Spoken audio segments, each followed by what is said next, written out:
the father, the son. This is all I can send you, Kal-El. It's not who I am underneath that defines me, but what I do. You want to get nuts? Come on, let's get nuts.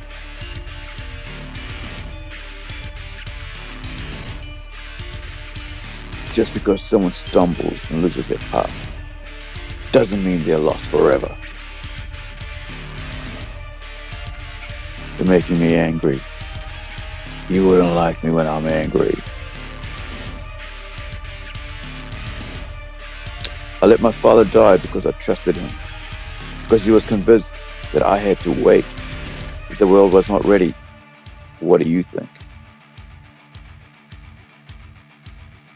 With great power comes great responsibility. We are Groot. We are Groot. We are Groot. We are Groot. We're Groot.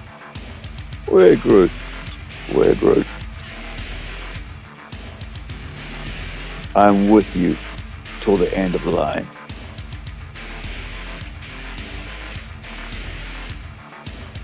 Tell me, do you believe? You will.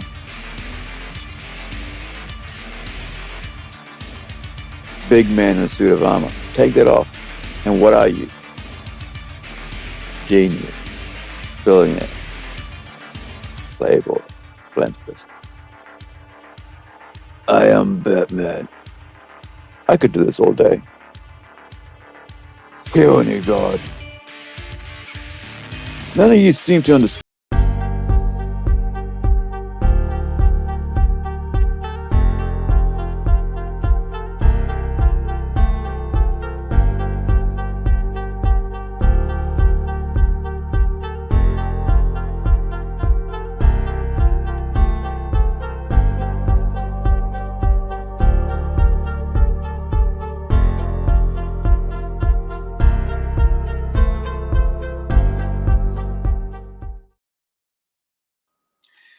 Good evening, folks. Welcome to another comics.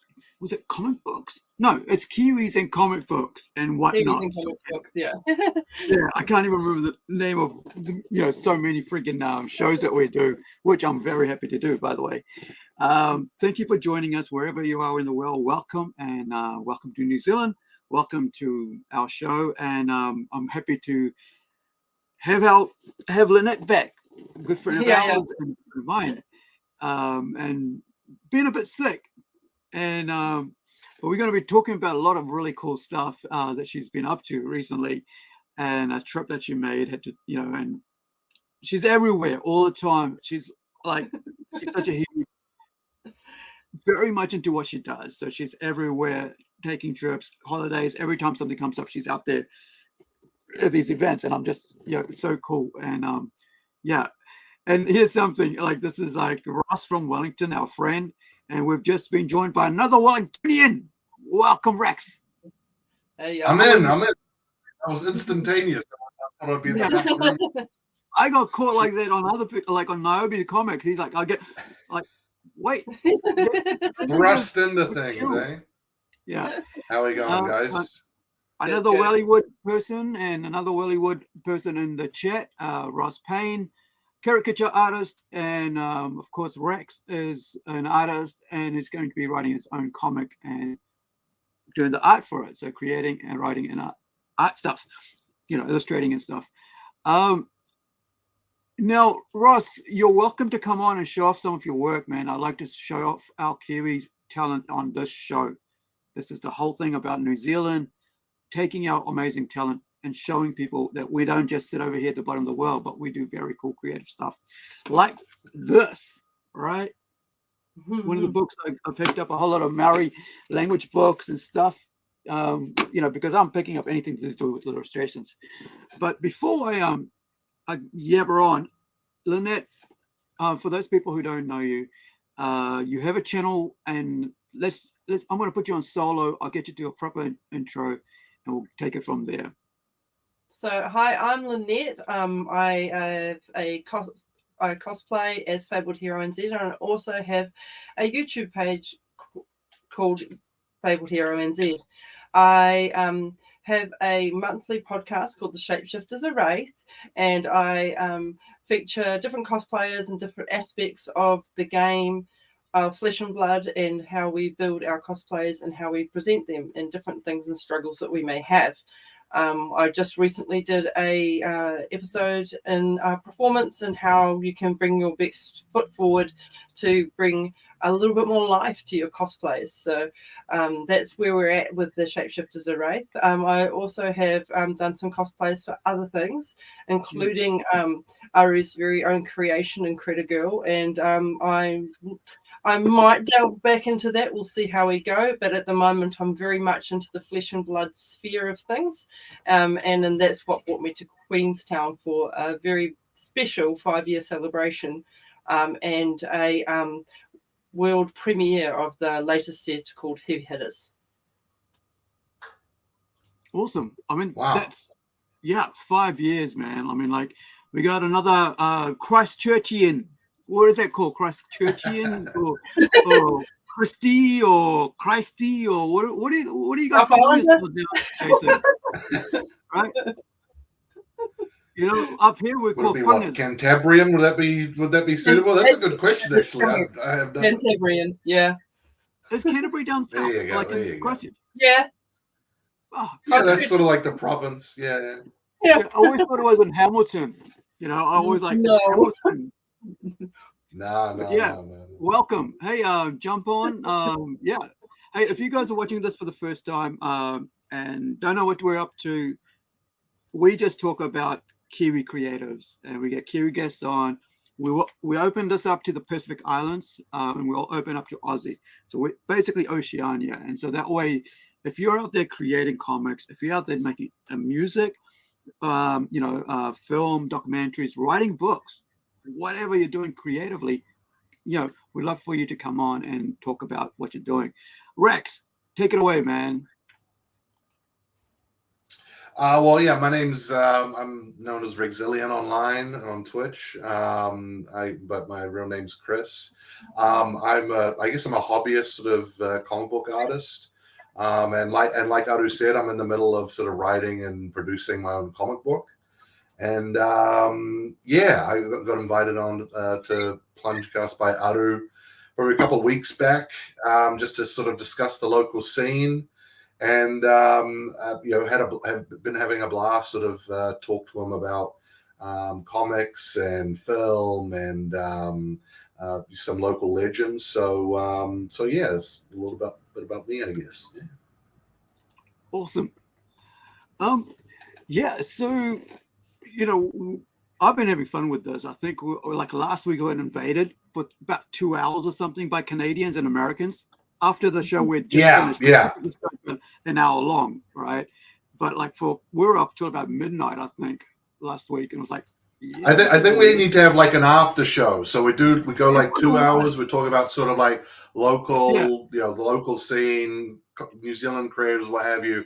And then after sort of 2 hours or what have you, we just open it up to anyone. And then, it's a free for all. And that's a good idea, man. So I'll put the link out at about hour. I think it was like 8:30, right?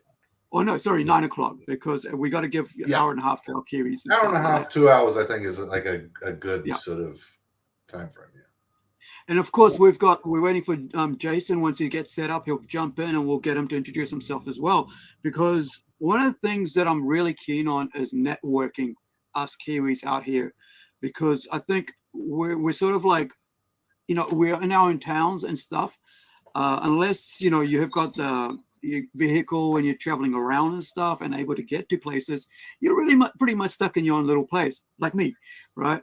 But now, because of the way we're able to connect through the internet, we're able to see what everybody's doing and the groups that are being set up very quickly, mind you. In the last year, there have been like the whole idea of comic book illustrators in New Zealand has really blown up. Right, I'm watching a page suddenly become like 90 people to about a couple hundred join and stuff like that, because there is something about us Kiwis wanting to help each other. get out there. It's not sort of like, because if we create the space, somebody's got to fill it, right? So might as well open the space up to everybody. So like I said at the start, if you've got something out there, if you're creative, let me know. Let Chris know, right? We have a group on Facebook, right? If and I post it out and on all the different comic book groups. And if you're able, if you see it, pass it around to the music groups. Like, we really want to make a creative scene, and because it's kind of like trying to create a really amazing, I don't know, like comedy, whatever, like, because events happen everywhere, right? Which I'm going to lead into by saying that into Queenstown event. Events happen everywhere in everybody's town. And so if something's happening in your town and you're not, even if you're not the organizer or anything, like even if you're just a volunteer, just let us know, because that way we can be on here and go, hey, this is on this weekend, right? And one of the things that's on this week on Sunday is an event at Cardfight. I always say Cardfight. What is it, Lynette? You have more to do. Card Merchant. So we've got our pre-release for Heavy Hitters this weekend. I'm not sure what else is happening, but I'm sure there's a few other things. I know that there's a Magic pre-release as well coming up. Right. I'm across all events at the moment. So yeah, this, because you play a lot of things. That's what I was saying, that you get around, right, with all these gaming events and stuff, and you know, on your own, on your own merit to these shows. You don't let me finish, right? You get around to on your own merit to all these shows, and I think that's amazing, because that means you are, you're basically representing New Zealand, Whangarei, right, the Northland area. So, that's what I mean by that, because people see you out there and, you're basically, what's happening in your town? What's happening in your town, So this is the event that's on tomorrow. Oh, Yu-Gi-Oh, yes. Yeah. Yes. So one game I do not play. On Sunday, sorry. Week Sunday, isn't it? I can't read that from here. 4th of February. Apologies. Yeah, it's Sunday. Yeah. Unfortunately, I don't have enough room for all the TCGs, so Yu-Gi-Oh is not one I've started participating in. I do know the basics, but we've got a very solid crew that plays. So it's pretty. It's been probably one of the longest games, and then there was this other one here. Are you guys still seeing this page? Yeah. What's that one? So so card matches. Whangarei, I'm sure that's all around New Zealand, right? But our local ones is actually put together, by three of our friends, right? 4 of our friends, 3 friends, very close friends, and so that's why we kind of like, here it is. These are our friends' shop that they've put together. You got like, is there going to be a game for One Piece? I hope there's going to be One Piece. I started playing it, but then I asked if there's more cards, and there was no more cards, because there is a very short. They do short runs on the One Piece. Yeah, I was quite enjoying it, because I started watching the comic, the comic on Netflix. So I started watching the live action, right? And I was like, people are saying, so I watched the comic, and I'm actually just watching the comic now, watching the anime instead. Which I'm very far behind, so I've got a lot to catch up. How many episodes is it up to now? Like I tried to get I tried to get into it about 5 years ago, and it was up to episode 1,000. I was like, I can't be dealing with this. It's good, but I think of the math on how many hours of my life it would be. I was like, oh my goodness gracious. I started playing it while I'm doing cosplay construction. So okay. Yeah. Good strategy. I'm hopefully picking up enough, but I spend enough hours that I should be able to watch it. But I actually enjoy the gameplay for the One Piece. It was quite fun. But there's a shortage of stock. In New Zealand, it's gone as soon as it gets here. So I try to. So you go. And I'm just saying, I was just saying that I always try to pick up a couple boosters every time a new one comes out. Whenever I'm in town, I pick it up. Right. It's only about a couple bucks, and so $10 for 2 or 3 or whatever. And it's quite, so I always have my stack is getting bigger and bigger, unopened, right? So there's going to become a time when it's like somebody's going to go, let's open and find out what's in these, and I'm like, let's have a look. Let's do an opening show of all these different, it's not only just One Piece that I do. I do My Hero Academia, not Yugo, but also Fab. And I think it's so cool for all these different games because there's, because if you're getting bored with one, you can jump onto another one. And I like that. And then you just sort of jump back and at least you learn all these new ones. So this is the one that's on this weekend, right? On Sunday. Yeah, this is the pre-release for heavy hitters. It's a really good entry level. As far as Fab goes, there is a myriad of ways that you can play this particular format. There is a pit fight format where you draft your cards and then you play in a 4-man pod to see who comes out the strongest, kind of thing. So heavy hitters, and also it is kind of harkening back to the first set, which is kind of Welcome to Rafe, where everything is melee and hitting in the face kind of actions. So we've got 2 brutes, we've got 2 guardians, and we've got 2 warriors, and it's all in an arena, and you're betting gold, and you're betting different things. So every time you do an attack, you can put a gold on the line, or you can put a token that gives you a bit more strength on the line, and it's kind of brings that feel of being in an arena and having a great fight. One thing that I'm really interested in like this sort of stuff is because I myself am planning a board game, right? A fantasy board game. So anytime this sort of stuff interests me very much. Like even this morning at about 8 o'clock this morning, I had a meeting with a guy from Sweden who's an artist on one of our books called comic books called Zealandia.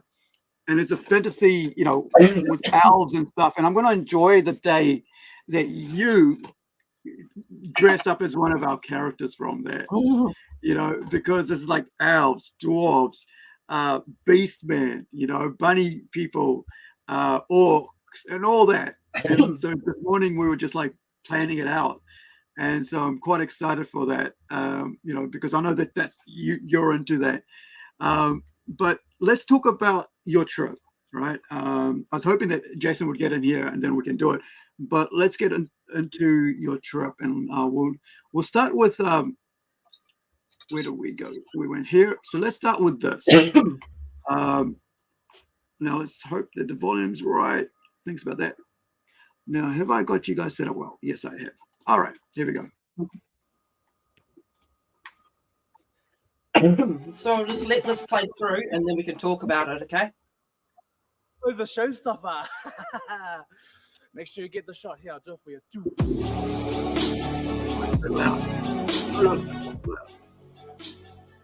The music's loud compared to the voices. Apologies, guys. Not on fast.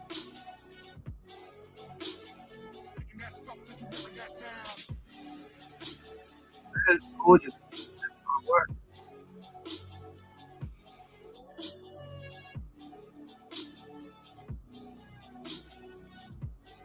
That's awesome. Yeah, it was a gorgeous day. Yeah, man. That I just need my voice. All right, you grab a water. Yeah. And then now I have to get back to. Now, one more. I wish these guys you could go back about 5 seconds with this. They should, at least by now, they should add it in, like YouTube. See now, I'm gone too far. It's really hard to find the beginning. Yeah. You don't really want to listen to Brian Gottlieb that much. Most people will know him. He's very much been on a lot of the Magic scene as a commentator as well. So a lot of people will know Brian Gottlieb. Oh, you meant this guy here? Okay, hold on. Yeah. I'll play it on comments. So who are these two, by the way? I mean, so this is Brian Gottlieb. He is a commentator and also works with Fab TSNG. And Hayden Dale is one of the #1 Australian players. Right. So that's Hayden, and of course, #1. Okay. Well, one of them, right? You said. One of them, yeah. Yeah. And then Brian, what's he's got to do with like Fab?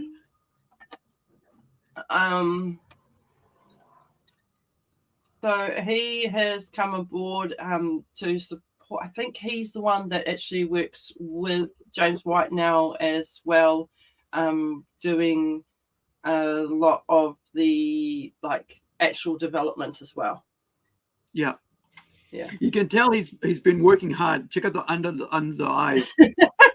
Well, this is day 4. So there are 2 days of celebrational. Yeah. So you can where see that, like, you know, this is like up to 7 hours, guys. So if you're going to watch this video, I'll actually put the link in the chat if you guys want to watch that. But and this is day 2, so you can watch day 1 as well.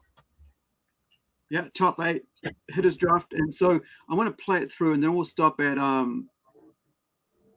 Yeah, they talk for a little bit. There we go. Yeah, we're good. Yeah. And it comes up her. So this is our Japanese cosplayer that started it off. She's our Japanese cosplayer, the one that had the flowing scarfy thing. Yeah. She came all the way from Japan. A very lovely lady. Actually. Did we just go back too far? Man, this thing. Yeah, we went way back far. It's all right. This was the best way to get the quality of the shot. Yeah. Anyway, you carry on. And this is one of our judges. This is Carolina Everardado, and she was one of the celebrational guests. Unfortunately, she did not win any games over the weekend over her celebrational, but she is a brilliant judge, and she's brought the brute to life because the whole community has been asking her to do a female brute, so she finally did it for them. Okay. I just got taught something by Ross in the. Yeah, so this. Yeah, so she's our lovely Japanese cosplayer. I don't know if you can see this. She gave me a little card of her. Okay, let me. Oh, crazy! That's cool. Stop that. It's really cool. One of her friends did it for her. Okay, hold it up there. Yeah, there we go. So if anyone wants to look her up, that is her name on Twitter. And she is a very brilliant cosplayer. Now, what I'll do is it was a card event and a cosplay event. Did you have, like, was there a cosplay competition? Did you say? Yeah, there was a cosplay competition as part of the event. Yeah. Can you spell that for me? It's like her name. Spell it out. TOURASAH. I actually follow her on Twitter. If you like the last name, or is it @Tora? That's the only part that I know of her in English, because the rest of her whole page is in Japanese.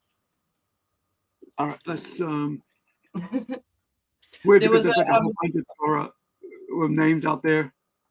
Yeah, it is apparently a vehicle as well. So. Right.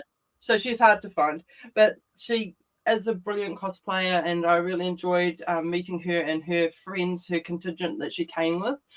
There was a Japanese store owner, and they're really much they're from Osaka, and they were very much looking forward to having more Fab events, and they're going to possibly, they announced at the event that they're going to have the next, world premiere event happening over there in Japan later this year. So for those people that don't know, Flesh and Blood is a New Zealand created game. Yeah. That took off, what, it's like 5 years? 5 years ago, because it was 2019, so 5 years ago later this year, but yeah. This is the beginning of the celebration year. Yeah, so that's Carolina. This is Bravo. He is a New Zealand cosplayer. Right. He is a performing arts. He actually is in performing arts. His name is Ush or Ushcon. He is also graciously appeared on my Shapeshifters of Wrath episode, but he was very inspirational in the way he spoke. So I hope people will go on and have a look. He really felt an affinity for his character, which definitely got him by a top 4 in the event. So awesome. And as you can see, as he goes on, he's pretty good at it. Yeah. Yeah, he's really into it, right? And that's the thing about cosplay. Like, it is the part of the play where you're acting it out, and you're part of that character. It makes it really cool.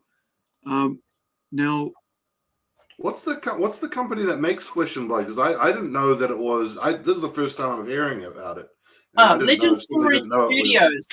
Legend Story Studios, based in Auckland, New Zealand. Legend Story Studios. Okay. I'll get you to talk about it while I've got to find something, Lynette, if that's okay. Legend Story Studios was spearheaded by James White and a few close friends. One of Chris, there's a Chris, and and then there's the art director that we don't hear much about, but he is definitely there. They are based in Auckland, and this game has been developing and growing since 2019, which is amazing considering the fact that we've gone through COVID and so forth. Sure. There was a very big boom in collectibles in 2020 when people just had nothing to do and money to spend. Right. Really injected some money into the game, but we also kind of semi-went online, so it meant that people could learn to play the game in the safety of their home, and then once they were allowed out, they were all willing and ready to go to the shops and play. You're in Wellington. In Wellington, there is Cerebus Games. I'm familiar. Yep. Unfortunately, Upper Hutt, we had sushi nights, but they're looking at a new kind of lineup. So they no longer have a retail store, I believe. Those are the two I have a lot to do with. I know that there are other places in that area that have Flesh and Blood, but Kiki from Cerebus Games they are a wonderful person, and they've always supported me in all my ventures. So I'll always recommend people go there first. Nice. Yeah, I know Cerberus Games is just around the corner from Graphics, so sort of around that sort of particularly Cuba Street area in Wellington. There's sort of very a lot of kind of collectibles and comics and things like that.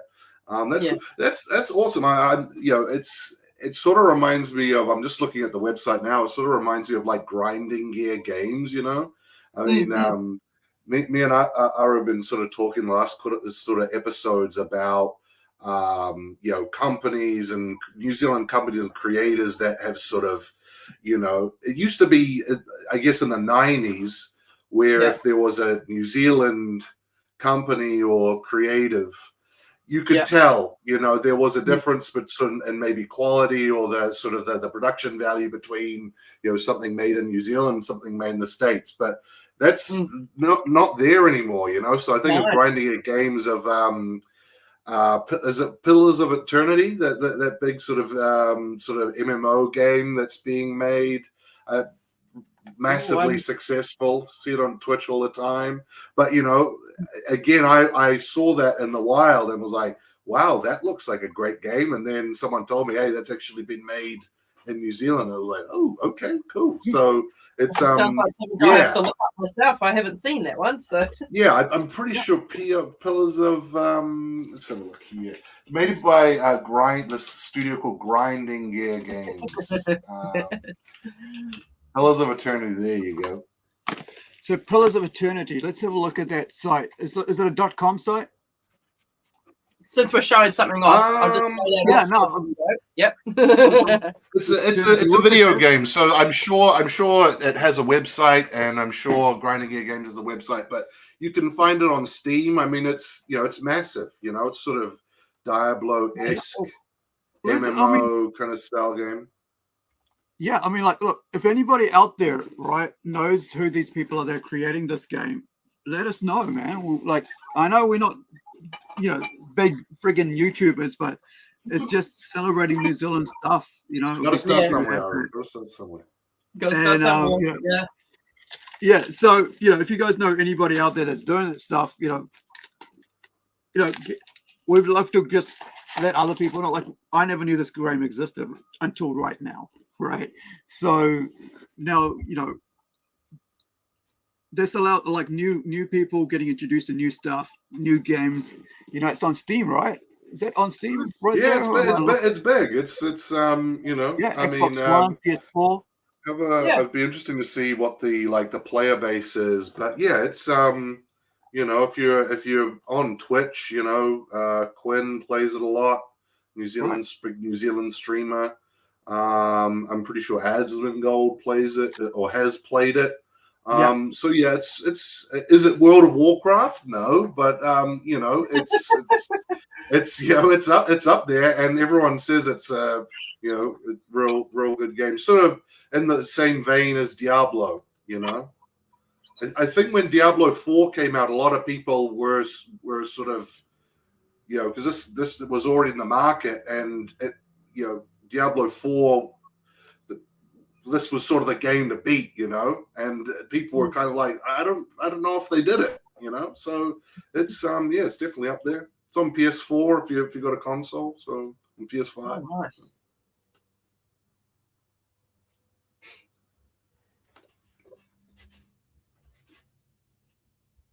I haven't been on my Steam account for a long time.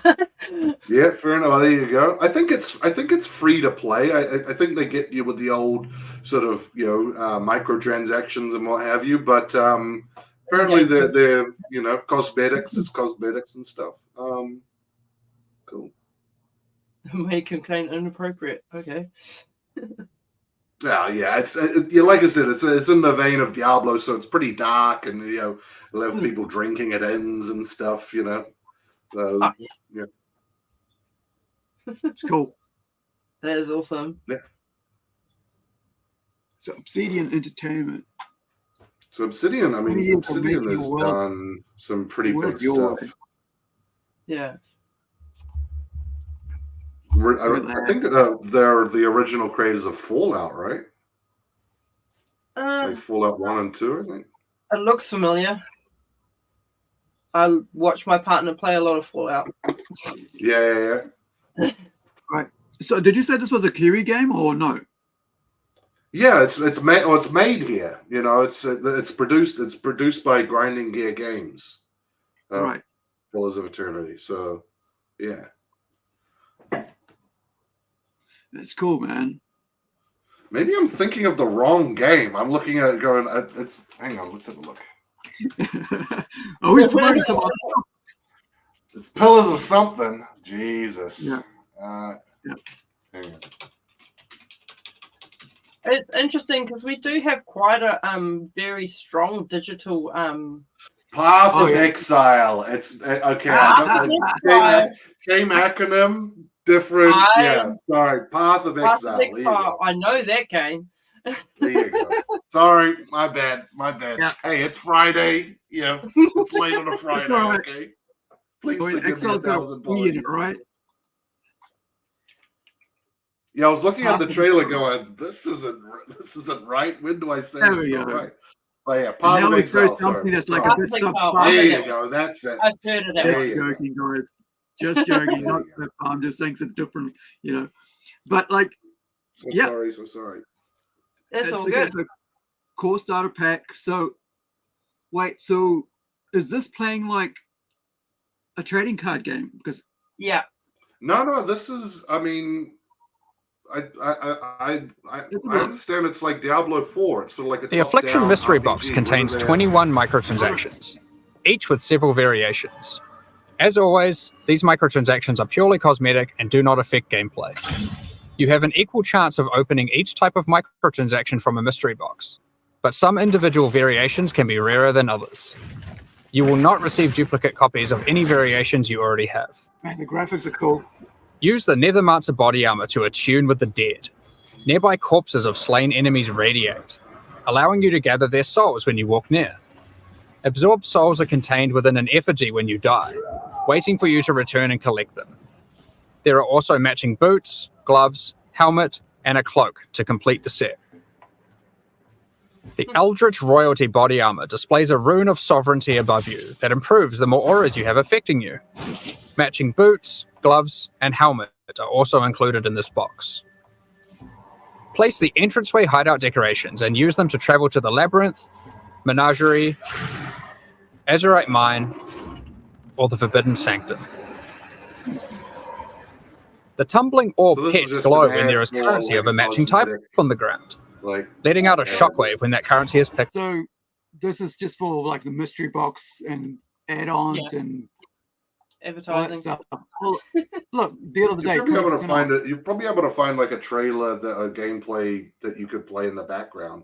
But yeah, I mean, I just thought I bring it up because you were talking about Flesh and Blood for a while, and I thought it was like Magic the Gathering, So I thought, oh well, let's it's imported from overseas, that's great.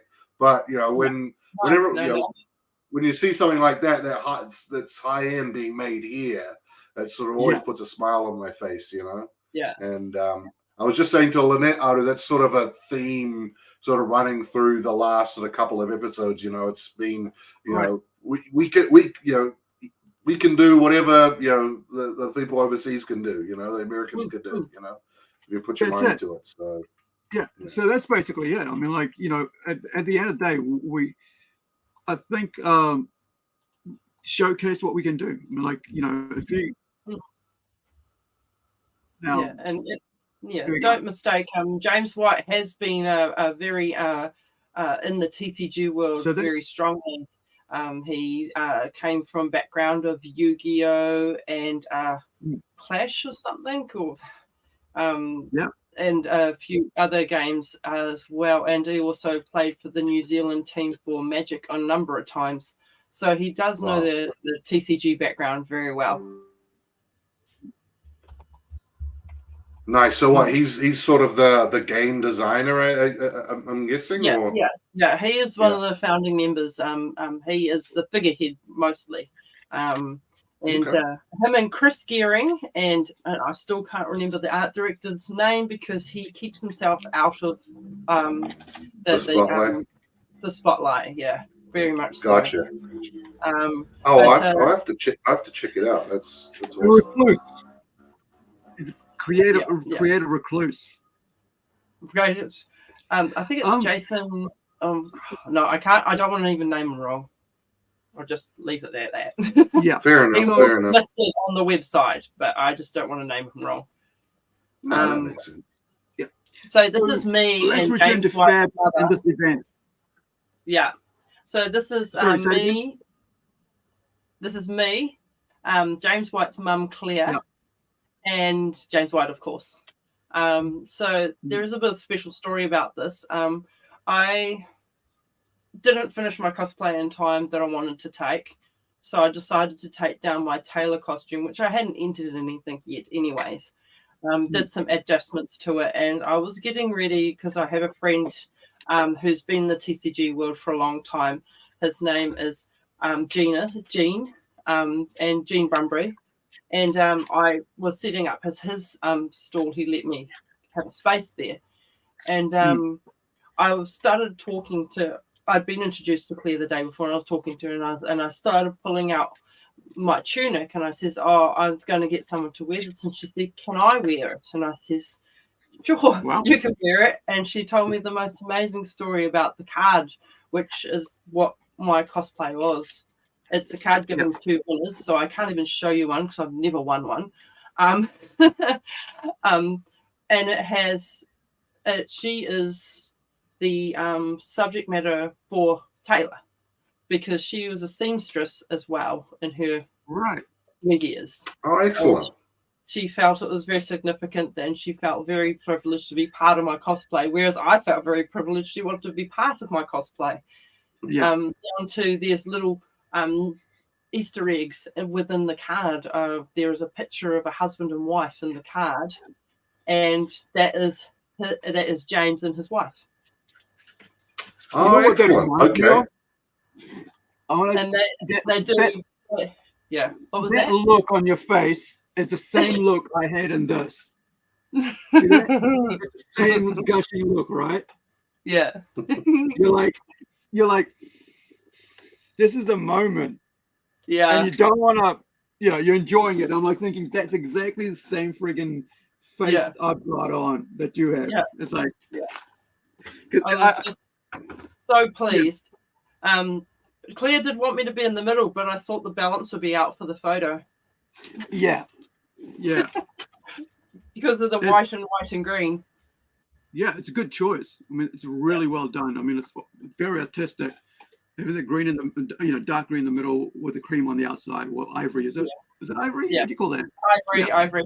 But it just happened that way because I mean, James didn't coordinate with me with his clothing, so because I don't have any. All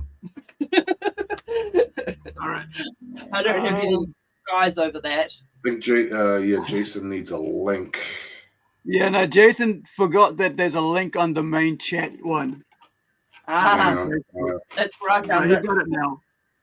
We got you, Jace. Oh, he's got it? All right, sweet. Yeah, we got you. So this is my collection for like 5 years, because ever since we introduced it at Ari's Garage. In 2019, like Garage. Yeah. And most of these I've actually paid, like 90% of these I've paid for, right? All unopened, all these. Alpha there have you what do you mean that only some of them you paid for? Where do the other ones come from? No, gifted. Okay. I was like, why are you stealing booster packs? I get gifted. Yeah. So, but the other thing is, I have some weird collections as well that I've bought, like stuff like Pokemon stuff. All right, that are really expensive and stuff. Even though I don't play Pokemon, never played it, but some weird, crazy stuff. But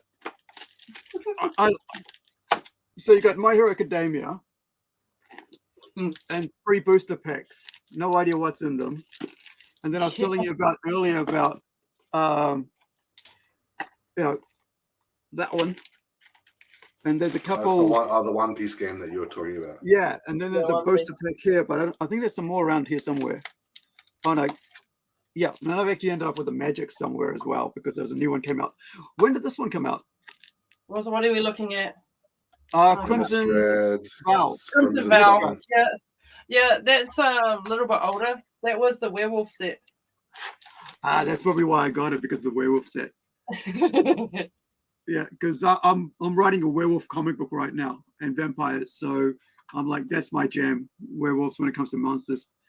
Next one. All right, so this is me in D Mamata. I like this because I actually look like I'm happy in this picture. I don't know. All the way down to the toes and shoes. Yeah. Is that leather?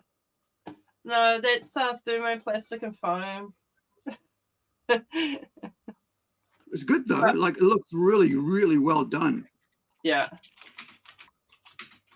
So Dima Mata is one of the US content creators that got on basically at Day Dot. So they flew him over for the celebrational as well. Awesome. And I've actually corresponded with him a lot online. It was really nice to finally meet him. Yeah. Now I'm trying to figure out which one is this the one that was like before? That's the costume that his mother was wearing? No, it's the spring tunic. I don't have that at the moment because I put it in to be graded. Right. It's Fyandale spring tunic. What do you mean by graded? So I sent it to PCG, which is also another New Zealand company. Right. So yeah, that's a Fyandale spring tunic, and it's a card that you have on the field as a chess piece, because in this game you have armor that's on the field. When you start, it's kind of like a normal battle where you have your armor and sometimes it gets beaten up and you no longer have it. Instead of building it up, you start with it and then it goes away. The Fyandale. So what you mean is like a CGC kind of grading. So it's like your card's graded and it's got kind of like people might know, what's the grading place in America? CGC. CGC. Yeah, it's kind of like that, but it's PCG is a New Zealand built company which now has offices in Australia, Germany, and actually I do have a graded card from them. Yeah. So it's basically for comics, it's like this. You get a graded. Yeah, hold it up. Let me just go pop it up there for people who don't know what, because cards get graded as well. Yeah. And it's signed as well. Yeah, signed by James White. I got graded really low because this was just a token that was kicking around in my bag. Oh no. So the corners are a bit Who knows? scuffed. The surface Yeah. is a bit rough, but it's certified that it's a signature of James White though. So that for me it was more a what do you call it? Significance to me to have it graded. And I also had so Matt Rogers is the owner and curator of PCG, and he actually had to message me because my tunic is actually signed by someone who no longer works for the LSS, and so they can't verify the signature on it. And I said that's fine, it's just grade it. It's special to me because I know the story behind it. She's the one who wrote the story for the tunic. Right. Nikki, who has actually changed her name. I don't know what her name is anymore, but she's actually changed her name since she left the company. So, so her signature doesn't really exist anymore, anyways. But it's special to me because I know that she signed it. So, but they're a New Zealand-based company. So, if you want to grade, I think they grade Yu-Gi-Oh, they grade MTG. Don't know if they do comic books yet, though. So the question here is, how much does it cost to grade? So it cost me $35 at an event. I think that might be slightly special. But if they're higher value, sometimes it costs more. But they have an Auckland office where you can drop off and arrange to pick up at a later time. Or I got free shipping in New Zealand. So I'm not sure if that was a special thing for the event, but yeah, that's the way you can get your things graded. And it is a New Zealand company. And as I say, I'm very lucky that I am on. I can message the person who owns the company, but they've got a place in America. And if anyone knows Rudy, he is actually the primary shareholder of that in America. And then there's Germany and Australia and New Zealand. And then New Zealand was where they started. All right, so I want to show you something. And it's this. And we have a surprise guest, finally. All right, so we make him wait. Come on, guys. So this is PCG, behind the scenes of Premier Card Gaming headquarters. They are online. This is what we're just talking about. This is Fabled Hunters. Is the ones who are doing the tour. Yeah. So Fabled Hunters, I've been following them for a long time. They're a big time collector. And they've been part of collecting Flesh and Blood for a long time, and they're based in the States. But he got to have I've actually watched this video myself, so he got to go through and see what the grading process was, which is really cool. But it's another New Zealand company that deserves our support. It's good that it's here, right? Like, I mean, I know like it's cost like about $60 to get a friggin', something like 60 US to get one of these things. There you go. You got there's different types of card games there, featuring the different types of card games. Grand design. I have a grand here somewhere. Yeah. Oh, grand. So what is it called? Grand Archives. No, that's it. I kind of think of grand design. it's not a changing houses show. Yeah. It's a grand design. Needs good bones. Yeah. So basically they have the real high tech equipment. They first do the grading situation, doing the visual look, and then they put it under two types of cameras to see if there's any impurities that cannot be seen, or that are like that you can only see in low light, like print lines and so forth, and centering is easier to see under different lights. Yeah. It's cool, man. Should we introduce Jason? Jason's been. No, we'll just let him sit there for a little while quietly. He's got the most professional setup I've maybe ever seen. I feel he's got a lot of effort. I feel bad that he's just sitting there. There you go. He's got the $500 mic. He's a good friend of ours. He's chilling. So check out this, right? So this is all the branded stuff that the card and stuff. I guess that they'll be locking up, right? For sealing up the stuff. Boxes that they get sent out in. Actually, I have one of the boxes here. Oh, show us. Let's get out of here. Because Jason owns a print company, don't you, Jason? Yes, he does, and we're gonna nail him down about that soon. As soon as we finish this one here. This is the PCC box. Yeah, show us. I'll do a close up of that. And now it comes in that box, but it's always bubble wrapped. Right. But I only got one card, and it came in that box. Yeah. Which means there's it's gonna move around a lot, right? Yeah, it's well protected. That's good. And awesome. And yeah, they've just recently brought out a new one where it's down to about that size, so it can fit in your deck box. So I'll share that when that comes along. That should arrive to me in the next week. Cool, man. That's awesome. You're welcome to be part of the show anytime, Lynette. It'll be awesome to have somebody, a cosplayer, gamer, part of the scene for us. It will be really cool. Now that we have a publisher on, let's introduce Maestro. Wow. Rex, I'll get you to do the intro. Introduce Jason. Jason can do his own intro. I mean, cornerstone of the comic scene. I'm full screen. Wait. Hold on. I'm going to silence everybody so we can have a really good, because I promised to have a. I'll just let the book, speak for itself. So, sorry, I am full screen. So you want an intro? I was waiting to be introduced. And now it's gone quiet. So I'm just going to talk. I'm assuming I'm still connected. Okay.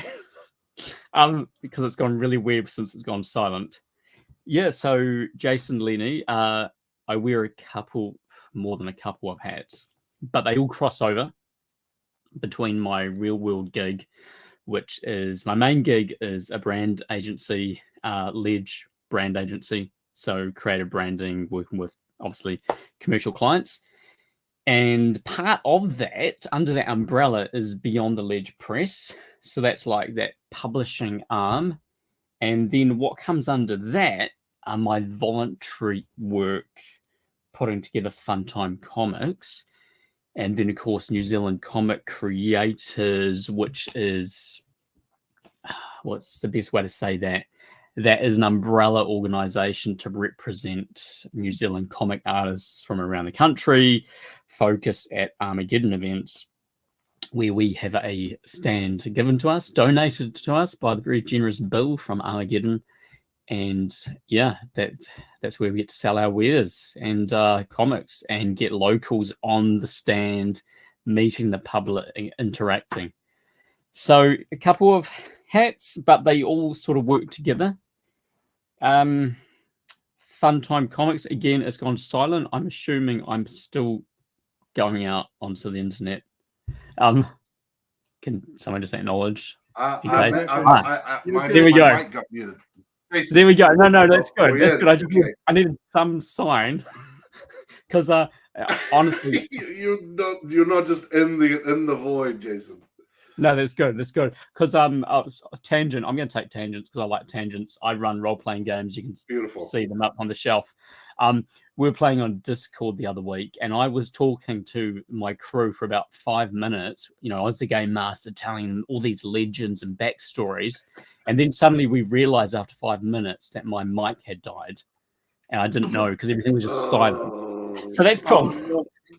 So anyway, comic, RPGs, design, branding, geek stuff. Yeah. Pops. I could talk about. I was gonna ask you, Jason. How? I mean, we're talking about a New Zealand produced card game. I mean, how hard would it be to print your own sort of card game, even if it was just sort of the start of something? How hard would that be? Is that something within sort of your company's scope or? Yeah, sure. So my background in printing, obviously I came from the design angle. As a graphic designer, when you're designing for print, that is the last step. So that becomes of you start learning to design for print and how print works, how files need to be set up. Because I had an interest in business, 10 years ago, I bought a printing franchise, and we ran that until early 2018. I learned a phenomenal amount from that. We didn't actually have any gear in our studio. We were purely that creative studio, still dealing directly with clients, either designing, as graphic designers and branders, creating through to print, or the nature of a print franchise, we would get their files, then either have to like tidy them up, or they'd be amazing designers themselves, and we wouldn't have to stress and take them through to production. So our production was based in Wellington. So it was like a hub and spoke model. Everything would get shipped back from Wellington, which, hey, works fine. I mean, it's how, if any of us are ordering print from overseas, it's the same scenario, but it's coming from Wellington. Post that franchise to where I'm at now, mainly focusing on the branding and then the publishing, I'm still running the same model. I have several wholesale trade relationships with printers. One is Wellington, one's Christchurch, and so they'll get obviously printed in-house and then dispatched where our customer is, Christchurch, Auckland, Wellington, wherever. In terms of a card game, look, end of the day, the sexy part is the card game. It's the artwork, it's the design, it's the mechanic that outplays. Printing is just a process to get it on paper, to get it in front of your hands. So a card is just a glorified business card. It's a small brochure. That's what it is. So it comes down to the real thing, and this is the real question. It comes down to the cost and the economies of scale. And this is one of the issues of printing in New Zealand versus printing in China. So it's a lot more costly to print here. So usually companies will go offshore to do large print runs. If you're doing gaming, then you're looking at units in the thousands, tens of thousands. So you're going to do it in China and they'll get shipped back here. Or because we're such a small market, we're having to distribute to the greater world. So then you're dealing with distributors around the world. That's a whole nother model. Sorry, that's a big picture. Does that sort of answer? Do you have more? Yeah, no, absolutely. I mean, the reason I ask is my brother, he's well into sort of the TCG scene, and I sort of every once in a while joke about making a game. It was like, look, you've been playing these things up. Let's make our own. And then we sort of started to talk about mechanics. I was like, well, if I did all the artwork and did all the design work and what have you, would it be possible to actually manufacture it here, or like I said, would I have to go over to, across the somewhere to China or something like that? I can answer where the flesh and blood is manufactured, if that helps. So it may be produced here, but it's manufactured in Belgium and Japan. Because unfortunately we do not have so Belgium's the same place where Magic is produced. So the Belgian print is one of the first that has the paper packs. This one here. Japanese don't have the capacity to have paper packs. So unfortunately in New Zealand we get the plastic packs primarily. That's cool. That's the plastic and this is the paper, isn't it? Yeah. It feels different. This is a paper pack. We were very fortunate to get paper packs at the release then. Unfortunately, I don't think we have the printing capacity here yet. But I mean, you may know more about that. I mean, that's the packets itself. I mean, that's when you start going into packaging, which is a whole nother. Right. There's a whole area of print, which I don't have a lot to do with packaging. That sometimes with our creative business, we'll be designing packaging. More often than that is being manufactured offshore. If you were doing it here in New Zealand, it would likely be because you're doing your first print run. You're going to test the market. This is version 1. And but you've already You got get your first like test because it's right here. You can walk up to, like if what I'm doing locally, which I did, is walk up to, get a taxi or whatever, go to the printers and go, hey, here's my first, I want to see what this is going to look like physically, right? And then later on, because you did this one, right? So with us, when we did our one last year, it was basically, there's mistakes on the back, we can fix this again and so on. But tell us a bit about the process of this. Just jump away from the cards to that. Sure. Yeah. I Because mean, you print a lot of comics, right? So here's the second. Let me put me up into solo again, and you can show that again. Oh yeah, please. Yeah. I mean, look, these are just business cards, but these are our promo cards for our Kickstarter. Right. With Front. QR. So, Well, that's basically what you round the corners out and you've got it. Yeah, and to round the corners, you get in die cut, which you can do here. Hey, look, for one of my home D&D games, this is a PDF that I printed in the office and laminated, and then I'll get the craft knife and roller to cut those out. But that's for a hokey home game. So, but you may start there because you got to practice and see if it'll work. When you're testing your game. But I would say, look, if you're doing the first print run, you could do here in New Zealand if you're doing a test run. But then, like, if you're going to Kickstarter and you're trying to get global recognition, you're most likely printing offshore. It's just a cost factor because it just gets expensive. As I think it was $14 US to print a foil cover variant of a comic book. That's $14 US. Oof. And because when I was pricing a foil cover for a variant for our Incredible Kickstarter, I didn't factor in the fact that a single one cost that much. And if you then spot foiled it, right? So if you only did, this area here, that's actually again cost way more than if you did the whole freaking thing. It's crazy stuff that you learn. I mean, foiling looks really good, and I know a lot of the Kickstarters will offer that as an add-on. Yeah. I mean, what you can do here is spot UV, and that is still expensive, but beyond that, you could digitally print on a foil cardstock, right? And you could do that here. And if you're doing a small run, it's only like you need 50 units. You could probably do it and just suck up the cost. Could you do we back to trading cards? Could you do trading cards in foil in New Zealand? Yeah, I wish I had the examples here.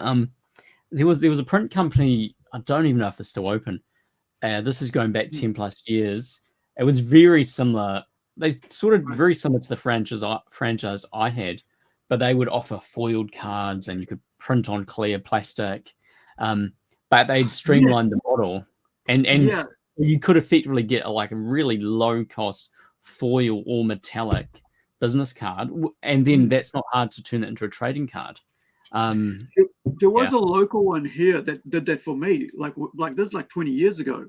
It was a clear card, and then on the back of it they would put my my clothing design, which is the label for my company now, not the PS, but the not Plunge Studios, but the I think it's a double F one. So they print on the back of it, mirror it.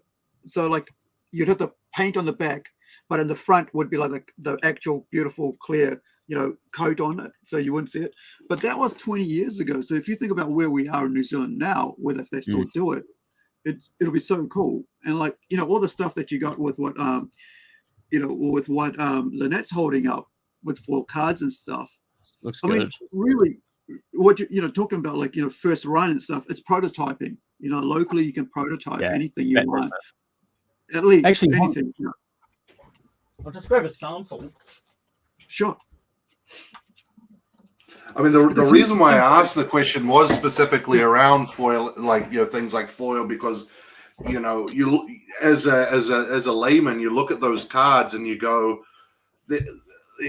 kind of like magic, how do you get sort of this sort of metallic, glittery sort of looking sort of thing into the card? And I wasn't sure if you you could easily do that, or you had to, or there was some sort of specialist machine in Portugal that you had to go through. You know what I mean?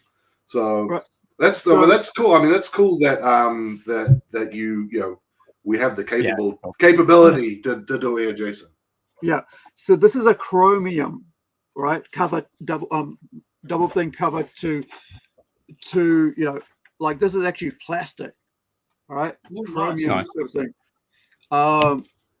This is from like the 90s, and this is I actually interviewed the artist on this past weekend, John Stinson. So are we able to do chromium as well as that? Oh, that's your Batman, right? It's some old school. That looks awesome. I'm trying to see what Batman. That is Fleur 1995 Marvel. Yeah. For the X-Men cards, and that's Batman Forever. Yeah. So yeah, I think I've got a couple of those up there. Yeah. Are those what year is that? Are those ultra flares? Are they? 90s. Yeah. 90s. Dang, I think I got 96. That was the year before I started collecting them. This is 97's when X-Men Animated came out.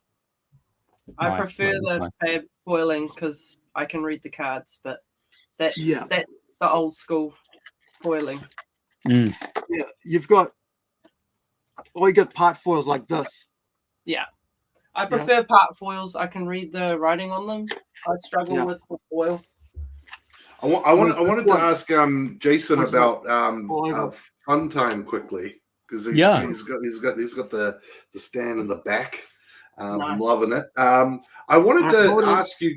You asked the question, and I'm going to put them on full because we want to clip this for later. But before that, okay. Yeah, we'll put that for later. But I grabbed these before. So BD and D in Wellington. Oh yes, I know them. Yeah. So I mean, I get a lot of my role playing games. They're great. Yeah. Is that a store down there you're talking about? Yeah. Yes. They have some brilliant dice. So they do a lot of obviously Magic the Gathering, but these are just little freebies they put when you buy a product. And look, there's no game; they're just fun and collectibles. So I hang on to them. So, but again, it's just laminated printed cards, so that's easy to do. And then for round corners, the cheap way is it's a wee press that stamps out the corners, or the slightly more expensive is die cut. So, and that's just standard printing process. Gotcha. Okay, no, that makes sense. I mean, I wanted to, because I've got a couple of volumes of Fun Time on my bookshelf, and I wanted to sort of get a sense of really how it's put together. I mean, do people submit a bunch of their sort of short stories, and then you kind of judge them at that point, or how does sort of the collecting work, I guess? So this is you've got like the Wizard of Oz, you've got the mighty powerful Oz, just impressing everyone. Okay, so if we step behind the curtain, the real way it works is I have a digital file. Yeah. And I get sent comics, and I place them into the digital file, and then move to the next page. So that's the screening process. So because I'm putting the file together. Fun Time always had an open door policy, so it was started as a zine by University of Canterbury students in 1991. So there were comic enthusiasts who loved reading, writing, drawing, and collecting comics.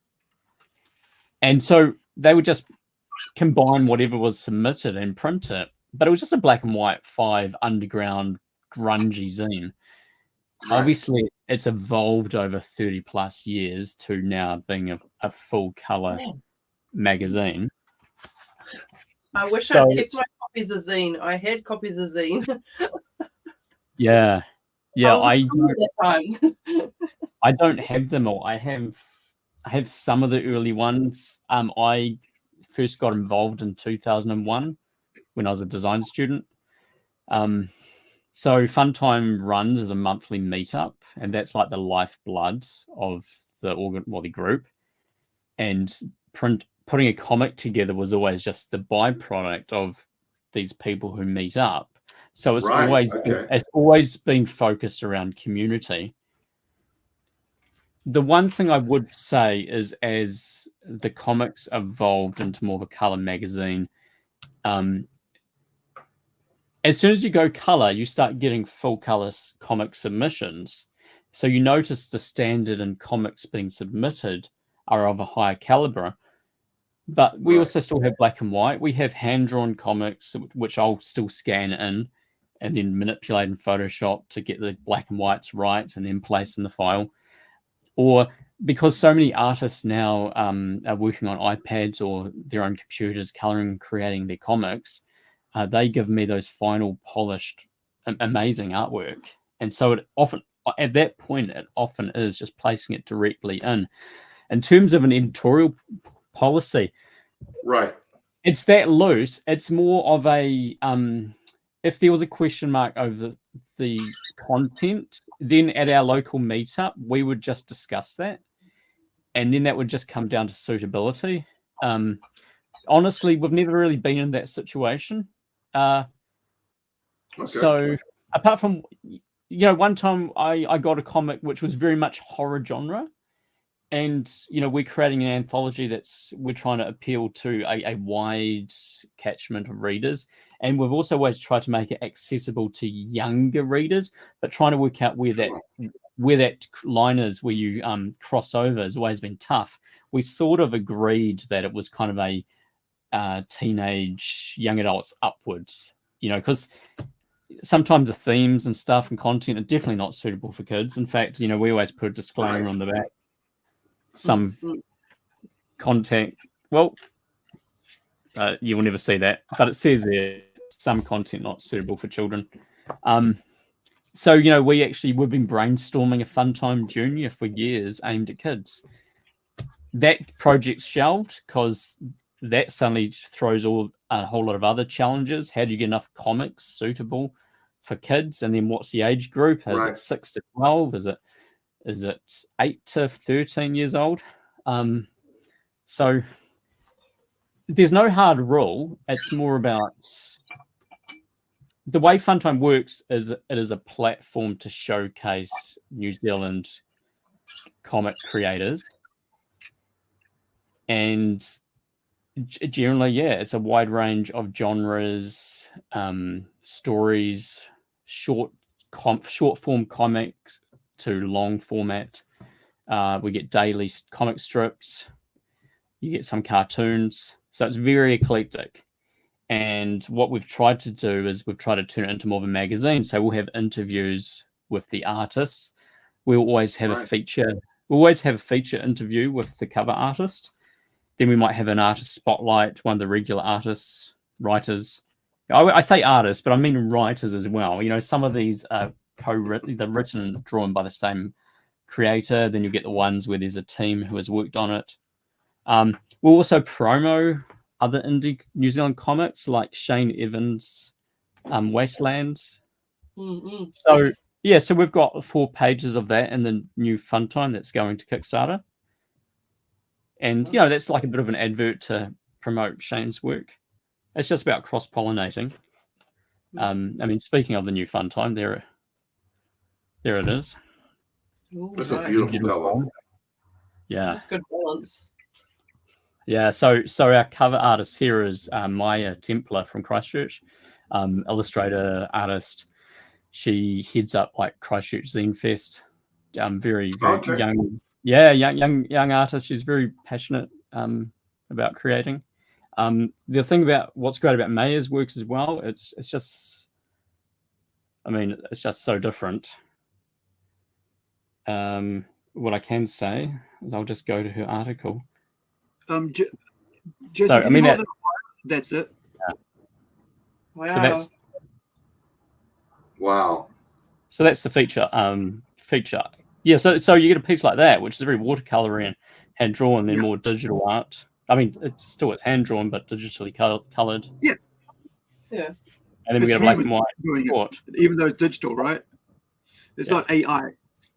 Okay, that's interesting because the reason I ask, I guess, you don't see what ends up on the cutting room floor, but if you're saying that sort of, is that open, that's really cool. Yeah, honestly, the main problem we get now is there's more comics than we can put in here. In fact, when Isaac Freeman, the previous editor, stepped down, he had a digital folder of comics that have never seen the light of day because there's just not enough pages in there available. He had made a project to try to digitally publish them all through our website, but that website's long mothballed, and it's just the problem with this is we're all doing it as for our love of comics. Sure. It's voluntary. And so then it comes down to you put a lot of work into it, and there's still another 1,000 hours of work that could be done to make this amazing, but we're doing this in our spare time. So, yeah. So I've got a question from chat, and it's from Nugget. Ross, he goes, do you wait until you have enough stories to fill the book or print yearly, whether there's enough to fill it or not? Sure. So generally Funtime has been yearly, and mainly because the amount of work it would take to put it together, in your spare time. We would launch it at Auckland Armageddon. It's New Zealand's largest geek event, so it's the best place to sell the new issue. And so it would take a year, and the content would just flow through. What happens is I have the digital files for like the next 3 or 4 issues. So when content comes through, I just slot it into the next issue. And then it will it becomes more of a design and layout practice of, do we need to mix the range of content up so it's more, a different range of styles. So we pull things between issues. If it's a longer comic, I'll split it into 3, so it goes across 3 issues and then gets collected in an omnibus issue. So the other thing is, with COVID, our production run got slowed down, and we also decided to do a pandemic special. So there was a whole lot of content that was sort of waiting to go into an issue, which got shelved while we did the pandemic special. So ever since then, there's always been a backlog. I got a question. Do you have a spare page? Honestly, this issue 35 that's going to Kickstarter is the digital file is so close to being locked down. It is so close to being finished that there's maybe a couple of holes here and there. But there is a spare. There is a spare. The reason I asked is because I would love to chuck this in there, because we haven't chucked it anywhere. It would be cool to have it start out in a New Zealand comic book, right, into a New Zealand place. And this is the three panel stories. So what I can tell you is that's a comic strip, and I'm always looking for more comic strips. And the one page that's not full is because there is space right there for a couple of comic strips. Cool. It was meant to be, eh? Look at that. Yeah. I'll send you some down. This is like a political satire. Grizzly bear, like the main guy's PJ. He's a grizzly bear from Canada. I mean, from America. Canada? No, yeah. Grizzlies are in America, right? And then you got polar bears in Canada. So he's a polar bear married to he's a grizzly bear married to a polar bear who's now come to New Zealand and lives in New Zealand. And here's the thing. So Michael Mead, a friend of ours, right? He's one of the writers on an upcoming one that has been published. So, and it's a very Kiwi stuff. It's like Day of the Beach barbecue. So I will put that one in. It hasn't even seen the light of day yet, but the art's done and everything. It's been sitting there. And so rather than showing people what's already there for free, that's been out there for a while, I'll pop that in if you've got space for it. Yeah, sure. Fun that'd time be- exclusive. I like Yeah. it. 'Cause, Absolutely. yeah, Yeah. it's not even the thing here is it's not written by me, right? So you get something run by another artist, another writer, and who's actually putting his voice to our characters that I've created, and that's kind of a bit more. I think for me that's a bit more interesting coming into Fun Time. Nice. Yeah, I think that'll be really cool because nobody's seen it, and it's his work, and working with Konstantinos, who actually spoke to this week, and he's over in Estonia, Greek artist living in Estonia. So yeah, Cool, man. And so, well, and I'll just answer that. So yes, Funtime mainly features Kiwi creators. However, the anthology has always had guest artists from overseas because there was always somebody overseas who took interest in the anthology and would, back in those days, it would snail mail their comics over here. So yeah, sure. Awesome. Yeah. How much? I mean, how? Sorry, you go, Aaron. Yeah. No, you go. I was just going to ask. I mean, anthologies have always been sort of a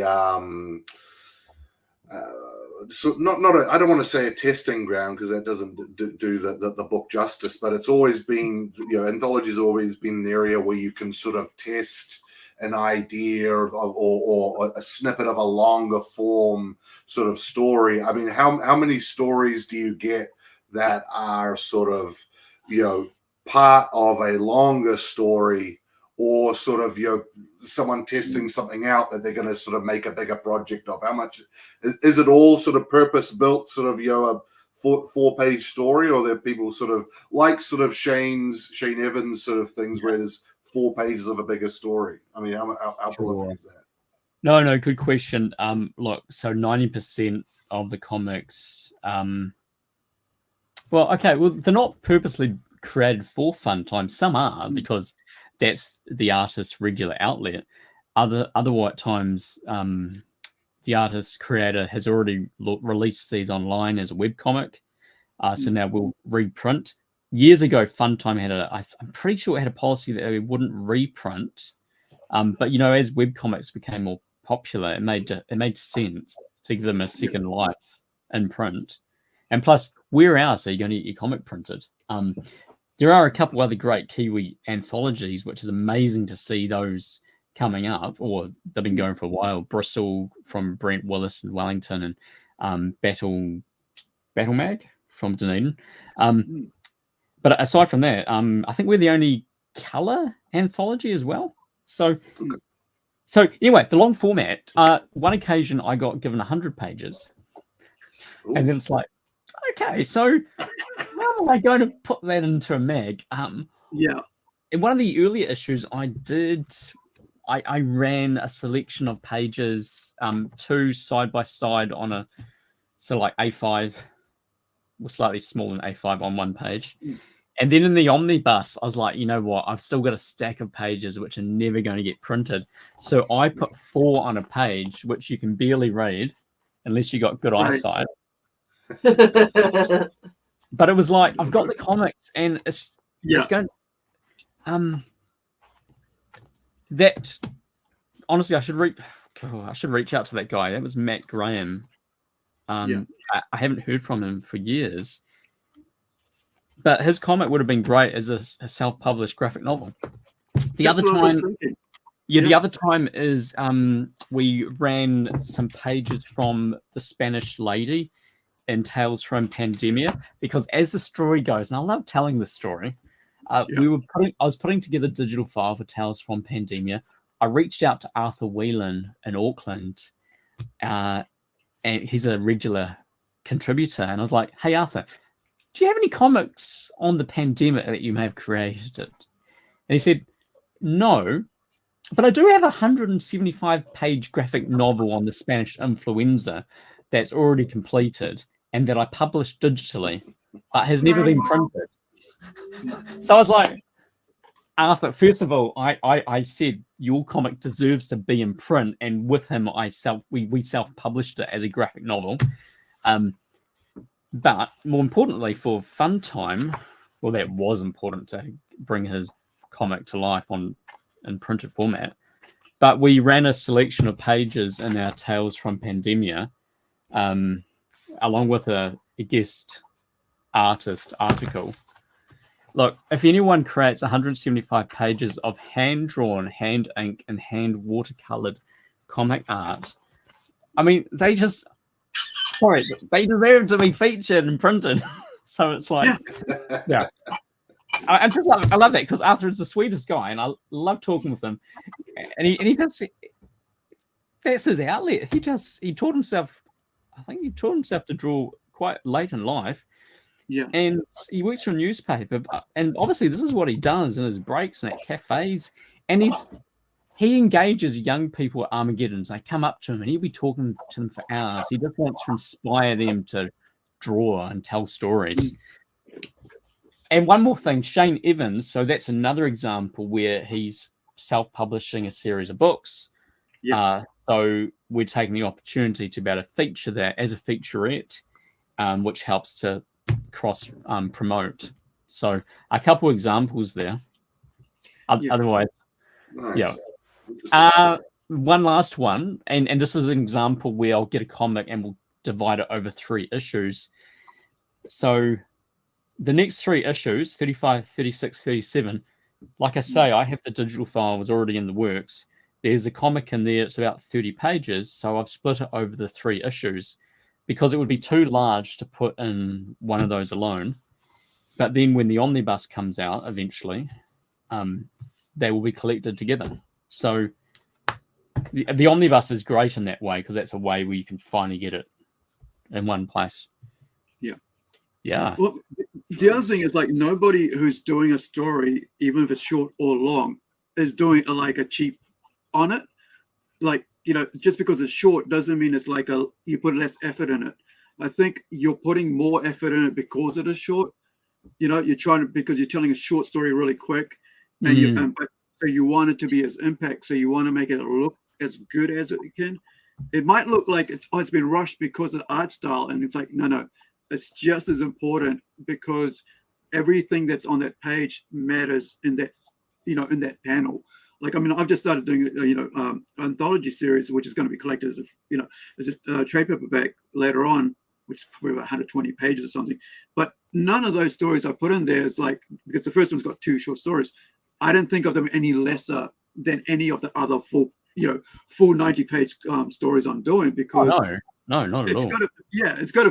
It's got like, sometimes people think that if you're doing a smaller story, it's like, you know, it's not as much important, but really, man, like the effort, because the artist, whoever's doing the artist, if I'm doing myself, then I'm going to put just as much effort in. But I mean, sure, it's just the way it's like. Sometimes it's actually harder to do smaller stories than a longer story. And I did that with even with Michael when he's writing for the PJ and Chibi. Even though it's 3 friggin' panels, you had to think so much harder to tell a story in 3 panels, you know, and how each little panel is going to sit that the people can talk in.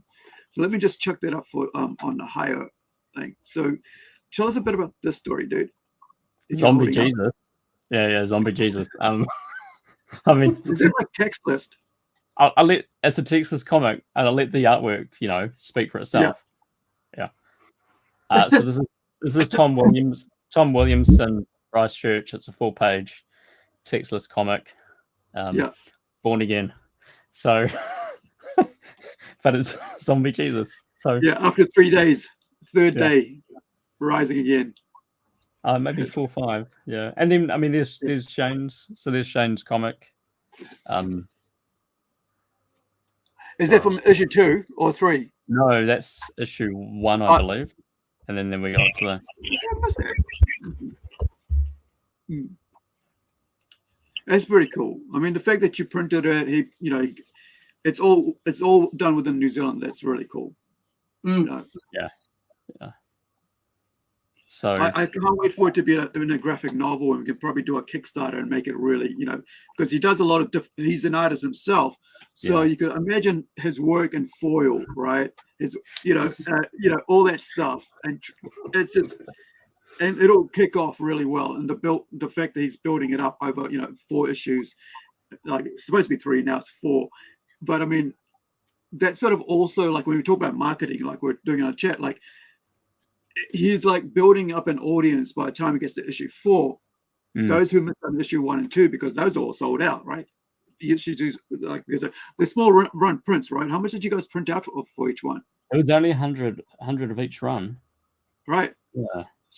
Yeah. So that's 100 issues being printed out. But if you think about it, this is self-published. I mean, paid for and all that. But then suddenly people pick up number 3 and they go, "Where the hell's the 1, 2, and 1?" And you go, "Just hold on. We'll get to the trade, or we'll do we'll take it to Kickstarter and do reissue," right?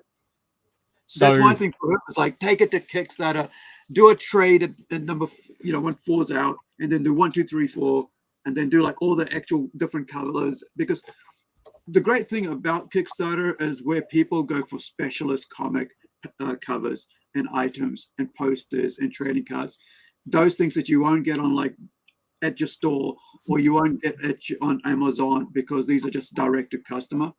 And I think building up like audience this way is amazing, because you don't know who wants to back it around the world, because it could pop off when people realize that this is someone who's actually gone out there, put his money where his mouth is, right? And where's art is, I should say, money where his art is, and has published it, and now it's all out. Now he's taking it to Kickstarter, right? Because he's already got 100 followers or so on over there, plus whoever else is being able to read it.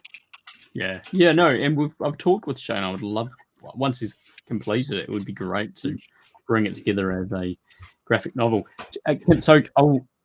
So a sneak peek. This is the first time that this is going out to anyone other than our Funtime Patreons and some of our cover artists.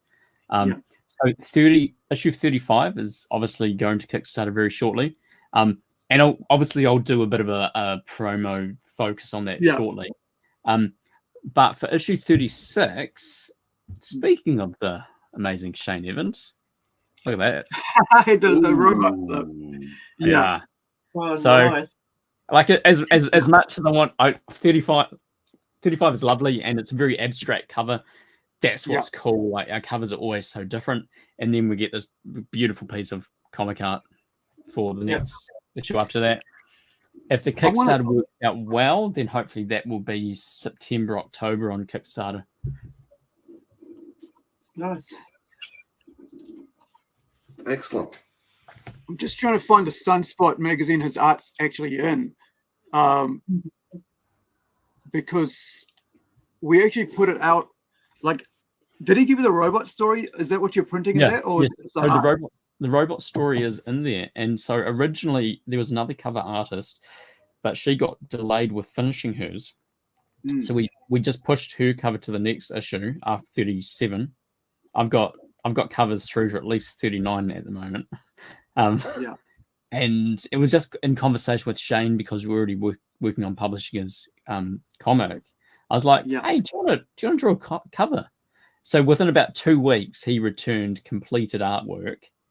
I think it's the fastest any cover artist has given me a cover. And then as soon as I've got that, I can put it into the file and I can do the graphics. And honestly, we always pull the color palette. You'll see it. We always pull the color palette from the cover. And then that just brings a digital file together. It just knits it together.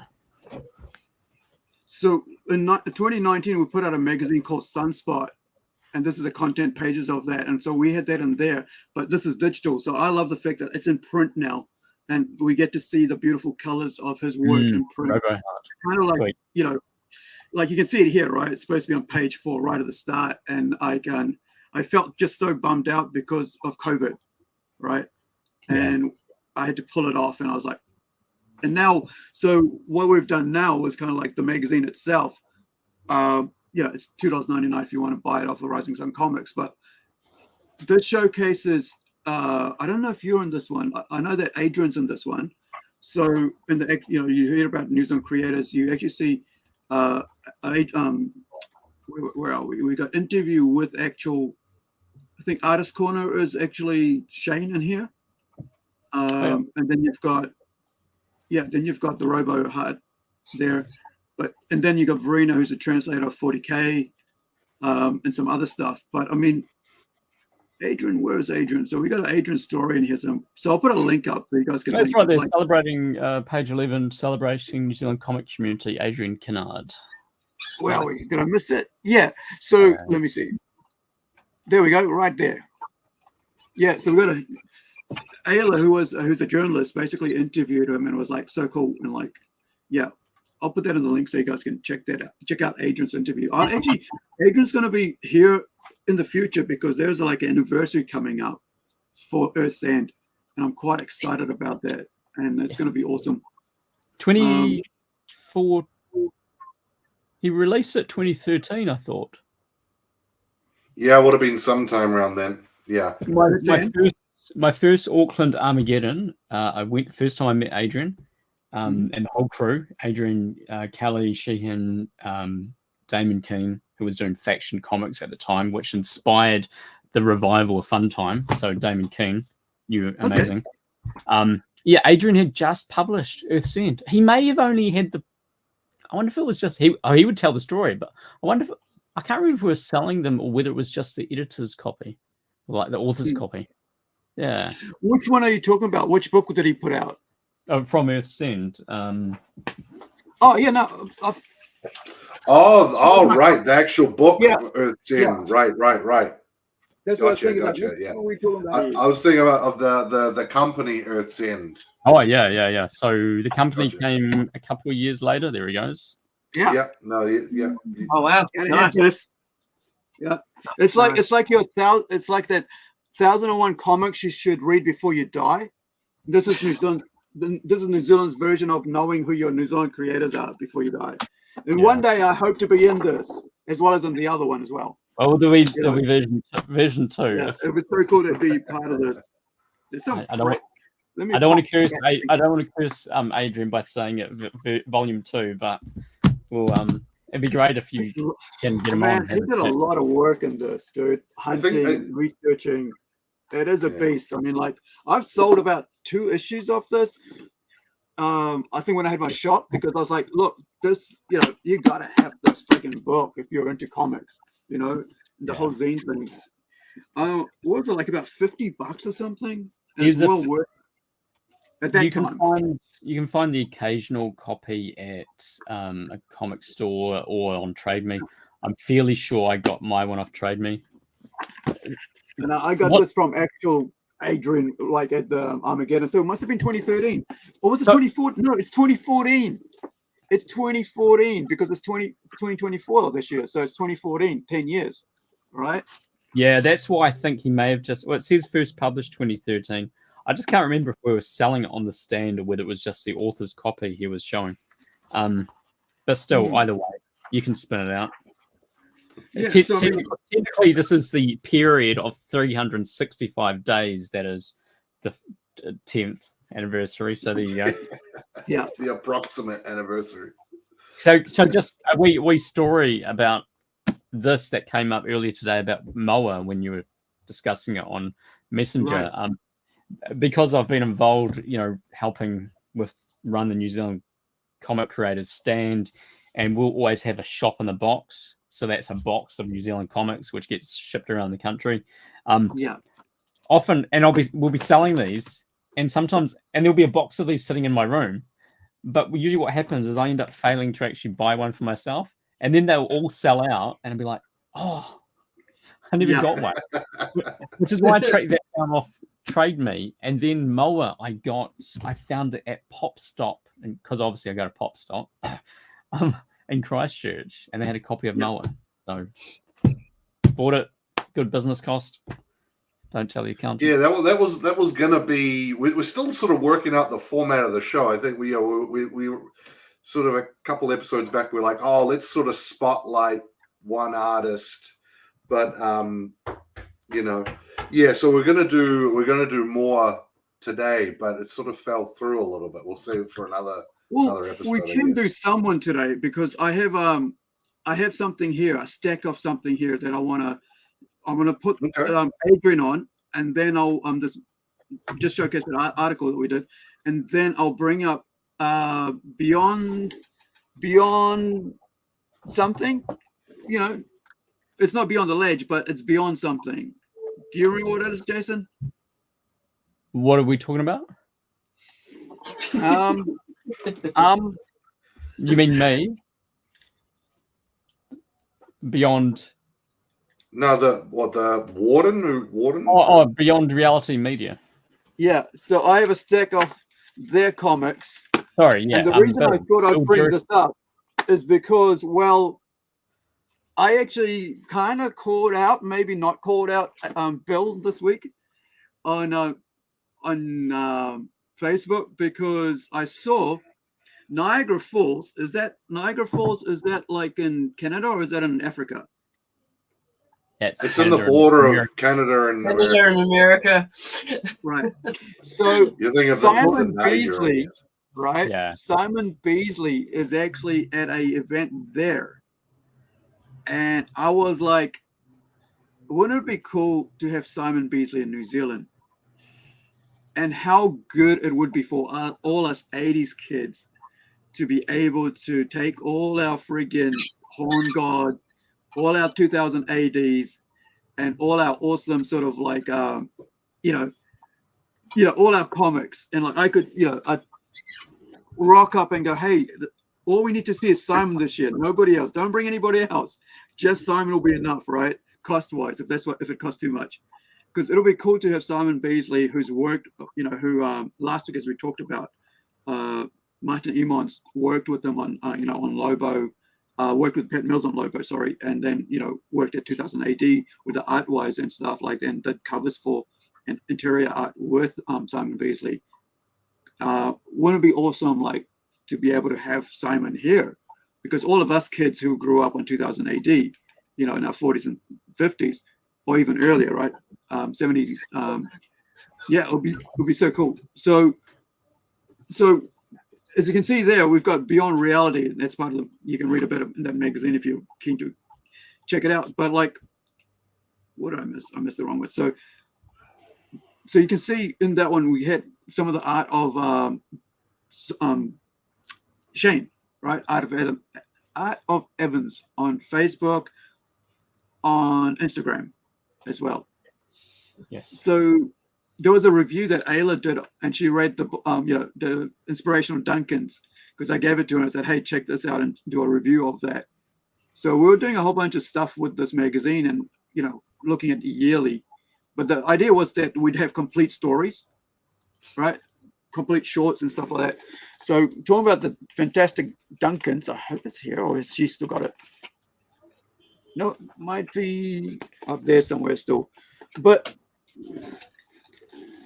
does because I don't know, because I haven't been to Armageddon recently, right? Yep. Recent years, because just like last 5 years I've been busy as. Can you tell us, are they still putting these out there, Jason? Are they still selling these, or are they out of print? With the water and stuff. Yeah, so it's funny because for a couple of years, as part of the New Zealand Comics Creators stand, we were right next to Bill's, and it was easy to like keep up with what he was selling.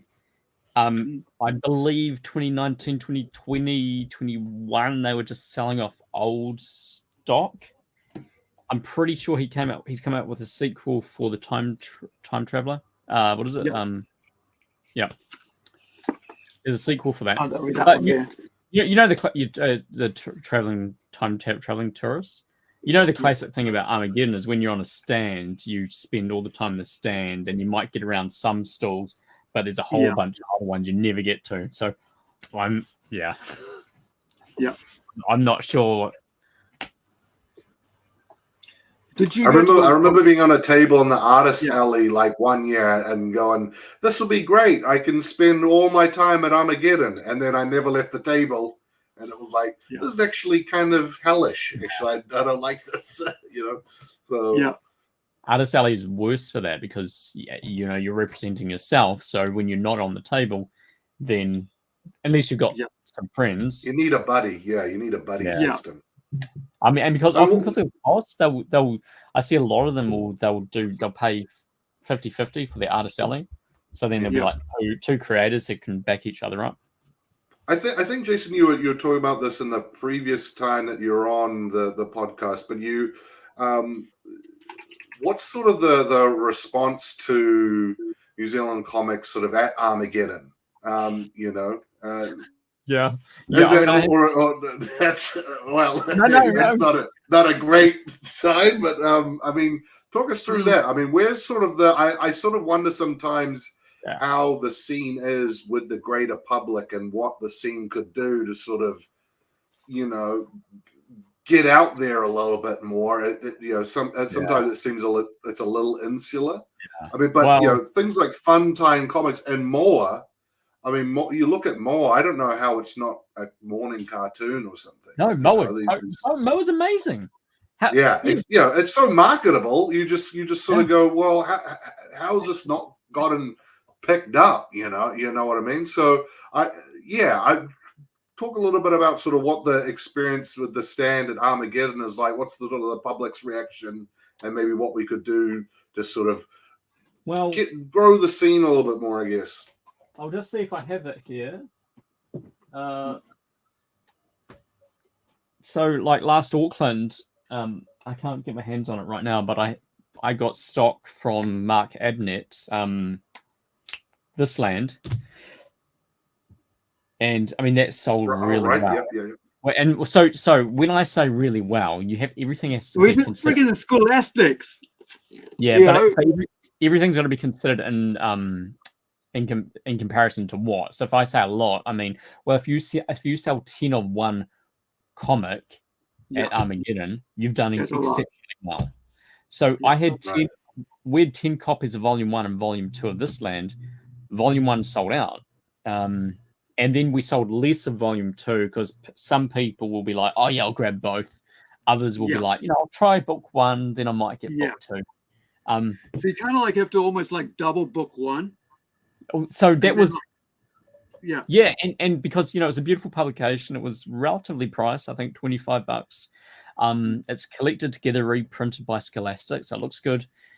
Scholastic label can't hurt, I'm sure. But also, I mean, it's New Zealand. Knows friggin' Scholastics. It's it's like having a friggin' Marvel label on the friggin' superhero book, right? But also, it's a great work because it's as Mark says, it's X-Men crossed over with Moana. So you got Māori myths and legends brought to life as these superhero figures in this post-apocalyptic world. So that's so anyhow. You've got to do it for the love of it because otherwise you get depressed. It'll break your heart. Like there's so much fighting going on in the American market right now in the indies. Like it's just crazy watching. Like and here's the thing. In New Zealand, we're used to knocking down people who stick their head up, and we're slowly getting away from that. But it's still there. Cultural, and it's just such a terrible thing. In a sense, it's like keeps us humble, but it's also terrible when you're trying to make it, and when you're trying to make it, people look at you like you're sticking your head up, and therefore you should be knocked down and humbled, and it just seems stupid. Like you look at Mark, and he's like had to go over there, right? And then like now he's like name kind of thing. It's like, whereas like I'm hoping that like we get over that, especially in New Zealand comics, that we just go, let's go. Let's go. Let's get you all out there, and I think that's something that the Aussies have basically got into my head, is that like the fact that they actually have a group where they actually promote each other, and that's what made me come and think about doing all this. And when we came into this, it was like let's get out there, because at the end of the day, we're Kiwis, we're not Aussies. And it's us. We want them to buy our comics, or we don't want them to buy American comics. We want to buy Kiwi comics, my friend's comic and your friend's comic and stuff like that. Sure. Yeah, absolutely. I think, comics is just a challenging market because we're 2024. Comics as a whole has been a declining industry. We're selling indie comics, so you're asking people to support indie comics, properties they don't know. So who buys that? Well, it's usually a lot of creatives, the comic creatives, Yeah. But they're going to be creatives, whether in film, designers, artists, illustrators, storytellers, writers who love the visual medium. Sometimes it feels like you're just selling to your own people, but then I suppose It is. it also makes like sense. 70% of it's selling to your own people, and that's the weirdest thing. It's like, how do we get it past that 70%? And that's why I think with Mark getting into Scholastic, it's past that 70%. Now it's kind of like 70-30, right? Where it's 30% selling to your friends, and But Mark had Kiwis the and- right product. Mark had the right That's it. product as well. So, like, Sure. End of day, Fun Times, and it's a grassroots anthology. There's quality comics and stories and art in there. And it's about encouraging the up and coming as well. And it's about providing an outlet and a platform for them to be able to get their comics printed, because when can you do that? That's the thing I love about Fun Time, is that it's there. Here's the thing. If it's on your computer, if it's on your phone, it's not real to me. It really isn't, right? Yeah. Once it's in here, I can hold it, I can touch it, I can pass it, I can put it on my shelf, I can take off my shelf, show it to my friends, show up here. That's real, and that's sort of. And to be fair, when we run the Kickstarter, we'll have a digital option, and we're going to use it as an opportunity for people to buy the digital back catalog. So I back a lot of Kickstarters. It's probably like 80% RPGs. There's more as the shelves go. It's not just D&D. In fact, I wish I had my other stuff there, so I was promoting non-D&D RPGs, because that's my other passion. But also, I will get a lot of digital stuff. But usually, I love the physical medium. I love being able to just flick through. But when you are backing a lot of Kickstarters, often it will be, well, in terms of a budget, look, I can't quite afford the physical, plus shipping's another $30 or $40. So at least I can get the PDF. I think that's a generational thing. I remember going to, like, Aunt Sang was holding a comic course on that art studio on K Road, and that the people that went were, it was like, as diverse as the census. You had old ladies there, you had students and what have you, and the older generation were going, well, I want to smell it, I want to hold it, I want to be able to look at it, what have you. And then all the young ones were like, oh, I can't be dealing with that. I just have it on my tablet, So that's sort of it's generational, It is sort of changing. There is that, but there is also the cost factor, like, that we think about. Like, it costs about $30 New Zealand to get a single comic out of the US, right? So for us, like, having that option, and I will always, and I agree with you, I should have mentioned, that we always have it ourselves. PDFs, like, digital is always there for people who are worried about that option. Like, I've backed about 3 Kickstarters this month alone that are PDFs, because I'm still giving, supporting, but I get to read it, right? And but like, when you really tally it up, the physicals make you more money not more making more money. It actually covers enough cost to go around, because you got a lot of artists and printing costs and stuff like that, and shipping. But the other thing about I find that's cool about digital is the same reason I just said wasn't cool about it, is that I can walk around with on my phone. I can read it wherever I want. I was trying to read a book when I was waiting for taxi today, but then I got caught up in something else, and I put it aside. But there is, so you got to balance it up, and I think that whether you other thing as well, just going back to the Martin Eamon thing, I was looking at a. So I'm getting a bit of lag here. So what else? So what else? Sorry, I got a bit of lag there. I thought you'd finish the sentence. Sorry. Yeah, So what I was trying to say was like it can be like the new generation wants all about phone and digital and stuff, and then the old generation is I want to touch and stuff. But there is also a balance where you know it's like, well, do you think does it look real to you when it's on paper, right? Or does it look real to you when it's digital? Sure, you can carry it around, but if somebody wants to buy it, you know, and give it to somebody, do you just pass it on with digital?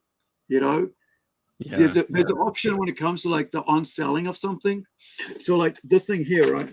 I was just showed you before of this, right? So I bought this off from Trade Me, right? For maybe about $40 or $20. It came out of America in the 90s. And now here I'm in 2022 and I have a physical copy of it. And then I got this weekend, like I was saying, I got to, like on Sunday past, I got to interview the artist who actually drew this, right? Yeah. John Stinson. And so I could go, here's on my phone, John.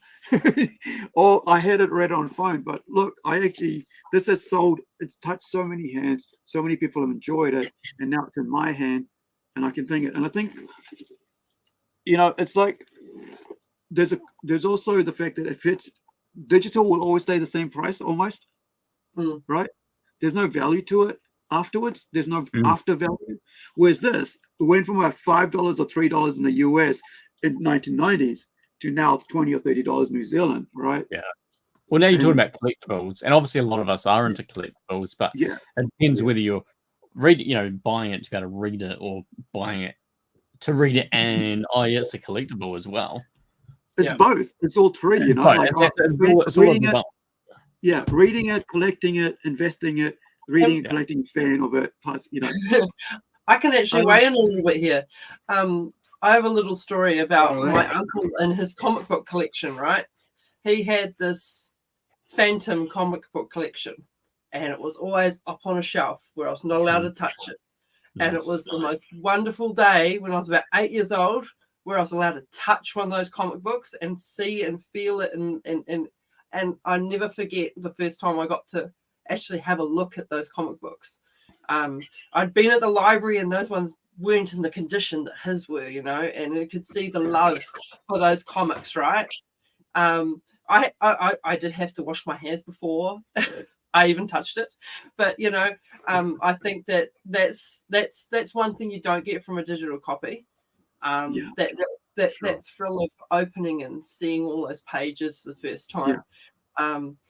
But I am very much just dipping my toe into the comic book world. I very much feel a little bit of an outsider in this chat, but I can understand the feel and the love of reading books. I had no idea that zine was the start for that, the book that I got when I was in my school years. So I'm feeling I inadvertently have been a part of the community without knowing. But you've also been dragged into the comic scene with Plunge, right? You actually got to play the character in Creator Girl.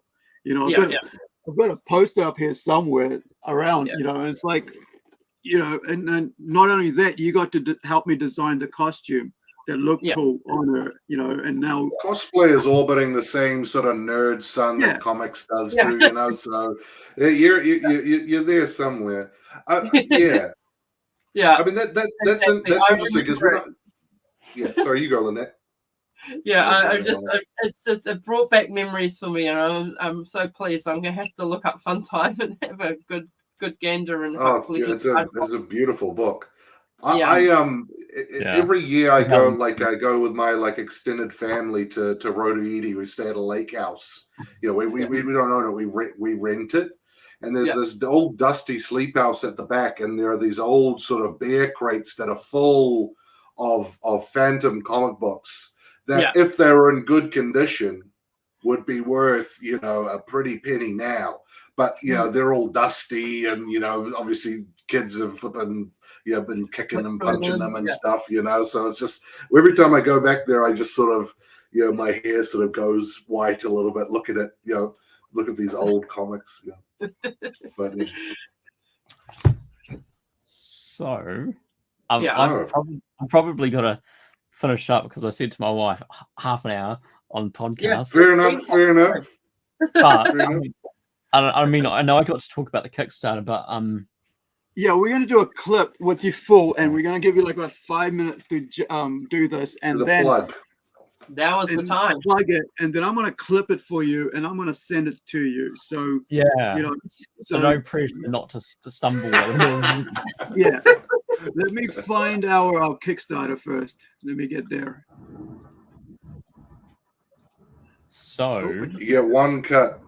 No, what I'm No second curious, takes. I'm going to hold this up, and I'm going to be like, "Hey, look at the high tech technology. Get your phone out and And take a photo. scan this QR code. Come on, I do you." All right. So here's what we're going to do. Got you. I'm going to keep myself on. I'm going to take because I can talk to you. I'm going to take. And then I'm going to take myself off, and I'm going to like if you watch downstairs on the bottom, you'll see some, me holding my hand up and go like this. Yeah, So- you can probably. And once and I I'll get prompt you. starting, oh, that's cool. That's So- cool, actually. Yeah, that's nice. Oh wow, look at that! Hey, wow. Okay, so Funtime Comics. So Funtime Comics, New Zealand's longest running comic anthology. Longest running printed comic book by far. That's some of the accolades that we wear. Why should you care? Well, Funtime is a grassroots indie comic anthology full of a range of eclectic short form comics, comic strips to longer form stories that are from a range of New Zealand comic artists and writers with some international guest stars. We feature deep dive interviews with the cover artist and with some of our other artists and writers, and we love to spotlight other indie New Zealand comics. So it's really just a real grassroots hub for discovering local comic content that's coming out of the country. So with our latest issue 35, we've decided to go to Kickstarter. So even though we've been running for like over 30 years, and this is our last lovely issue, last 2 issues, you can get our omnibuses as well, which will be on the Kickstarter.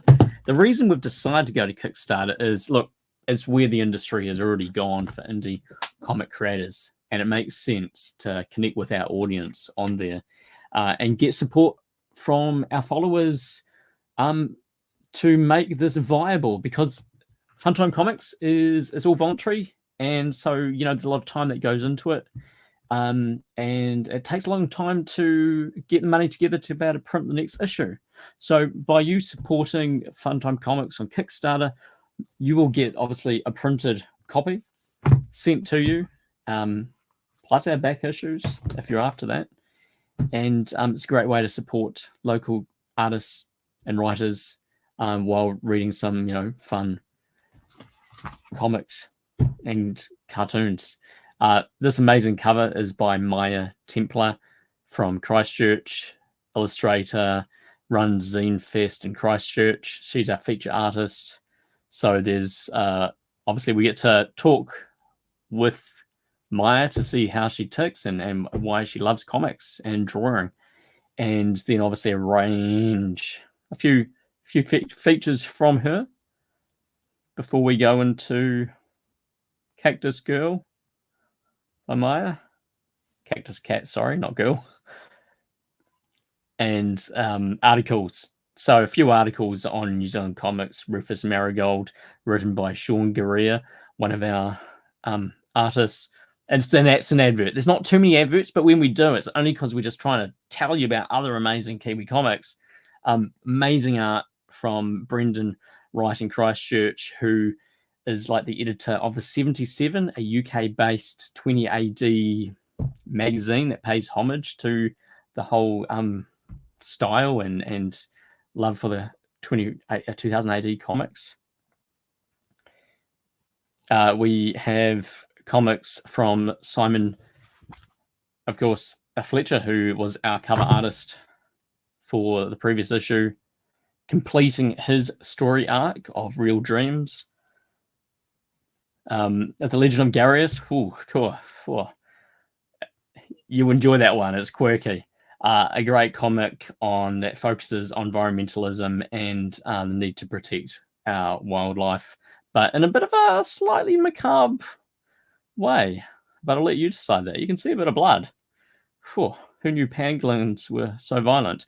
The classic Jam comic. This is a stalwart of the Fun Time Workshop. When we meet up once a month, we start a Chinese whispers type. Chinese whispers is like a musician's jamming, but we do it on paper. One person starts a panel and then the next person continues. And the idea is to try to get a storyline, sometimes successful, other times very interesting outcomes. Comics by Arthur Whelan, great artist from New Zealand working in watercolor and ink. This is Graffiti Panda. Need I say more? It's a bit of a whimsical, humorous tale about a panda who can't help but graffiti. He's not meaning to, deface property.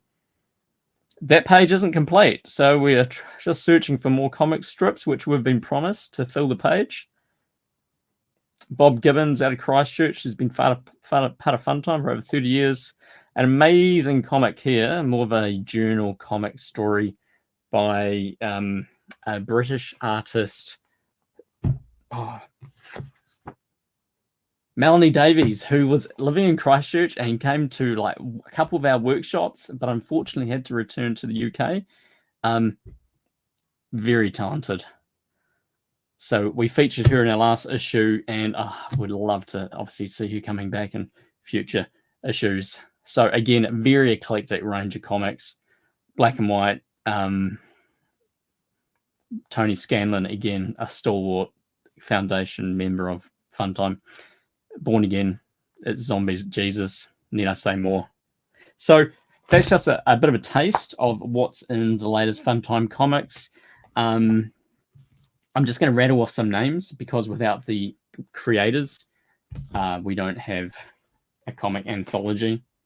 And it's a great way, if you know them, to really support your friends who love drawing and writing stories and communicating. So Maya Templar, of course, our cover artist, Melanie Davies, who I mentioned, Ryan Scott. We've got some great Slackman comic shorts in this issue. Simon Fletcher, again, completing Real Dreams, which has been told over a number of issues. Marie Charlotte Dern from Wellington with great comic strips and future cover artist. Bob Gibbons, Jay Skelton, Aaron Christensen with some more Beats the Kangaroo, Tony Scanlon, Karen Phelps, Matt Kelly, Tom Williamson. Actually, you know what? This is all the artists from the last issue. I think we need to do some updates. Matt Kelly was in the last one. Hey, Matt, if you're watching this, send me a comic. Richard Klingon, Arthur Whelan, Sean Garea, Nick Scarr, Jared Lane, Mark Barnes, Kiwi artist living in Germany. That's what's behind Kickstarter. Follow that link that's on this video. If you got your phone out, scan that QR code, and that will take you to our pre-launch page where you can follow the Kickstarter. And we will see you when we launch. So thank you for your support of New Zealand comics. Back to you, Arun. Arun? Sorry, not Arun. Are you Arun? Are you Arun? I don't know, actually. Sometimes I'll give you a clap when I wake up my children. ARU. The weird thing is, like it can be pronounced as Arun, right?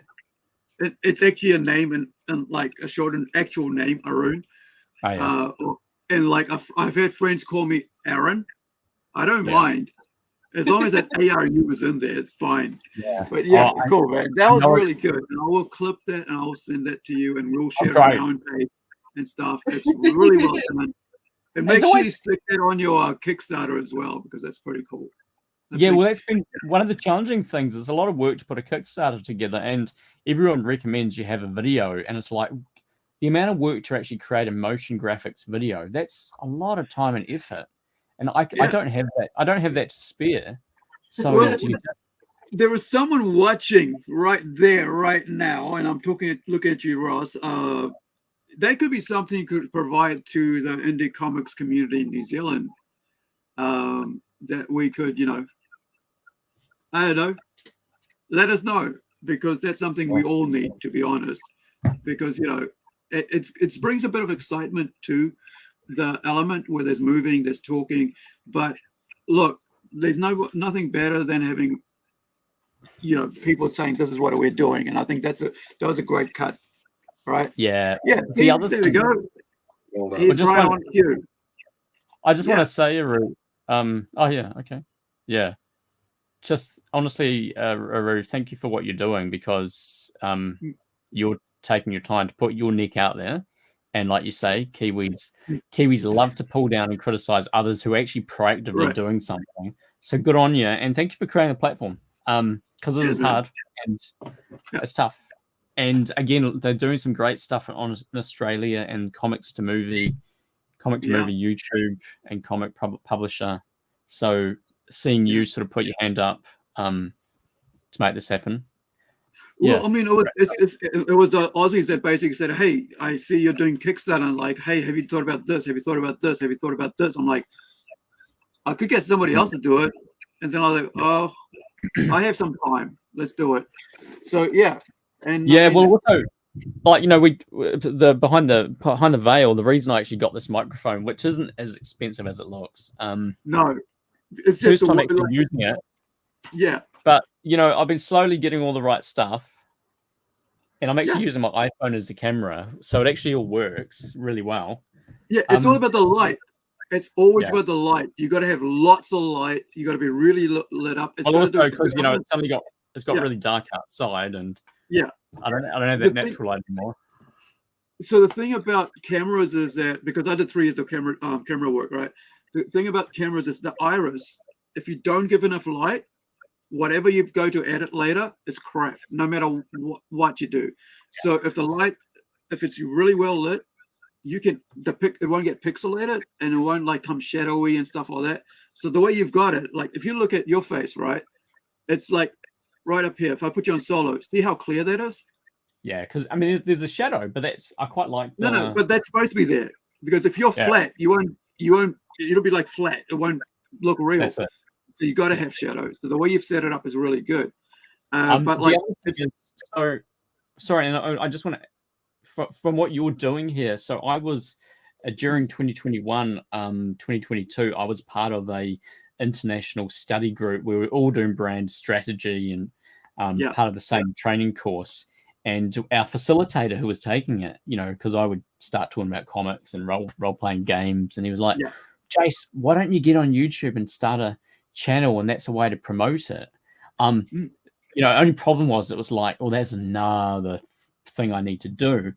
But getting this set up was that eventually I would get to that point, and what I thought I would do is I could start by interviewing the Funtime creators who are in our issues, and then pop those on YouTube. Yeah, and then just build that up. And my other secret thing is I'm so desperate to start a role-playing game YouTube channel. So, that sounds fun. I got to come back. I just need to find the time aside from running a business as well and trying to make a living. Well, that's what it really comes down to, right? It's time. Like, there's only 2 things I do now, because I've stopped, I've taken a year off from convention, is this and writing and meetings. This, writing, meetings. That's all I do every day, almost every week, right? Like this morning, I had like a 2-hour meeting. A couple of days ago, I had a 3-hour meeting.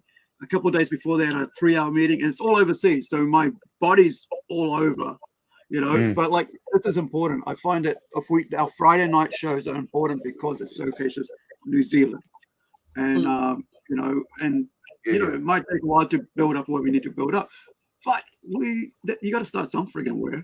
Come on, Kiwi, get off your asses and support us. Come on, this is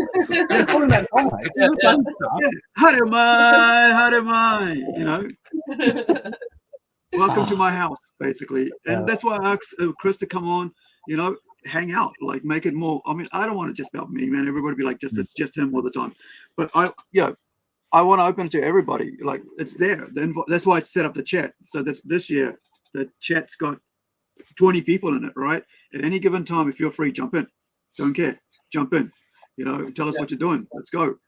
And so hopefully Nugget can come on and talk about his character, what he can do. And Michael, Michael Mead, writes, is he I haven't really ever touched base with him recently, but he writes for newspaper, doesn't he? Or publications or something like that. We'll have to find out from him because he'll be cool to have on as well. Sure. But yeah, so we were saying this is the after party. So 2 hours is up. So this is the what is this? Kiwis and comic books after party. So that's where we're at now. I might have to dip because I have to put my children to bed. Yeah. Yeah. So the after party might be fairly short-lived. Thank you, Jason, for coming on. Really appreciate it. I'm feeling. I've probably already woken up my kids with that laugh, but. Thank you, Lynette, and thank you, Rex, Chris, and thank you, Jason. Really appreciate it, guys. If you want to hang out. If not, we can close it off. And I'll edit down, and we'll send up the stuff to you guys. Is there anything coming up that you guys want to chuck out there with your whatever your groups are with, and events going on in your area? Lynette, what do you got going on? You want to give us a plug on your socials or what you got going on? Yeah, I guess I've got I've got my latest episode of Shapeshifters of Wraith is actually just went online today. So that's up and running. I interviewed a New Zealand cosplayer along with one stateside talking about performance. So that was a very interesting watch for which I did record live at the calling.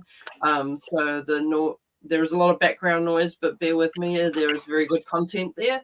I'm also going to possibly in the next week put up a recap of my my trip away, a full recap. We had a little bit of a taste tester at the beginning of this this chat, and hopefully I will be going to the pre-release that will be at Card Merchant this weekend. I think it starts at 1-ish. I think if you really want to know the full details, just get hold of Min. He's there every day, and he'll probably let you know if you're interested in trying out Flesh and Blood.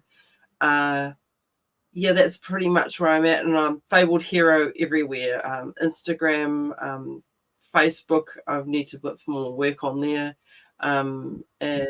TikTok and X, formerly known as Twitter. Right. What do people call it now? I heard Eric Bischoff. He calls it Twix now. I just call it Twitter. It's Twitter. It'll always be Twitter. I just call it Twitter, but it's X. X is a shit name. It's Twitter on there. It's not X.com. It's Twitter, right? It's the name's Twitter. right there. Yeah, and we still tweet. Yeah. But you got what do you coming do? up Like X now? I don't know. That sounds like what you do to your ex. Yeah. If you give me 2 minutes, I'll be able to fully indulge in the after show. I'll be fully invested. I just gotta check on my family. I'll dip out for 2 minutes and then I'll be back. All right. You do that, and I'll take you guys through what we're doing at the moment. I'm actually planning our Kickstarter, which is Robot Nation Volume 1, Number 1. All up 36 pages. Art and everything else, like actual pages of comic, is 28 pages, not your 22, standard, American Marvel DC comic, but 28 pages. You get 12 pages for one story. You get 16 pages for another story. One's on Earth, one's in space. At the moment, it's a black and white. We're going to offer digital black and white or colored. $2 difference because, of course, you got to pay the colorist, so it's a bit more expensive on that end. But also, we're going to do a full color, comic out, which is being illustrated now. So in a couple of weeks, we'll have the the coloring. So this is an actual cover by another artist, right? So This is one of our risque covers. There's going to be full colored, has been full colored, to be honest. I've received it today. And it's the color's been done by another American artist who just approached me on Facebook. I interviewed him last year about his work, and then he just, hey, I'll be interested in doing something for you. I said, what could you do? What are you interested in? And he said, I could, do inks, and I will, I can do colors. And I went, colors and inks is great, because we had the pencils done. And so this is a foil cover, right? This is me designing the foil cover. So it was just Francisco's art, and then I took the cover art and I just removed everything else and just put this, this tone in it, like color tone gradient, so that, from red to sort of like silver, and it's going to look beautiful in chrome, not chrome, sorry, foil. So I did it on specially, so it would be a foil special offering, but it's my cover design. And then, so this is the kind of the art you'll see inside. That's just a panel from it, right? This one's this is called Robot Nation, which is a title story, which is 12 pages long, based here in New Zealand. What's that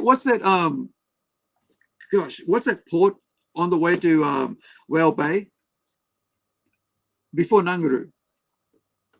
I'm not sure. Sorry. Lynette? My New Zealand geography is shocking. Across from Limestone. Across from Limestone. Yeah. No, that's It's I'm thinking. Across from Limestone. Yeah, on the way out, and so you just go straight out, and then you have to turn a left onto like Whale Bay, and I've and the never been surface. out to Whale Bay, but I've been to where you're talking about, and my brain's not functioning anymore. It's not Nguru, is it? No, Nguru is further up north. Nguru is around the coast a bit further. And you turn off before you go to Partau South. Yeah. So I have printed this there. So this story is actually it's Takapuna. It's written friggin' there. How could I not see it? Tutakaka, look. Tutakaka, yeah. Tutakaka, there you from go. the East Coast, right? So this is it's further around you. Yeah, so it's actually a Tutakaka, which is like about 20-30 minutes from here. And then, so that story is basically about two people, him here, and her, right? The two of them. So it's it's about a relationship. It's kind of like a relationship, kind of like she has kind of like depression kind of things like going on with her life, and so they've been chucked into a sort of like a dystopian situation while they've been away on holiday. While he's been taking, sort of like how you have time out away from people. So they did that, and so while they were away, then they come back and they come into this, right, everything's changed. So that's Robot Nation. That's 12 pages. And then you come down to space, right? With the trouble with Bobo. And here you are in space. And it's about a family, mom, dad, and little kid. And, and so you've got, mom and dad, and the story about the three of them and how they behave as family in a situation. They're landing on a planet, and I think it's Venus, if I remember right. Because they run out of gas, right? So they have to land no matter what. And so they land and they find themselves in trouble. So this is the pencil work that Francisco, he's Italian, that's worked on this with me. And, so I think, so this is the page, this is the pencils page for that one way back up here, right? So this is going to be in Kickstarter probably end of February or early March. We just got to work out all the pieces together. So there's that page there I was showing you. So you can see the detail, the planning of it. So you got that inked finished page, and then you've got the colors coming on. But here, you've got the pencil work. I just always get amazed by, artists, like especially comic artists, how they can plan ahead. Like this will be black, this won't be, and and how it'll look in their head. And because he's done his own inks. A lot of time people don't do their own inks, as I mentioned earlier with the cover, with this cover up here. This one here, right, with the robot.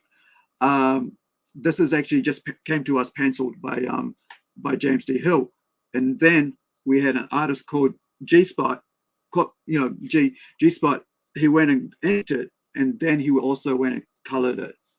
I don't want to show the final colors of that yet because I want to be a surprise. But there's also, let me come down here. This looks amazing, Aru, and I'm really happy to have been on tonight. But Yep. I'm just going to have to jump off. Thank you so much. Yeah, thank you heaps. I appreciate coming on, man. Hey, have a good day tomorrow. Have a good weekend. Thank you guys for watching us. Like I said, this is the after event. So the 2 hours is up. I appreciate it. Hey, see you later. You're welcome. Thank you. Anytime you want to jump on, it'll be cool. All right. Anybody else watching? You're welcome to come chat. We're waiting for Rex. I don't want to jump off before Rex comes back on, so I'll waffle a bit. So till then, now one of the other things that we did do a show and tell this week on. Let me just bring it up. We did one of our shows that we do is called "What's Cooking" at Rising Sun Comics. Not Rising Sun, it's Plunge Comics, right? So we did a piece this week about we had on, where did you go?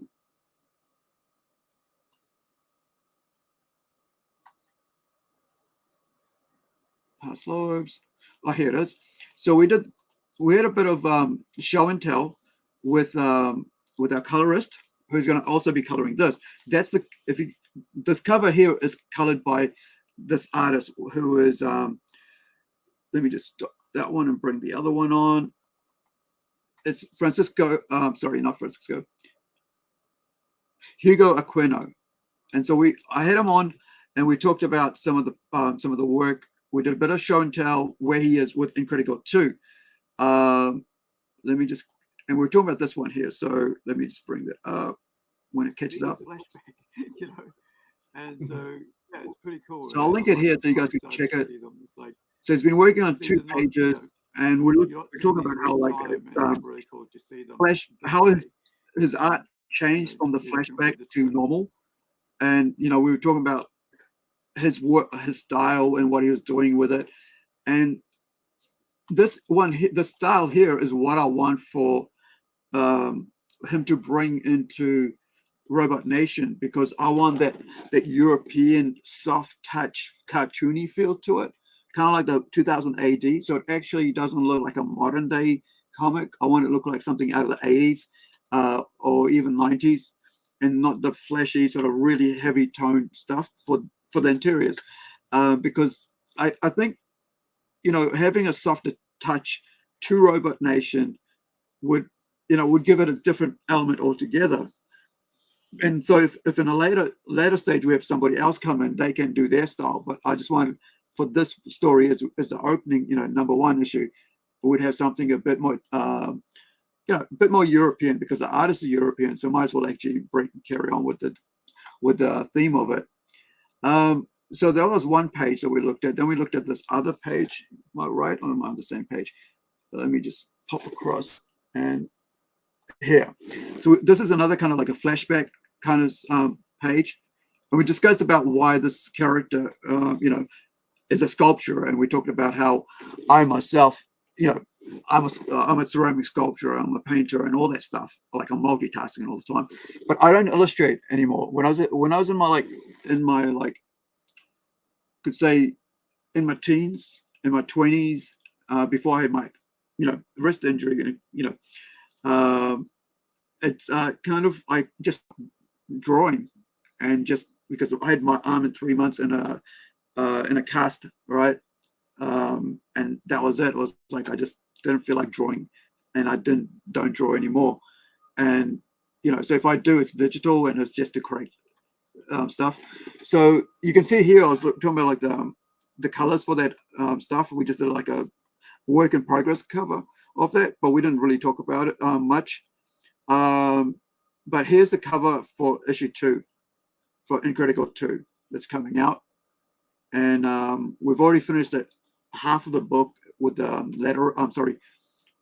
with the lettering, as well as I think I've finished half that lettering myself, because I do the lettering and design, but the artwork like illustration and inks, and pencils and inks, sorry, has already been completed for like about 10 or 11 pages of it, because it's only, I think it's a 24-page comic book. And then this is the artist who did the interior. So cover A will always be the interior artist's work. And so it's, his own style as a cover. But it's it's kind of, we're showing off some of the work. This is the full page of the ones that's colored. So next time we'll do it, like we're kind of like doing a weekly catch up, where we do the what's cooking at Plunge Comics. And that way you guys get to see where we're going with, how far we've gotten along, what the process is. And, and we always, talking with the artists, you get to see behind, kind of like the thinking behind what's being, what comes onto the paper finally in front of people, what you get to pick up and read, or even if you're getting the digital copy, right? So there is that. And so we're talking about his other stuff, from issue 1. And here's the work from issue 1 that you can see on, on our Kickstarter, and so on. And the thing about this book is a PG kind of all audience, like parental guidance kind of thing, because there is some, soft violence, right? But it's really for all ages, and that's the theme for it. And that's why it's over at the Rising Sun page and not under our own banner, under Plunge Comics NZ, right? Or Plunge Studios. Yeah, I think it's Plunge Comics NZ. So because of that, we have a separation between what's for everybody, all ages, and what's for mature readers, right? 15 plus. Because what we're doing over this under Plunge Comics page on Kickstarter is for more mature readers, right? So you can like have more violence, more aggressive stuff going on, more aggressive, like not aggressive, more like in-depth discussions about stuff, and topics are different, a bit more mature. And what you see is a bit more mature as well.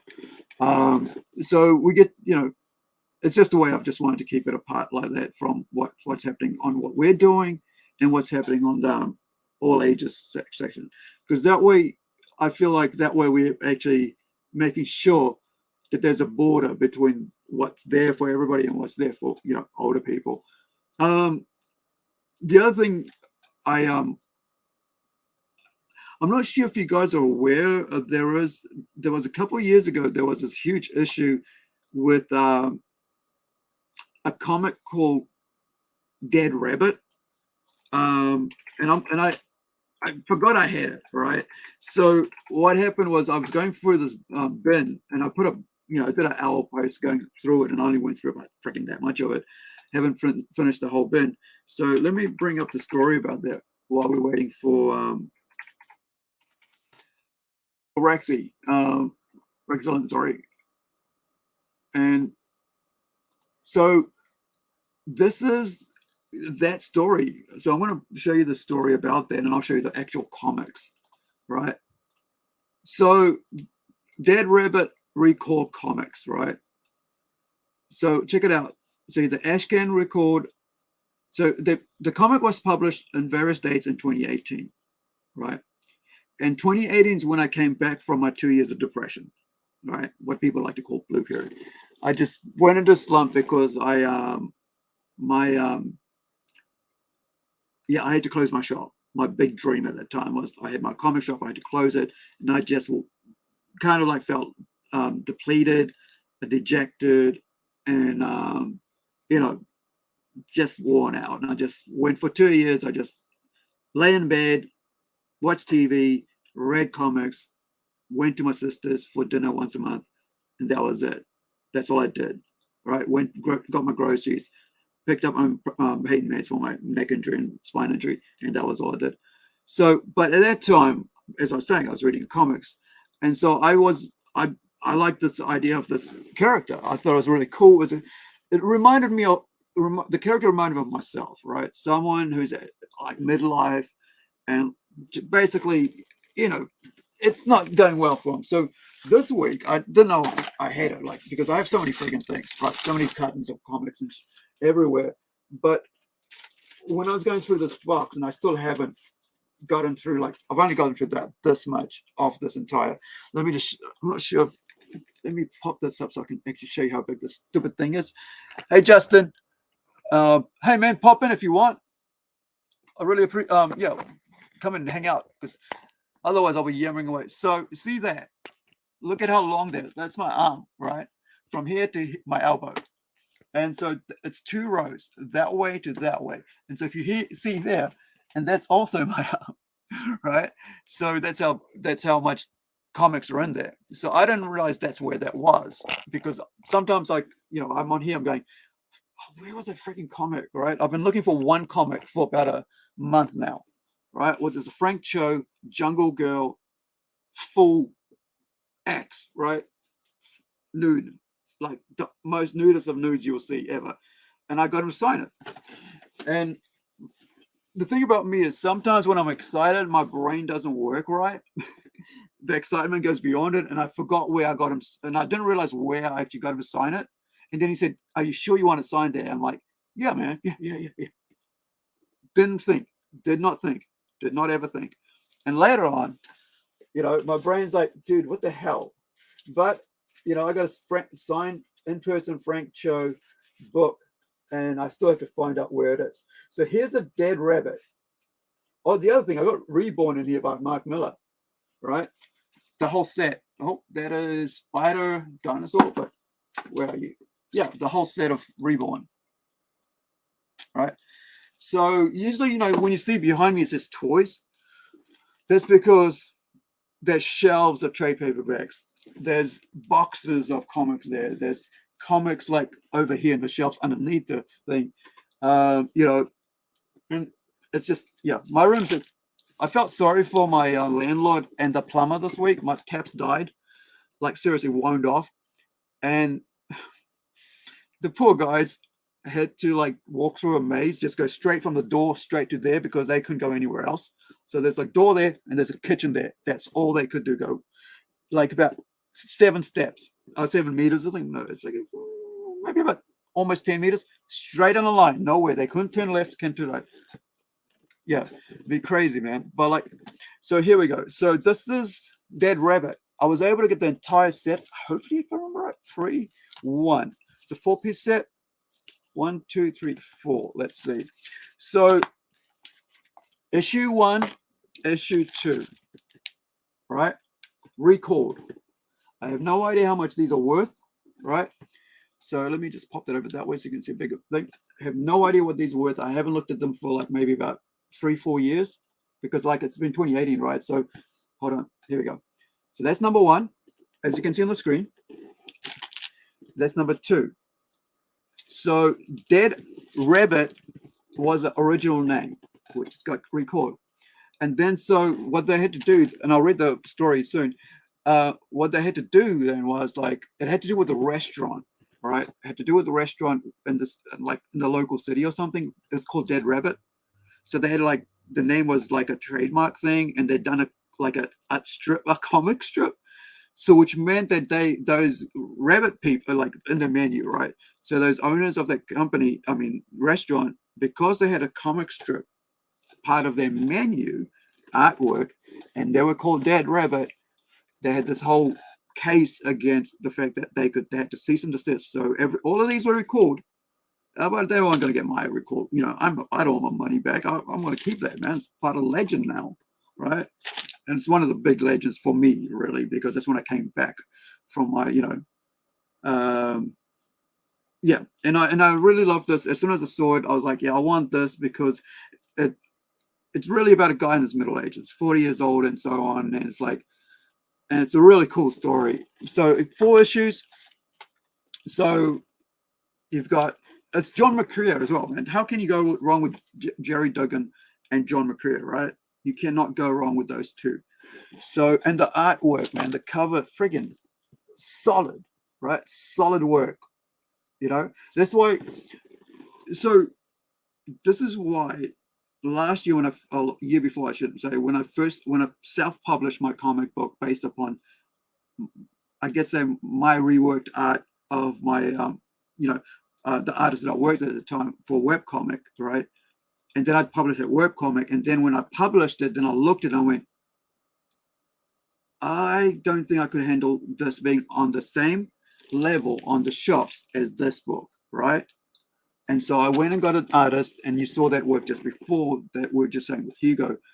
And I went, I can now compete for that same audience, because my work is just as quality as, and my artist work, right, is just as quality as any of these books, and I stand by that 100%, right? And so I'm very pedantic. I will, I mean, seriously, I spent $500 on it, and I apart from the ones I sold, I have every other single issue, and those that I gave away, right, to family, because I know one day, if it ever, Indecratical catches on, I still have a book, that's there.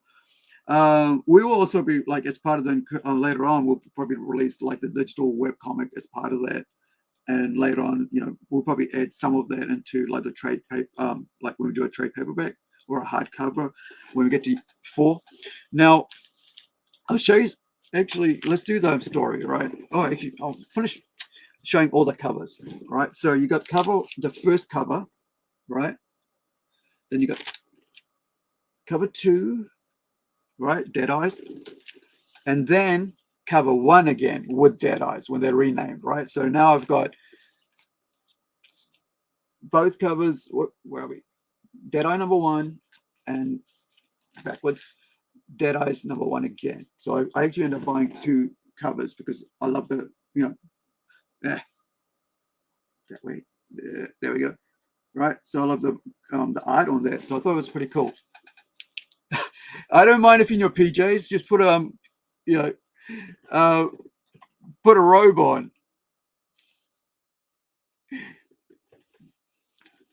I'm sure you got a beautiful black robe or white robe or whatever. Or if it's pink, I don't mind. No. But yeah, so this is the other. Oh yeah, so I mixed up there. So here's the number 1 and 2. That's why I think. Check this out. So this is the original Recall number 1 and 2. Right. Such a solid covers, right? Look, that one. Look at that. Isn't that cool? Just, John McCrea is amazing, amazing artist, right? And here's the thing. I think Francisco Conti, with the art style he's got, my artist on Robot Nation, which I just showed you before, is very close to his art, right? Like that's why I can say I will put my book up there with all of those guys, right? What do you call the A League or B League? I don't know. So here's the new renamed 1, 2, 3, 4, right? So you saw the 1, and here's a 2, right? And here's a 3. And it's about a superhero, right? Kind of like a vigilante character. And here's number 4. And then, the Recalled Babies. Now let's have a look at the story and how, and I kind of abridged it about this. So is it that one? Nope, that one. Right. Let me pop in and where did you go? There we go. So Ashkin, so the regular. So I've got the regular cover, right? And then there was like a 1 in 10. And the NYCC. Then you had Nerd Store. That's pretty cool. Then you had the Dead Rabbit, Third Eye. Oh, that's the X on the eye by the looks of it. No, it doesn't want to pop up.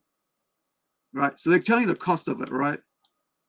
So my one's $8, right? What do you mean by, that would be the smaller version, S-Can, right? Smaller size. So you get all the prices here. For me, it doesn't really matter because how many of them are actually out there and how many basically just went, I'll swap it back over. I don't think people would have swapped it back over. So, it's a big story at that time. It's a more recent story, right? It's only the last 7 years ago, well, 6 years ago. Then you have like the BTC edition. Is that like a company or something?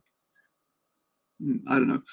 Then you've got the FP edition, which is $12 near mint, and $5 right for number 2. It's like how get you like? So what's the point of this being like near mint is only like 1 in 10? It's like number 2. Look at that cool cover.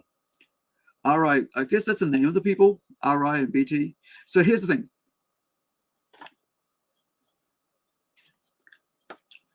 libation. Right, let me pop in there a bit closer so we can do this. So we can see what's going on. Okay, so the Dead Rabbits, also known as Mulberry Street Boys by the NYPD, were an Irish-American criminal gang based around Mulberry Street and the 5 Points in New York.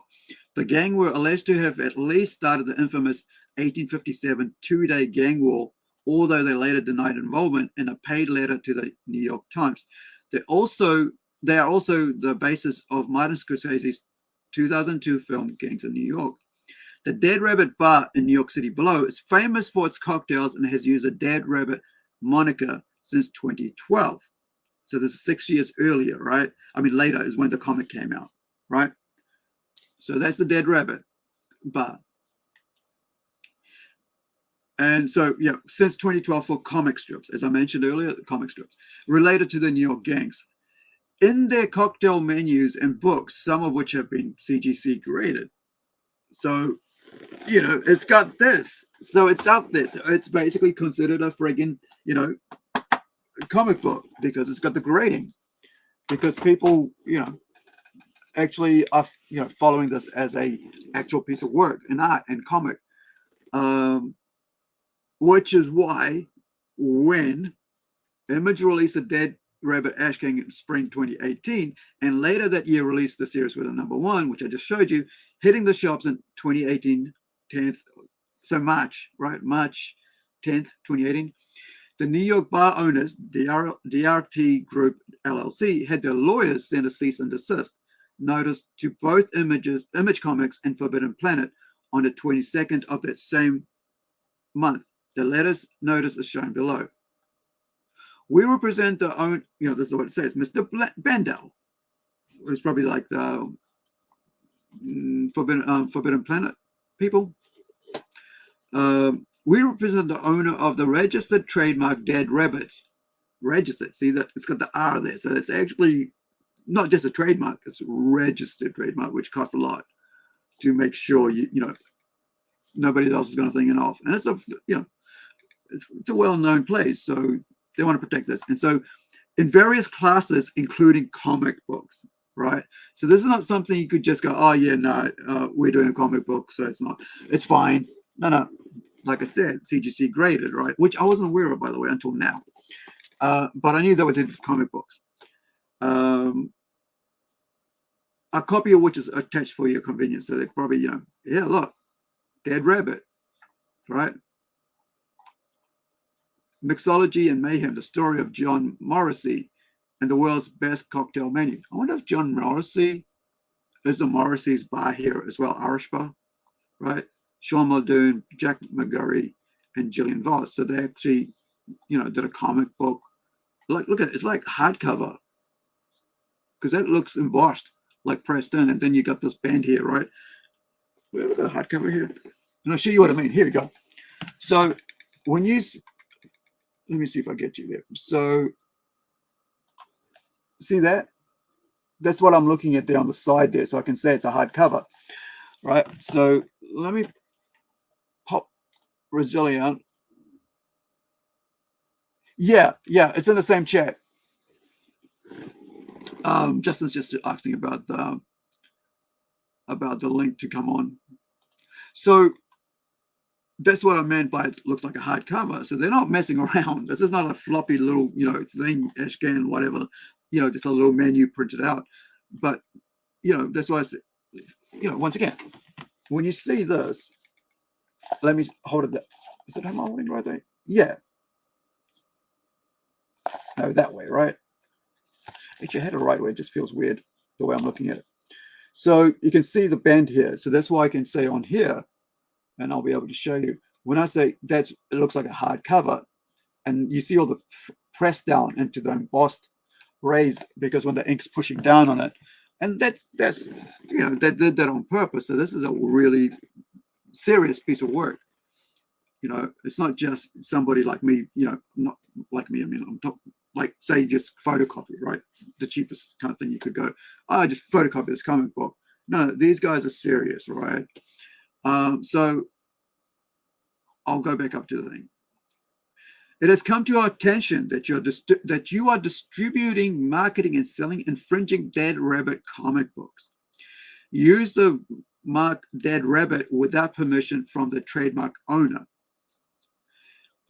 We demand that you immediately cease and desist this blatant copying of the Dead Rabbit registered brand name. Provide me with the certification within 5 days of your receipt of this letter that you have stopped all commercial use of Dead Rabbit brand, registered brand. You know, it's like making sure it's all every time. It's like what I do with my names, right?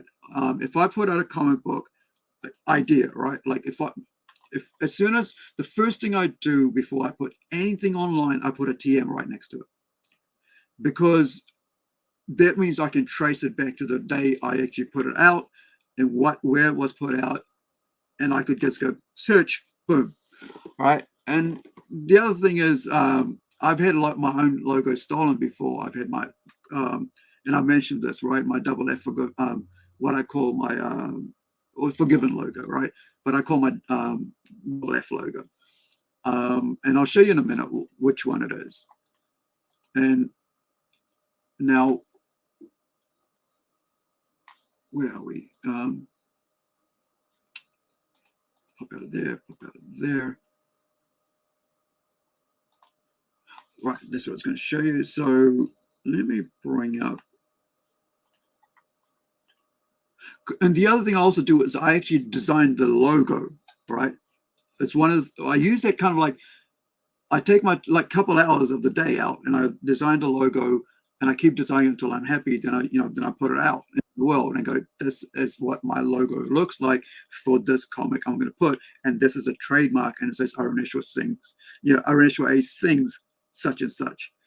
And because I'm trying to protect my IP, because we know in this day and age everybody can take it. I can steal your work anytime you want, but I want to make sure that I'm protected and the work we put out is protected, right? So I'm going to bring up an upcoming work that we might have an artist come on board. We haven't even talked to the artist yet. It's just a process for some work. So now, was it? Yeah, so I know that one. So here's a logo I designed recently. I mean, not recently, it's like friggin' a couple of years ago, because everything, it's not done immediately. It takes years to, it's weird. Like everybody goes, oh, you saw it, right? And here it is. And now you're looking at it. So I'm going to pop that out and I'm going to just bring that up, and then I'll let our friend Justin Young come on the after party. And and so you can see it here, right? When I'm designing, I know this is what my logo is going to look like. It's a fishtail, and this is how the words are set up. And this is the name of that book. I haven't even finished writing the book yet, but I know this is the book, right? And this is the logo I was telling you about. So this is the logo that was theft from me while I was away at film school, right? I did 3 years of film school, and suddenly this was stolen off my clothing brand, because it first was on my clothing brand. I spent 6 months designing it. And then somebody decided, oh, I saw it on a clothing brand. And, I know where they saw it. Unless they saw their friend wear it, I know where I sold it, to the rest of the, New Zealand. So, and then they took it. And then next thing you know, they're like, it's, I get told it's actually on a TV show worn by, on a costume. I'm like, did you go to that place? Because I had on my hat. So I go to work, I have my hat on, I take my hat off so I can go and work. And so the guy there who was, actually, no, it wasn't a film set. Apologies. It wasn't an actual short film set. And the guy goes, oh, were you on that film set as well? I was like, what do you mean? It's my logo. It's my hat. No. Yes, no, I saw this on a character. I'm like, dude, I've been away from the scene for about 3 years studying. And next thing I know, that it's like, but it's, so now I'm like, I think even that time it had registered, because it was actually on clothing, right? On the friggin' labels and everything. So, I can prove that it's mine. That's why, I think the most important thing is you got to have a story when you're trying to protect something. And I'm sure, Justin, you understand that as well, right? Because it's just, when these people, that's why these guys are here, protecting their brand. because they put a lot of effort into those. They've paid artists, right, to create this book, writers to create this comic, art and everything, the name, and so they want to protect it. And we can say, as comic artists or creators, we can, it's look, our logo looks different, and so on. But you look, it's got an X with the, they could say it's a rabbit, and the X is there and the guns, the way he's carrying it, and they go, well, you got X's as well, but like in the names, Dead Rabbit. I mean, they changed it to Dead Eyes, but so if you go back up here, right, Dead Rabbit, and it's got the, the cross and all that. It's sometimes the other thing is that stuff just, you're not even thinking about it, and you come up with it, and you think you're the first one to come up with it. And so in this day and age, it's important to do a search. I know there's one thing that I am, it might be a problem for me in the future, but I know the story on how it came about, so that might not be the case. So let me finish off here, and then I'll get Justin to talk about what he's got coming up soon. So the last bit here is, this cease and desist, and you got 5 days, right? Your conduct represents violations of the federal trademark laws. It gives you the number, and constitute misrepresentation of source or origin, tarnishing of our clients' Dead Rabbit brands, and confusing as to ownership, unfair competition, and counterfeiting. So, however, Forbidden Planet apparently did not respond. An Image apparently asked for more time, but went ahead and published number 2, which of course is that one, right? And so, which kind of deepens the hole, because like if they gave you 5 days to respond, and you don't, and you go ahead and you print the second one, now you got this problem coming. So, and published number 2 anyway in early November. So it was like 3rd of October. Maybe I'm wrong here, because it's 3rd of October, right? And then 10th of, is that backwards? So that must be is that the month, Justin, for Americans? Yes, it is the month. Yeah, it's the month. So I had that wrong. So it was like, I thought it was March, but like, because we go backwards, we go 3rd day, 10th of the month, 10th month, and then year. But they go the other way. Oh, I shot that. Yeah. So a month later, so now they got like, anyway, in early November, leading to DRT Group, these guys, lawyers, the restaurant's lawyers, or the pub, lawyers filing lawsuits against both the New York courts claiming, both in the New York courts claiming $2 million each from each in damages. So you've got these two people involved, right? You've got, where was the name? Image Comics and Forbidden Planet. So each $2 million each, right? That's $4 million US, which would be around about $6 million on New Zealand right now. So in damages. So the series was quickly cancelled in late November 2018, and the comics were recalled, although too late, as most would have been in collectors' hands. La-di-da-di-da, like me, right? And so at that stage, and traces of the comic were removed from Image and Diamond websites. Now, above is Dead Rabbit, mixology book, published at the end of 2018. So the founders, right? So the creators, Sean Muldoon and Jack McGarry, founders of the actual bar, published at the end of 2018, following up on the award-winning cocktail book, The Dead Rabbit, a Drinks Manual, published in 2015. So now you've got the changes. So with his wife's medical bills piling up, Martin Dobbs is forced back into. So this is a story, right? This is why I like this one. It was really cool. The story idea for this comic, I really liked it. That's why I bought it. Didn't know about the controversy. Controversy came later, because I already ordered issue 1 and 2 because I was keen on it the whole lot. So this is a story. So with his wife's medical bills piling up, Martin Dobbs is forced back into his Dead Rabbit mask. Rabbit loves to do crimes and get paid, and the first step to financial solvency is getting his crew back together Rabbit's wheelman makes a costly mistake and the job doesn't go. Oh, I thought it was heroes. Hold on, I got that wrong. Costly mistake and the job doesn't go quite as planned in mirror of a real life incident that nearly killed the writer off in Boston in 20. Ooh, so this is like a, okay, so this is actually based on his own life, slightly in that sense. So it goes, doesn't go well. It's like car accident. Yeah, wheelman, right? So it's a car accident that actually would say, what's his name? Jerry Dugan almost got into and almost died in Boston in 1994. So whatever doesn't kill you makes you money is what I always say. So the art is amazing from John McCrea. Now, isn't John McCrea the guy from Preacher? And I'll stop here with that. So isn't the art John McCrea is like from Preacher and so on? I should have a book somewhere with that. Let me find the hardcover. I know I've got the Preacher. Do you want to, while I'm away, do you want to?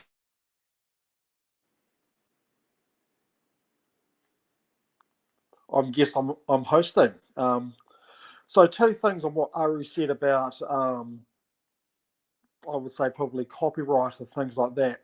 Two things I do as a creator. One thing, I never share ideas unless I have it written down or have it time stamped on my computer. So when I'm writing, everything is time stamped on the computer, which is quite handy to do, quite handy to have.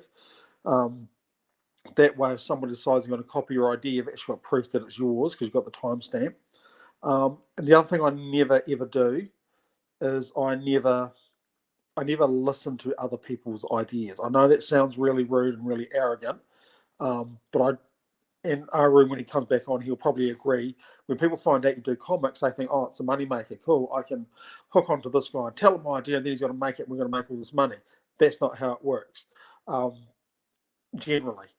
So what I tend to do when people are telling me their ideas, it's pretty much, what do you want from me? Are you wanting help to make your idea yourself? And then I'll give them writing tips, drawing tips, that and what have you. But I never listen to ideas in case I do a comic and that person goes, oh, that's my idea, you've taken my idea. So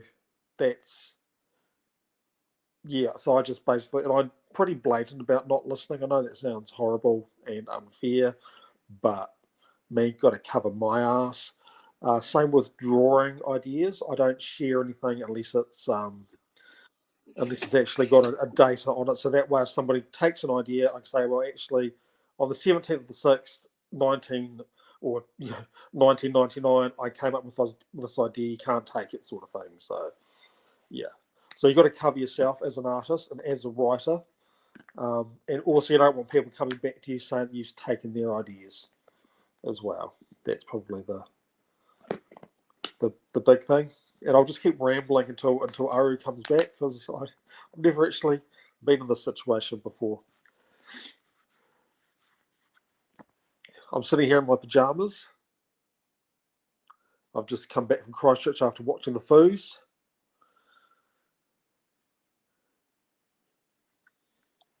This is all. Tell us about the Foos, man. Tell us about the Foo Fighters. Oh, how was that? Yeah, the Foos were good. They were really good. I watched it in Christchurch. So we didn't have Jack Black, like you lucky fuckers did up in Auckland. We didn't have Jack Black, but hey, Dave is entertaining enough all by himself without Jack there. There's a few people trying to pick fights in the audience. He called them out real quick, put an end to that real fast. It was great. Yeah, he doesn't pull any punches, so to speak, when it comes to people fighting at his shows. Yeah, I mean, like, I understand the idea, like you're getting all hype, but like, I don't like people actually ruining the moment for anybody else. I almost had that ruined for me. Actually, it did ruin it for me when I went to watch. Oh gosh, who was it? Kiwi band that was here. I suck at remembering names. 60? The thrash metal band. That someone. Yes. Gosh. Oh, I don't know their name, but yeah, I know who you're talking about. Yeah. Gosh, man. Like, let me just check. Hold on. someone thrash metal. They're New quite Zealand. good. I think they were actually doing a showcase or something. Shepherd's Reign, right? So it was Shepherd's Reign, and this guy friggin' was like doing a punk thing, like this, and I'm like, dude, you got all this friggin' space. I'm holding my cane, and I've got my phone, and I'm here because I want to record and promote these guys because I just like the fact that I haven't been to a concert in about 2-3 years, and I'm enjoying myself. I only heard about this band yesterday, and I bought that ticket last night, and I'm so excited to be here. And you're waving your friggin' arms around because he's like, this is the wrong place to do that because this is a thrash metal. This is not a punk show. You go and punk out with your friggin' idiot punk. And I used to be a punk, so I understand. And I'm pulling myself at that age. But this guy's the same age as me, dude. And he's trying to pretend like he's a 20-year-old, trying to like wave his arms around like he's ready for a fight. And I'm like, he almost knocked in. He kept knocking into him, and like I was getting close to him. Like I get to a point where I get angry, and then I get really angry. That's when I go, I got a metal cane in my hand. All I gotta do is just pick you up, and you're down, dude. You know, and you know, I'll just stick out my leg, and that's all I was thinking. Is like, if you come near me again, I'm gonna stick out my leg, and you're gonna fall. And it's like, don't ruin that shit for me, man. Like it was my first time seeing a really good band in, Shepherd's Reign. Really cool. Those guys rocked it. I got signatures on my hat. I couldn't even afford a friggin' CD. I actually need to get a CD from them soon because I said that I would. It's just that it was just like it just ruined the friggin' concert for me, man. Because all I had to do was think twice about like, I got to defend myself, and I got to try to enjoy, and I got to try to film, and got to stay up, right, in case this guy bumps into me. So it's but like, I did listen to actually I'll play this for a bit. Then I want to because we're just talking about foods at the moment. There was an Auckland concert, of course, but then there was like this whole there was they did like acoustic version of Foo Fighters. So if you let me turn this down a bit. So if you guys don't know who this is I think this is one of the best current day thrash metal band. In New Zealand, out of New Zealand, and actually to be honest, I think worldwide. I know there's lots of bands coming up and stuff, but this is friggin' old school thrash, like real guts and glory, right? Also the wall kind of thing. If I can take it from, what's his name? He has returned. He has arrived. I'm back. How's it going, boys? Yeah. You're trying to listen. I gotta be quiet because my kids are asleep, so I'm going into ASMR mode. That's cool. But still, it's like I'm like, if you're watching this from around the world and if you're still up, thank you. But you got to give these guys a listen. If you love thrash metal, if you love metal as much as I do, because my favorite metal band is Megadeth. So when I say, and I've spent 30 years of my life listening to metal, right? That these guys are, the sound, the mixing, everything, the aggression that they bring is so pretty cool. What do you guys think of Alien Weaponry? Sort of in the same vein. Yeah, the young ones, same vein, just as good, right? That's what I mean. Like they compete on the same level with the world, and that's what I say. Like for our show, Kiwis and comic books is all about promoting the quality of what we have to offer to the world, right? And we can compete. These guys compete, Scavenger's Reign. So Scavenger's Reign, I'll play a bit of that, and I quite enjoyed that. I actually saw the entire series. I think hopefully there's a second one. So let's pop out of this one. I don't think I have. So Scavenger's Reign, I'll probably have to play the trailer and without the sound, even though I'll have to edit it out later. But Scavenger's Reign. Right. Here we go, trailer.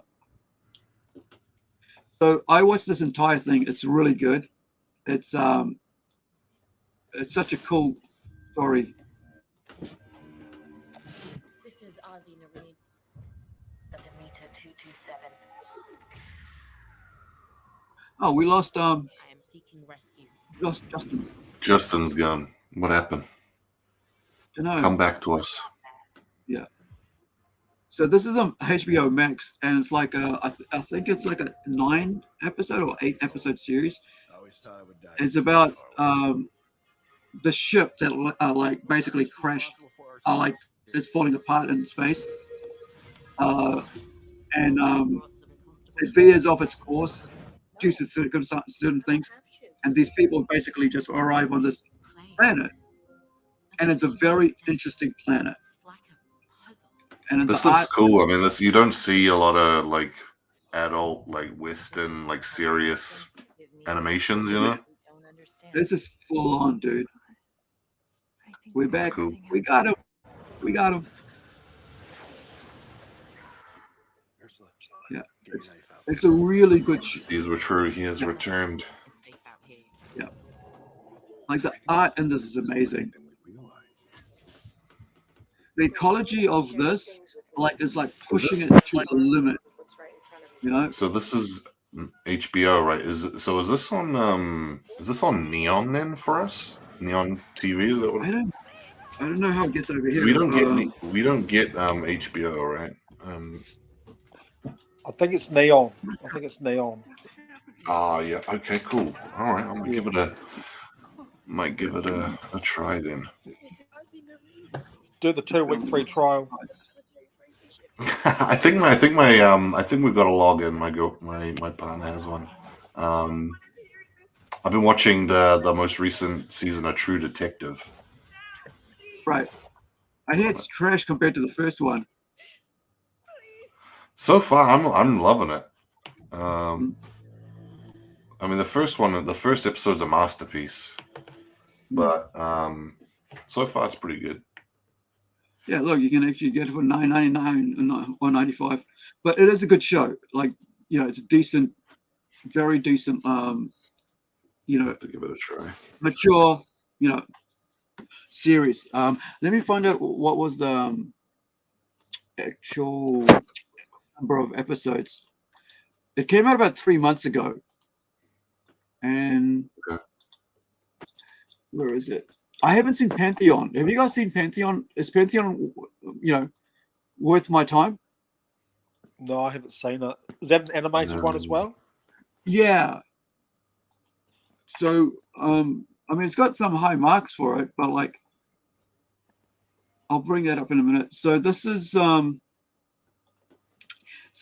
good this is, right? And it's 8.7, so it's almost a 9. I give it an 8. Right. So Joe Bennett, is that like is that a comic guy? No, especially so there's this one. There's a short here that he did.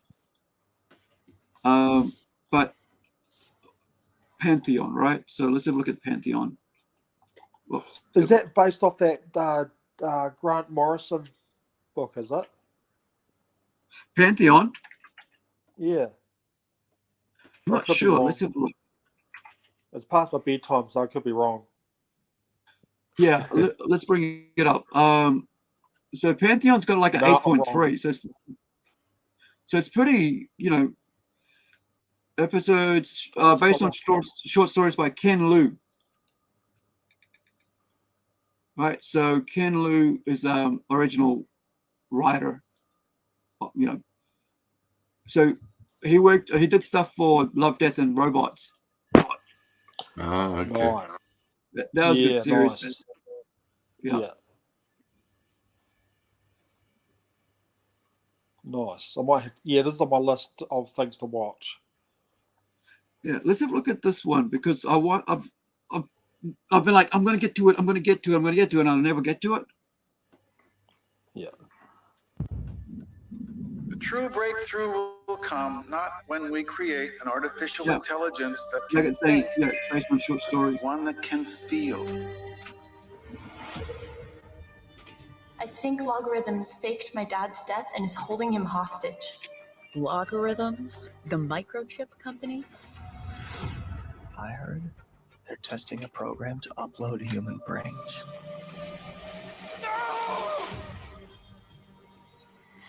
Why expand machine intelligence when you've got the I best actually haven't seen the operating trailer. system right here? This is dangerous tech. You don't want to play with it. Looks pretty good. Hi, kiddo. Kind of feels like Black Mirror, doesn't it? I want to show you something. How can we be human without a body? Time moves different for us. Now you can say holy shit. Holy shit. Right now, we are the only uploads, but soon there will be others. A future where we are not. I love that sort of art, man. The technical art. This is bigger than your dad or you or me. You don't understand about who these people are or what they're capable of.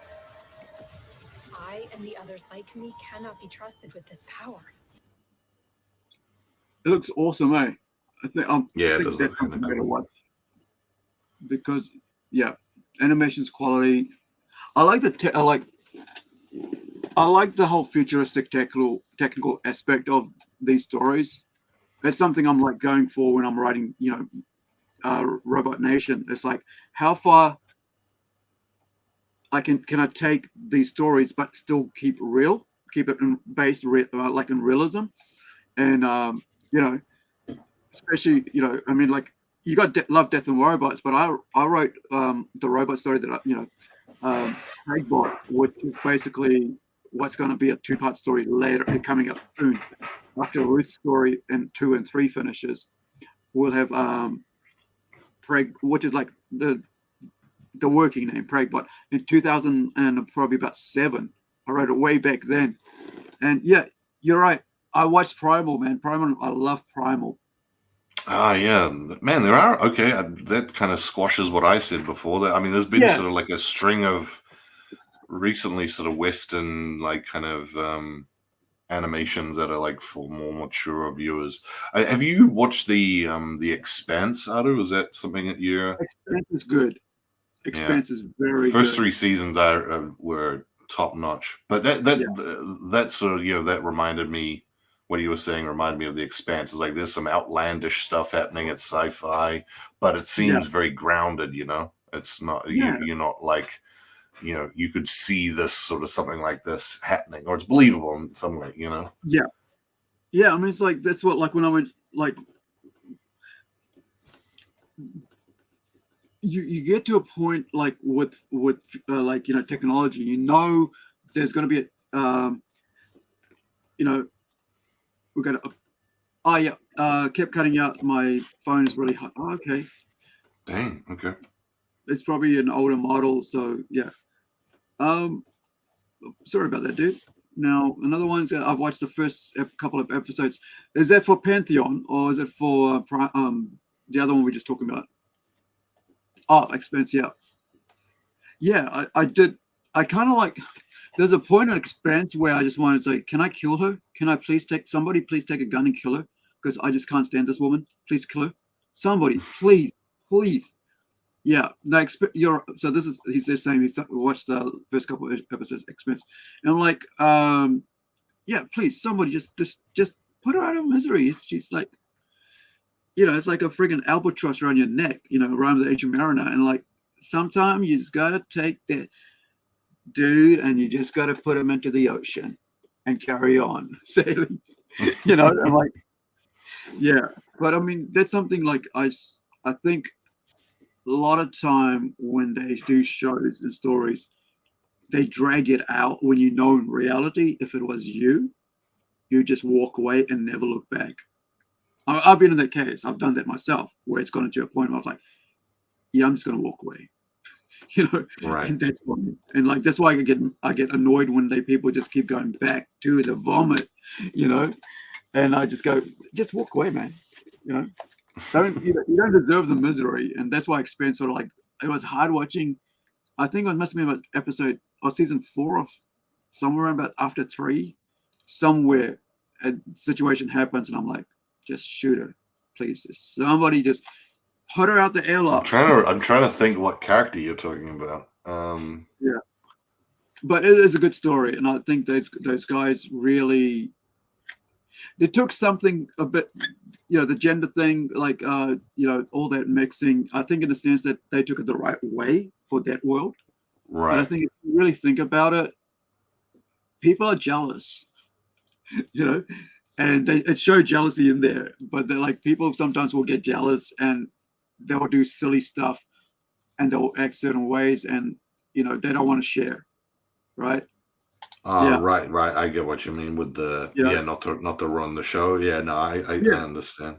I just thought like the first 3 seasons are just so well like paced. Like, it's just you. There was never an episode where you like it finished and you were like, oh, I don't want to watch the next one. Like, it was immediately like hooked into the next episode. So you're just like, it was just so binge worthy. When it sort of after the first 3 seasons, it kind of changes gears a little bit, and it's a different show, really.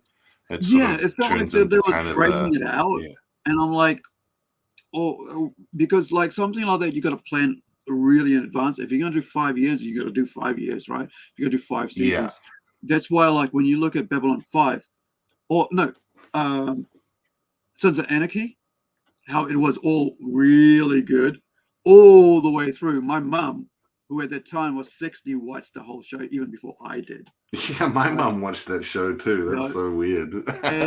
My mum loved that show. It's like you look at the mum and she's like behaving like a mum in there, right? Like looking after her son against all things. And so I could understand what my mum was doing, because she's been like with me all my life, protecting me, taking care of me. Whenever I need it, she's there. So I could see why mum would love that show, because of what's that guy's name, the lead character? What is that? Is that Charlie Hunnam or whatever his name is? Is that his name? The young guy? Charlie's character, right? So his mum behaves like a friggin' mum. And when they wrote that story, like he said, like right at the start, this is supposed to be a 5-year thing, right? Or whatever it was. He said, that's what he signed, because he had the story. Was it like, what was like Macbeth, wasn't it? The idea was behind it was Macbeth, Shakespeare's Macbeth. I don't know. I missed the boat on Sons of Anarchy. Yeah. Yeah, I mean, I came into it years later. Yeah. It must have been about 2 years later. So once it was over, I think I came into it. So let me find out what the deal was there at Sons of Anarchy. And Charlie's name was, and it was a good show. That's the thing. Like, it was really, really well planned out. And Kurt Sutter is he's married to Katie Segal, right? And so, you think that it's 92 episodes, man. So how many seasons? Yeah, it went for a while, yeah. 7 seasons, sorry, my bad. I thought it was 5. 7 seasons, right? So they had 7-season arc. And let me see what he said. I'm sure he said something about Kurt, what was his last name there? Kurt Sutter.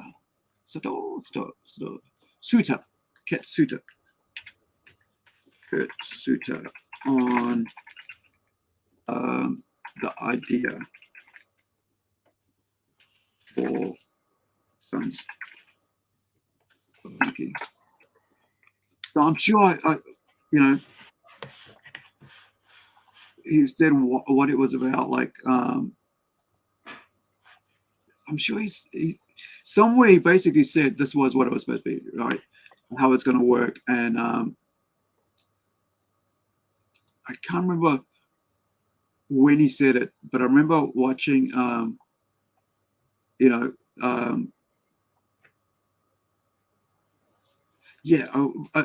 some sort of freaking let me so just there was see some here. sort of like Shakespearean influence, you're saying? Yeah, I'm sure it's Macbeth. It was just, it was like saying it's 7 years, this is how it's going to be, and this is what we're going to do. And because I remember right, okay. Yeah, I remember when I was planning. Yeah.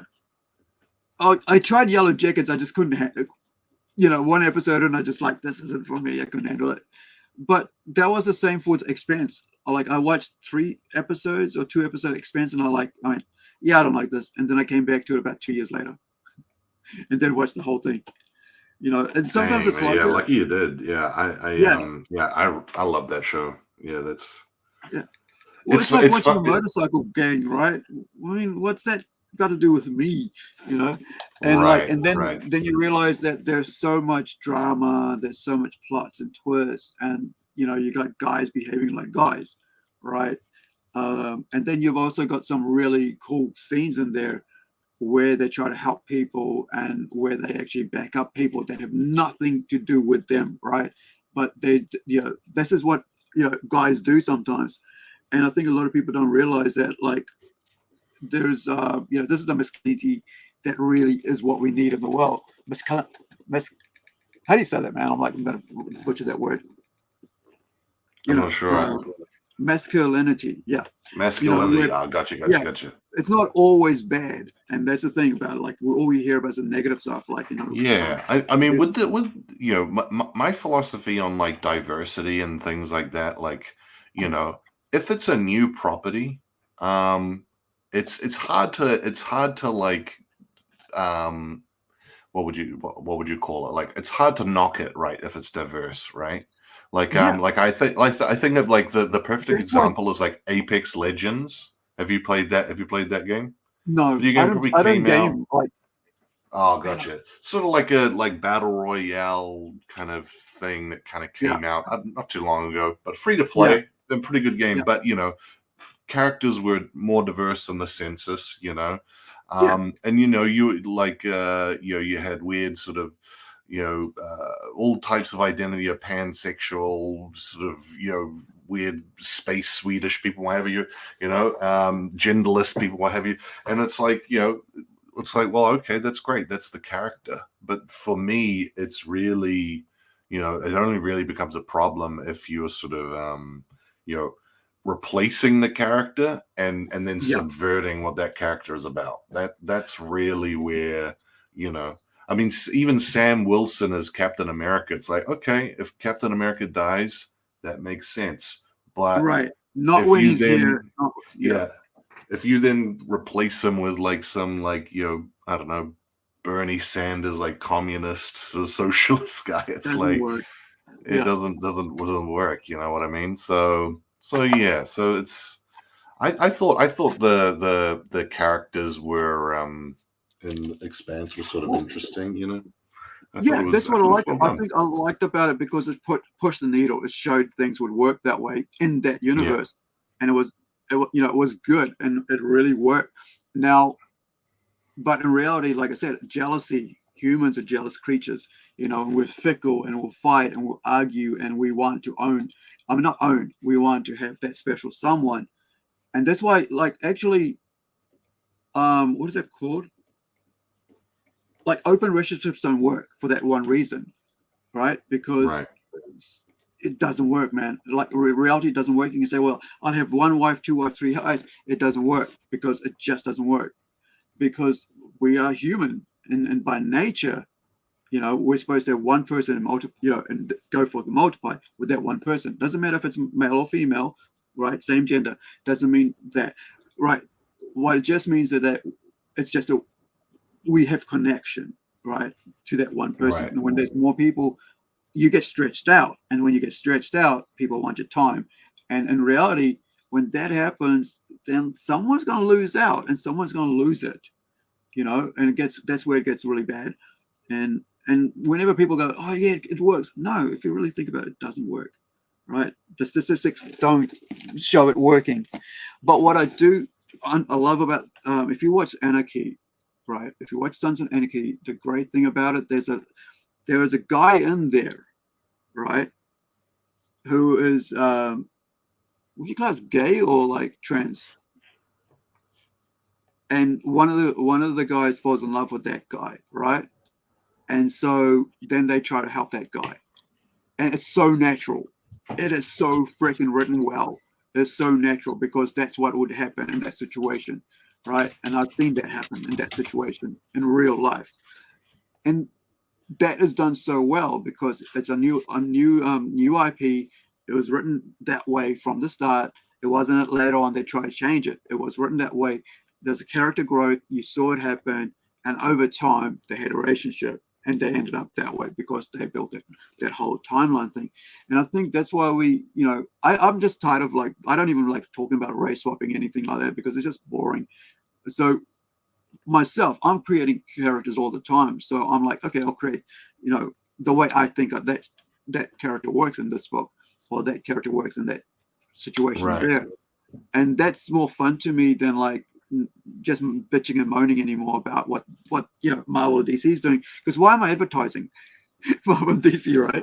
Right. I'm just gonna talk about stuff that I like. So if I'm I think you posted that article about that guy. I think he was a DC sort of executive, and he was like, "Yeah, we notice how sales go up when people get angrier." Yeah, and it's like, and that man, really works. You're just saying sort of the silent part out loud, It's just like, well, I mean, you really want to antagonize your audience? Does that seem like a sort of expedient kind of a strategy? I don't know. Well, It was right? It was bizarre. It's short-term goals. But here's the thing, right? Did you see the Ultimate Spider-Man? Yeah, I've heard that it's coming back out. Printing, third printing, fourth printing. What is it on? Like it's all sold out. Every single issue is on sold out. And the weird thing is, issue one, like the first printing, the A whatever it is, and it's being sold right now for $100, and somebody will buy it, right? Because somebody missed out. But me, I can give or take. I'm not that. For me, it's a bit too late. After 10 years of aggravating people, we've walked away. I mean, I've walked away. So, and I'm the guy who's surrounded by comics, right?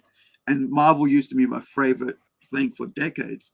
And then, then it was DC, and it was a balance between both of them. And, and now I'm completely out, even when I was like, oh, that sounds like a good book. Okay, maybe. Nah, I'm out. Anyway, doesn't matter. I can give or take.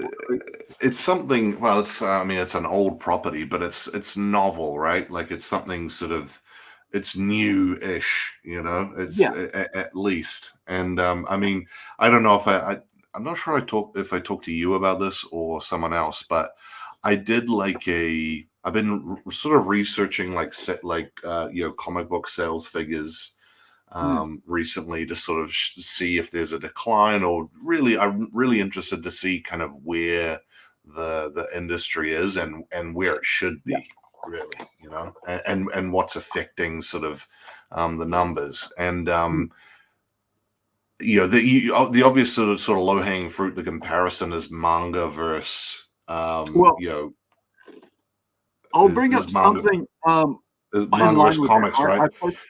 I posted that today about that. Did you see that? On my page? I haven't been on Facebook today. I had a pretty busy day. But just to finish my point, if you look at the top selling manga books in North America, so this isn't Japan. Japan is another world, it's another sort of market, completely different culture, whatever. But if you look at North America, the top selling manga books versus comic books, the characters, I think all the characters for manga, bar maybe One Piece, are less than 10 years old. They all came out in the teens. On the flip side, with Marvel, DC, what have you, I think the youngest character was maybe Spawn, which was the early 90s, The one before that was the 60s, I think, or the 70s. So at what point do you just go, well, these are tired properties and there's no more tread in the tires? You know what I mean? I don't know.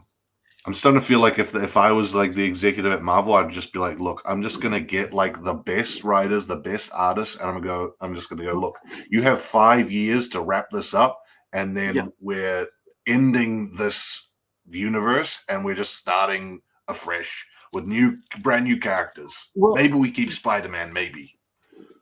They tried that and they did it wrong. So in 2014, 2015, when I had my store, right? So they tried to turn all the male characters like a female version of all the male characters and sort of sideline the male No, characters. that's not the same, man. Like I'm talking, like no girl Oh, Green yeah. Lantern. Like no, we don't do Green Lantern's finished. You Right. know what I mean? We're gonna find the No, the but that's what I next mean. So version what of they were Green Lantern. trying to do for this is for Marvel, right? So what they were trying to do was like, and you know, they started, some worked, right? Some characters worked, but what didn't work for them was calling it by the same name. So Hawkeye was female Hawkeye, right? Wolverine was female Wolverine, but still called Wolverine and Hawkeye. And so that's where they, instead of sticking with X-23 is now taking over, you know, because Wolverine is dead, right? Because he died. And I think he's back, but yeah, I get yeah, you, I but get then he's you. back as Old Man Logan, right? And so on. But then you call the Hawkeye's, you know, prodigy Hawkeye. It doesn't work that way. You could have called it something else, you know, Quail, right? You know, the stuff you pull out, you know, what are the, is it Quail? Like the arrow, you know, that holds Well, your arrow. right, I get what you mean, but Yeah. yeah, that's not what I mean. I would mean like just nuke the Total white. whole. Yeah. We like. I would look at the manga's model and go, look, it doesn't need to. You don't need to have a shared universe. I don't know why these are all shared. You know, like it's sort of a weird kind of dynamic. Like just have 10 books that are completely different, that are really good stories, and have the best writers, the best artists working on them, and sign them to like 4-year contracts. You know what I mean? Well, it's 5-year contract, the longer. thing here is it takes about 5 years to build something, right? To build Sure. a name recognition brand. Now, if you look at Miles Morales took off last year, right? I mean, not last year, when they put him into a, you know, the animated series, I mean, movie, right? If he wasn't in the animated movie, Miles Morales wouldn't be a big deal because that was a good movie, right? I saw it with my sister and her family, and the boys like loved it, and they, you know, everybody loved it because it's so well done. And so I think you can't compare the two, and this is where I think like this page explains it, like showcases exactly why you can't compare the two, right? So yeah, Miles is my son's Spider-Man, he says, right? Because he's growing into it. He doesn't know Peter Parker unless you tell your son Peter Parker. And is Justin, is that because you took him to the movie? Because I'm sure he didn't read the comic book unless you let him. He was. I mean, it's not like it's not like they brought him in, like he was just a nobody and then made a movie. He was Ultimate Spider-Man, right? Like, or he was in that universe. So he was a fairly popular character. He just, yeah. But like you said, he's had this massive push with the movies, and he had I mean, this is another point, but Marvel put out a Miles Morales comic book, like Scholastic catalogs in the US. I'm pretty sure, I could be wrong, but I'm pretty sure it outsold like all of like Marvel's other like trade paperback titles combined. Like, well, the thing here is like it's something new, right? And it's something new done right. It felt like it was done right, but the thing here is they didn't just make him black, right? They half casted him, right? Which meant that now you had the Latino, right? The Latin community, and you also had the black community, and that's a large community of reader base for young kids, right? Boys, not girls. Boys read comics like 70-30 to like especially Western comics to girls. So you got the boys in, and you got the boys young. So when they came in, the young ones coming in, next thing you know, you're dropping the damn movie, right? Cartoon movie at the movies, 3D, Flash, look great. You got the boys hooked. And that's what got us hooked at our, you know, the young age. So if you can get the kids at the young age, you got them, right, for life. Now, the problem here is, I said this a couple of years ago, and I got basically got take a hike over it. I said there's a kidult verse in Marvel, and there's an adult verse in Marvel, and what we're going to see is a lot of kidult verses, like kiddizing whatever of the comics, and it happened, right? Yeah. They dumbed it all down, and it took I said it something like about 2019 or 2018, I think I said it. So now you've got all those watered down versions of all these characters.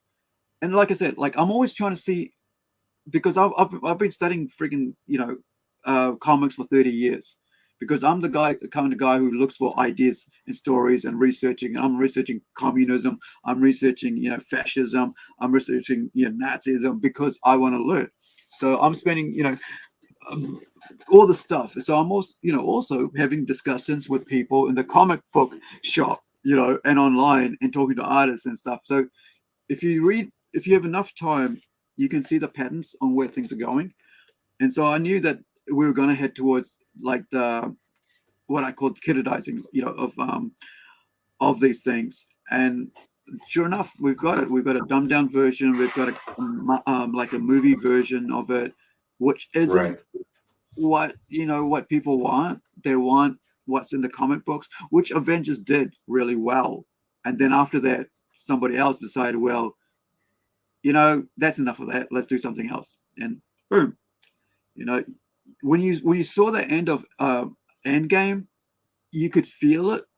It's slowly sort of going. When they killed was it Black Widow, that was it. You could tell that these guys really were at the end, where they didn't care about the characters.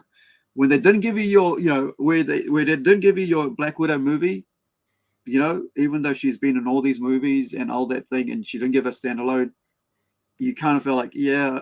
Anyway, it's just giving too much kudos to them and too much promotion to them. So one of the things I think that's really cool for us as Kiwis is we get to see the world. We get to see what the world offers. We're not stuck in a little country that's like a huge country, right? And all we want to see more of us, But here, because we're small, we're able to look out into the world. And so you see a lot of people involved in a lot of different things. We're not just into one thing, and like if you're like in America, you just like, if you're into anime, right? That's all you're into, kind of thing. Sure. Or if you're in comics, that's all you're into. But here we're like, okay, you're into comics, you're into manga, you're into cosplay, you play board games, you go and play TCG, trading card games with your friends, because they're also into all different things. And I think that's allowed us to be open to more ideas and open to more art and crafts and, types of music. I mean, like, shit, I was listening death metal and Suicidal Tendencies at the same time I was listening to Poison, and Megadeth and Metallica and AC/DC, but when you look at somebody like over, say, Norway, I mean, Nordic countries, right? They would just list like, it was like hard out into black metal. That was the scene. That was it, kind of things. Yeah. Not everybody, but that was their scene. Whereas here, we're not really seen. One of the Scandinavian countries is like weirdly like into comic books. I can't be wrong. Like it's like America, like Japan, America, and then I want to say like Sweden or something like that is like per capita sort of the highest sort of buyer of comic books. I don't have the country right, but it's some weird Northern Europe country where they buy like a ridiculous amount of comic books. Is it Europe, right? Is it France or Belgium? No, I don't think it's France or Belgium. It's one of like the Northern Europe countries. Like I'll find it later. I mean, yeah, going back to what you're saying about sort of Hold on for a second. I'll just read Justin's. I just missed a whole bunch of stuff. So let's go. Hold on to the thought, because I want to hear what you got to say. So when we were asking him about his thing, I missed this whole bunch of chats he put in there. So Miles is my son's Spider-Man. So I said if it was a movie or if it was comics, and then he goes, no, it was he read the comics, right? So he read the book and loved it. Then it was video games. Then the movie, like, yeah. I didn't realize the video game had come out before the movie. It's pretty cool. And so, yeah, so Spider-Man 2 was always plays as Miles Morales, right? So you like I think the Into character. the Spider-Verse came out, but Spider-Man 2 came out last year. So I think Into the Spider-Verse came out a little while before that. But yeah, he's had a massive. He is an interesting character, and it's funny. I bought this book about comic writing by Brian Michael Bendis, who made Miles Morales, and he basically said he's got like mixed race kids. And he wanted a Spider-Man for them, and it's like I think that's kind of why it works. Like it's he made it for his kids, you know. So he's like carrying the culture, renewing the culture in some way. It's not Was it just mixed some race sort of kids like. or was it adopted kids or something like that? I'm not sure. He's got like he's got like black kids though. So he was like, I want to make like a character that doesn't work, right? Because my dad's white and my mom's Indian. Right. There's no way you're going to get black kids. You're not going to get me between those two guys, right? I'm not too sure. He's got I think it's children adopted. with African American descent. I don't know. I Right, don't know how so- they came to be, but they're African. They're African American in some way, shape. Yeah, I could be wrong. But so let me finish off here with Justin. So DC did that with the movie, right? They were doing really mature stuff, then watered it down to try and match Marvel.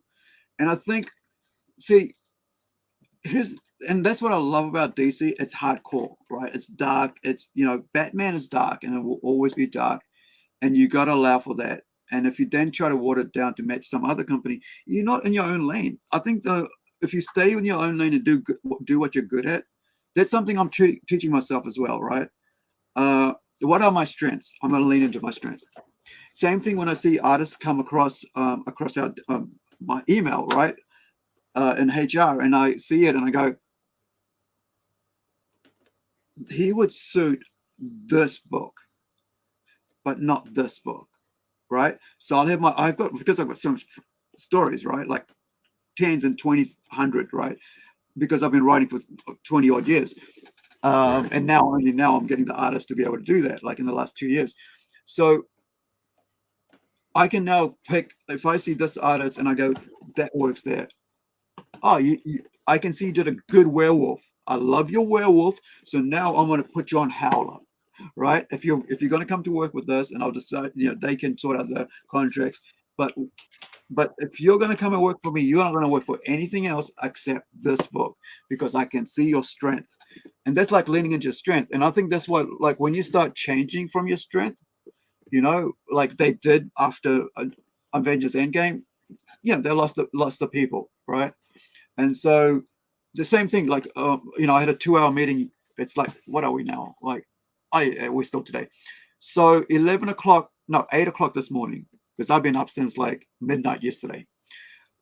So 8 o'clock this morning, actually I was up at 3 and I said, can we have a meeting at 6? Because I was still working on a script on Howler, actually, to the artist who's working on Joachim, who's a Swede, who's working on Zoolander, right? I said, can I, and he said, oh, yeah, I'm going to be putting, kids to bed and dinner. And I was like, okay, how about 8 o'clock? Fine. So I had to stay up till 8. And that's why I'm still up now, because, I got energized, had an energy drink, had a coffee and all that stuff. And so I'm still going, but we had a meeting, and the reason I suggested a couple of things for him, then I saw a dragon, right? And I went, wait, looking at your thing, and he's like, I said, what, because we always ask, like, if we're having a meeting with people after the email and all that, NDAs, go, what is it that you want to work on? What's the story type? And he'll go, this, and I go, I see you have done a dragon, right? So we're on Skype, right. And I go, this image, like, you've got all your images, I'm going to share this image, right? And so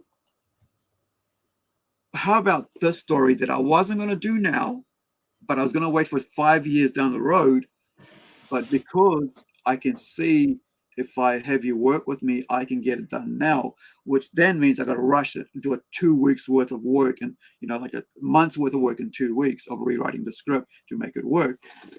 And I'll do that. But if you're into it. And he said, yeah, it sounds interesting. I'll do that. And I go, cool. Because leaning into your strength, you know, because if you start doing stuff, pulling teeth, it's so difficult if you're not enjoying yourself. And I think a lot of these people who are writing. Justin's got some good insight. Yeah, I'm about to pop that up. Jr.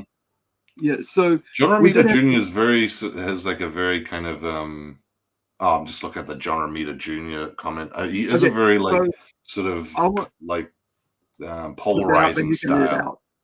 Do you want to read that out for us? Yeah, John Romita Jr. was fantastic at doing smaller kick-ass style books, but I don't think he works well with big earth-shattering stories like World War Hulk, just my opinion. Yeah, no, that's fair. I mean, I like John Romita's stuff. He did like a run in New Avengers, which I was collecting at the time, which I thought was really, really good. But yeah, I just know from hearing other people's opinions that people can't stand his style. It's very sort of, polarizing, like I said. But no, I dig it. It works really, really well in Kick-Ass. I think that is maybe not necessarily that sort of style of book is the future, but we've got to, the mainstream comics has sort of got to get out of this sort of mode where, story is second and character is first. It's just you can't tell a good story that's 80 years long. It just at like 5 issues at a time. It just doesn't work. So, I think that's sort of what manga gets right, is that it's like you got one story, one team, and there's a lot of resources behind it, a lot of marketing, supporting material, what have you. But here's the thing about that as well. Like, I mean, like I had that up. Sorry, I'll just put that back up again. I thought because we were looking at it, but I then took it down. So have a look at this, right? This is the latest page from Ultimate's X-Men #1 promo to be continued this month, right? So it's like this is a manga, right? And it's going to be Ultimate X-Men #1 because they're redoing it, right? So how do we bring that back? Oh, you know what's popular right now? Manga. And everybody can see it for that. That's the thing. They can see it. Everybody, even the manga people, see it as this is just trying to come into our lane, right? Into the lane of all those other amazing people out here doing all this, basically that, right? Superhero manga, which is doing it better than Marvel and DC. And it's about the character, right? I'm terrible with names, but so here's the thing, right? So Marvel has restarted to chase that manga dosh, right? So goodbye American superhero art style. Hello manga art style, right? Don't blame them though. Can't beat them. Join them. I should say they're tale of old, right? It's the oldest tale in the book. Right. Can't beat them. Join them. Become their ally. Become their friends, right? And so on. And I've been working on a manga myself, right? I mean, like and that'll be it. That's the only manga I'll ever do because I actually wanted that book as a manga and as a standalone. So it's about 60 to 90 pages. We've done about 30 pages of it. But here's what Shane said, who's a friend of ours, and you can check out his artwork. It's on Art of Evans. So it's Art and then his surname. I'll put up in the link in the chat soon. So I personally hope not. Manga has too many artists that look exactly the same. Comics need more variety, not less, both in story type and art style. So my thing was here, mine goes more into like, health and stuff. And, even though you've got like, all this, you still have, there's a documentary on about like how terrible it is. But I understand. Right. And if you're going to put this out into the world, you're just telling people that you're defeated. You're throwing up your arms. You're throwing up your hands. We're beaten. We're going to join the team that's making it. Instead of going, you know what we're going to do? We're going to go and get some really cool people that you love. And do this. You know, if I was them, this is what I'd go.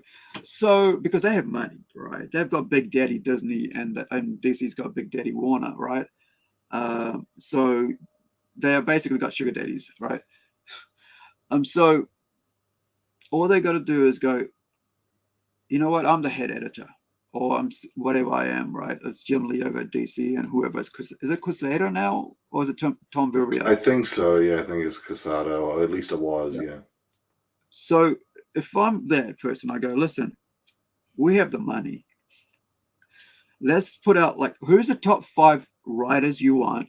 You, the audience, on Twitter, right? Let's do a freaking poll that you like to see work on these books, and we'll take the top 3 and we'll give them those books. Now, this is the X-Men book, right? Now, let's go to Spider-Man. Boom, let's do that. That's how I do it. And who would be the artist on those? And you do that. You pick that and you go, those 3 books. So each month we put out 3 Amazing Spider-Man books, whatever titles, Ultimate, Spectacular, and Amazing, right? ASM. So you got 3. That's all we stick to. No more. You know, no crossovers ever for the next 10 years or 5 years, whatever you're going to do. No crossovers. And so these teams will now only work on these books. That's all they got to do. Each team will have 1 book to work on, right? And that's all they got to do. Because now we're not going to be like sweatshopping this stuff out, and which means like we'll have heaps of people, thousands and thousands of people working on thousands of books. No, we'll go precisely. We're going to release 3 Amazing Spider-Man, and there'll be a 1 story going that way, and 1 story going that way, and 1 story going that way. And then you go to, like, X-Men. Okay, we'll go Ultimate X-Men, Uncanny X-Men, and X-Men. That's it. Same deal. Boom, boom, boom. Which artist? 1, 2, 3, 1, 2, 3, 1, 2, 3. And you get to choose. That's how I would do it if I had the money, man. If I was in charge. Because, like, that's what I would do if I had, if I had the money to do what I'm doing, right? Because that means that I have the best people working with me, and the best people who are out there, the readers, right, there in the world, who are dying for good stories, which is why Ultimate Spider-Man #1 basically has, made everybody go, this is what we've been freaking waiting for. Then that's how you do it. You bring back Frank Miller and go, hey, can we get you on a Daredevil book, and do what you want to do with that, something fresh, something cool. Or do you want to think? Yeah. Something like that. The thing where I'm coming from is like, it's okay. You get Frank Miller, okay, that's great, but with the format of how things are, Frank's only going to be on the book, or he's going to do a book. He's going to do 5 issues or run for 10, what have you, right? Sometimes longer, but you can't tell a story like that. Like, look at manga, like, it is a long form story that has an overarching sort of plot, the characters all have goals that the reader is aware of. Like, what's the goal of Spider-Man? To defeat crime? Well, there's always going to be crime. He's essentially a police officer, So what he, with a special whereas suit, you look at Naruto, okay, he wants to be the master ninja Hokage. Dragon Ball's a little bit different because it's sort of, it is like the Superman of the manga world. It keeps going, and Goku's motivations are pretty sort of, minimal. But My Hero Academia, he wants to be One Punch Man. He's sort of got this thing where he's like working up the hero ranks. All these stories, Berserk. He's trying to get revenge on the God Hand. All of these have sort of very clear goals and motivations that the audience can sort of get behind. But you can do that currently with Marvel, but at the moment it changes every 5 issues. So it's like it's just sort of rinse and repeat. So like I said, my thing would be, okay, you've got 5 years to wrap up Spider-Man. Give him a goal. Give him some big bad who's going to destroy you, New York, or whatever. he is going after that guy in 5 years, and Right. something cataclysmic is going to happen, and it's going to be over. You know, They did do that in the Ultimates though, like Ultimate Spider-Man, yeah, right? right, yeah, They did. They ended that, and that's where Miles came in. You know, right, and right, what yeah. was like So Ultimate imagine if you World had, number so 4. imagine if you had the Ultimate Universe, but it was, and the other elephant is the rumors that we're talking about one genre. I don't know another medium where the mainstream has gone, okay, we're only making one genre now. Like, Yeah. could you imagine Well, I like don't do Penguin it. Random House going, hey guys, we only write romances now. We're only releasing romances. Everything else is gone. Political fiction, biographies, forget it. This is all you're And here's getting, the thing. you know? And here's the thing that happened in the 60s and 50s for them, and they just walked away and never went back to it, right? Because they had like, Right. look, I showed that book last week, right?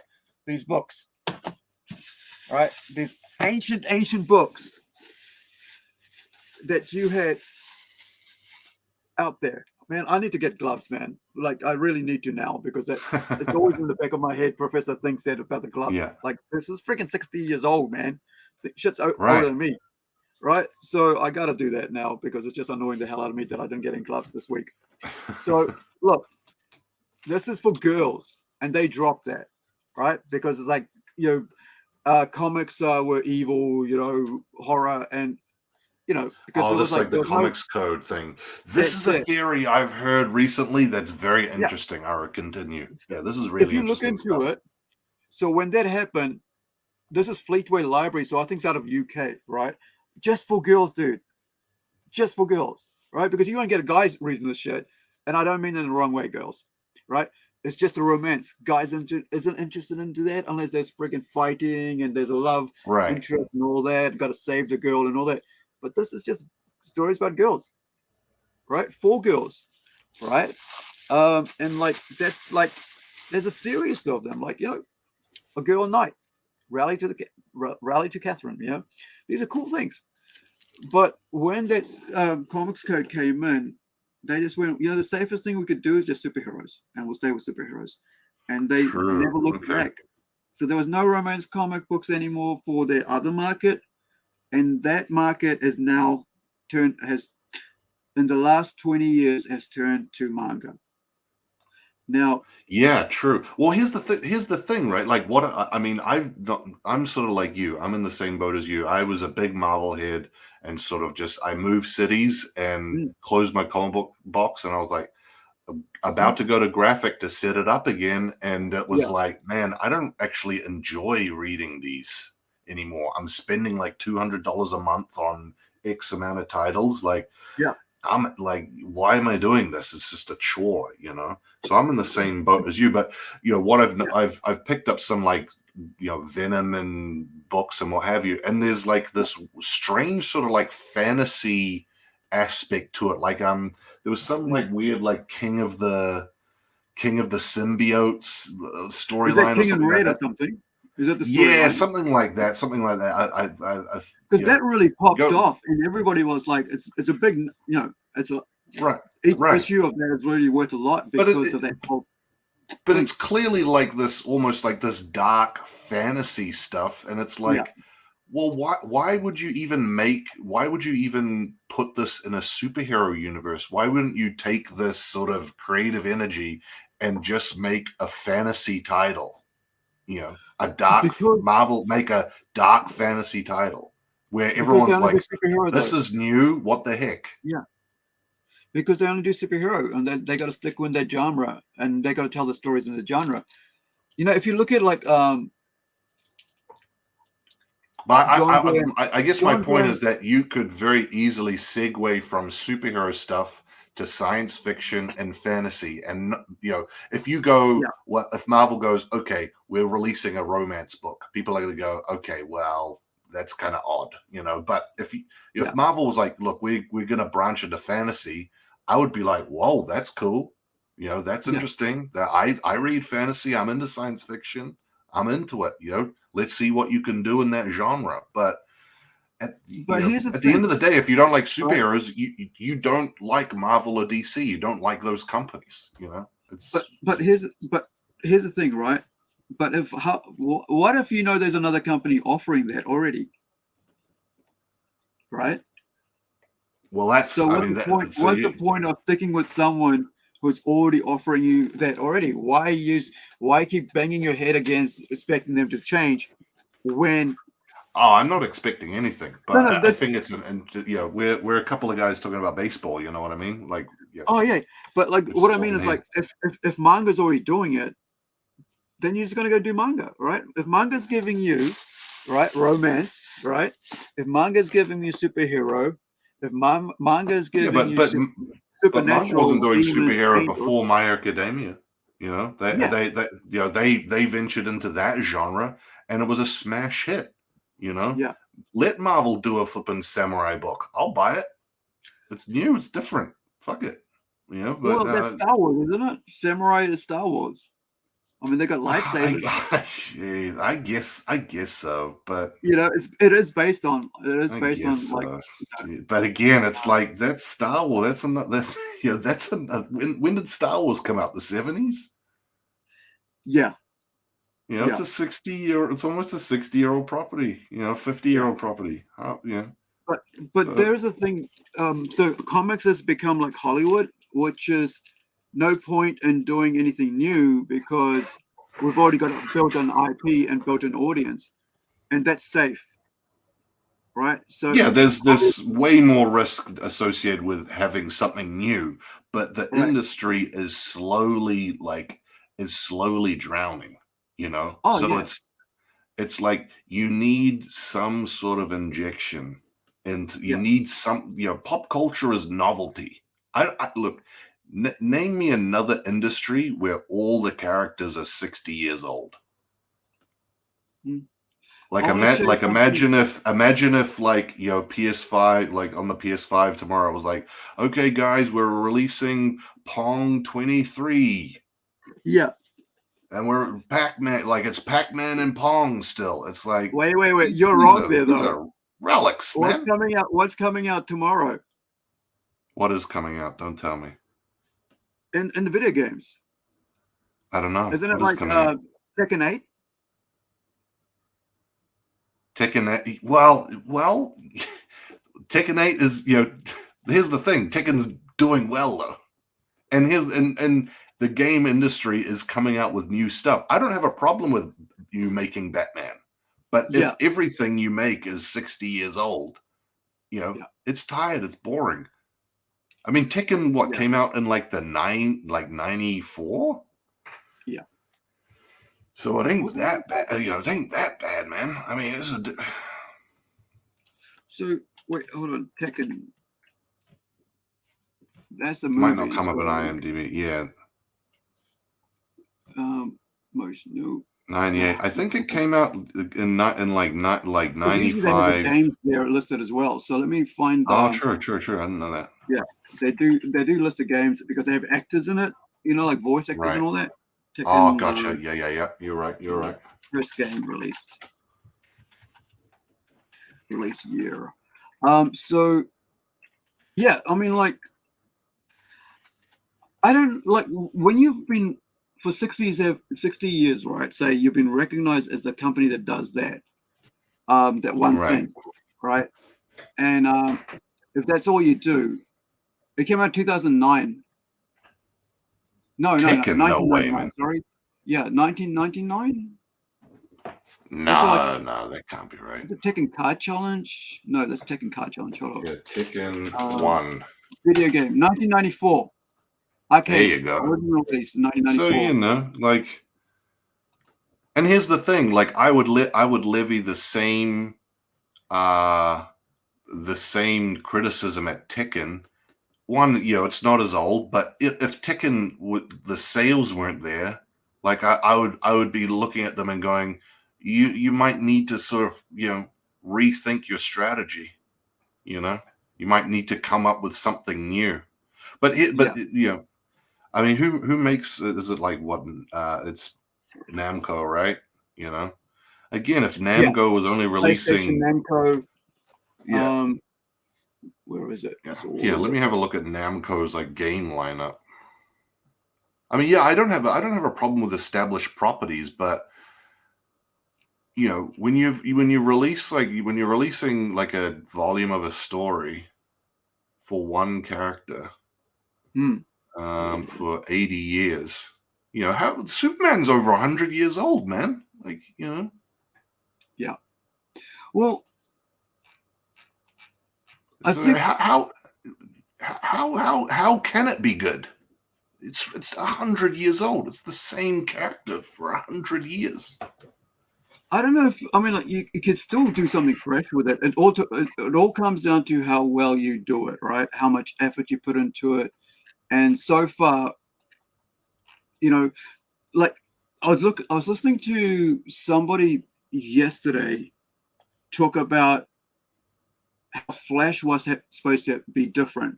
The ending to Flash was supposed to be different. How Henry Cavill was supposed to be different, and was supposed to tie it all up. But there, between Warner Brothers and who's that other brand? Warner Bros. Discovery, right? So so Hamada was going to end the whole, DCU, right? DCEU. And so when Discovery came in and said, no, we want to revive it. And so you ended up with Batman with Batman with Pattinson, right? And then they carried on with the Flash, and they were going to do Batgirl. And it was Discovery that said, hey, Batgirl sucks. We're not going to put it out. And we're okay with Pattinson doing his thing. That's pretty cool. Standalone. And so on. And yeah, he tied it up really well. It's out there. I can't remember what it's called. But he was just saying about how the changing of the guards basically ruined, what we were going to get as a finisher into, the whole Gal Gadot. Oh, like the what do you call the Snyderverse? No, just that whole arc of it, Nolan and all that, everything about that. They're just dark universe, kind of DC dark universe. But then you had suddenly just got dumbed down, right? Like it's like what Justin was saying earlier. DC did that with the movies, right? They were doing really mature stuff, then watered down to try and match Marvel. So if your strength is in Joker making $1 billion, then you do something like Pattinson, right? Right. And then you go and do something even like, now here's the thing. Aquaman would have made $1 billion if they completely removed Amber Heard from it, because that was a damn good movie. And it's made its money back because people realize it's a good movie if we just friggin' ignore Amber Heard, right? Being in it. Right. And it's already made $400 million. Like that's on top of Amber Heard being in it, right? I was looking at it the other day. So the reason I've got Roadhouse is because I've just made another, Right. Well, here's the because you do make a good point, and so does Justin. The DC universe was a darker, more mature, superhero movie, and I really like that. One of my favorite, I still think the best superhero movie, other than Spider-Man 2, Tobey Maguire, best Spider-Man, is The Watchmen. I know that's controversial. I know people don't like the translation, but it's dark as shit. And it's it's super stylish and super well done. But here's the thing: if you are going to make something more mature, there's less people going to go to it. But here's the thing: in an ideal world, studios would be like, yeah, that's okay. We want to make good art, good culture, But they don't. We're like, look, how do we get as many bums and seats? Like you said, let's dumb it down, water the product down so kids can enjoy it. People can take their toddlers don't get scared, It's just you've got your audience already by making those movies. Like you look at friggin' the Batman trilogy, right? What's his name? Nolan trilogy, right? Right. Did really well. You came out of that. You had Joker, did friggin' so well. Aquaman, $1 billion. Joker, billion, right? And and Aquaman 2 would have made $1 billion. Even with all the difficulties against it, it's already made 400 million, right? So it's made its money back. And the reason for that is because women love Jason Momoa. Men want to be like Jason Momoa, like a good father, a good husband, and a good brother, which this movie's about, right?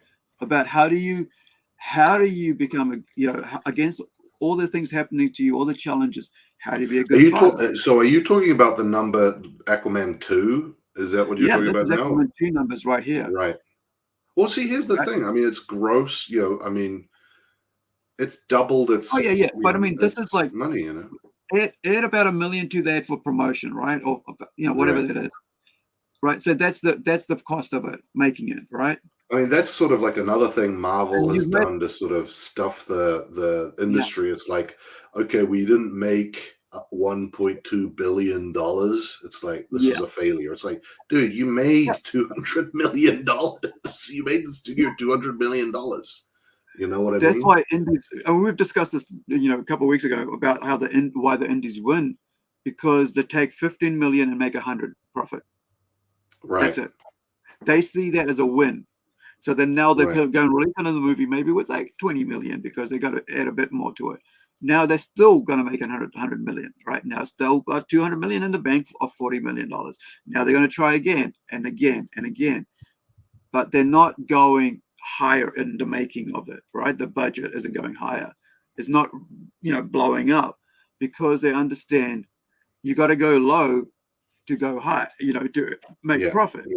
You can't that's why even indie comics are doing better, right? Because of that, because people are realizing that, you can't pay big dollars to people because then you're not going to have a job, right? If you're paying everybody big money, then the guys who are starting out are going to expect that money, and then they're going to go, well, you're not that quality, and they get pissed off and they get out of the industry, which kind of is not a good thing, because if you want to have new people coming up.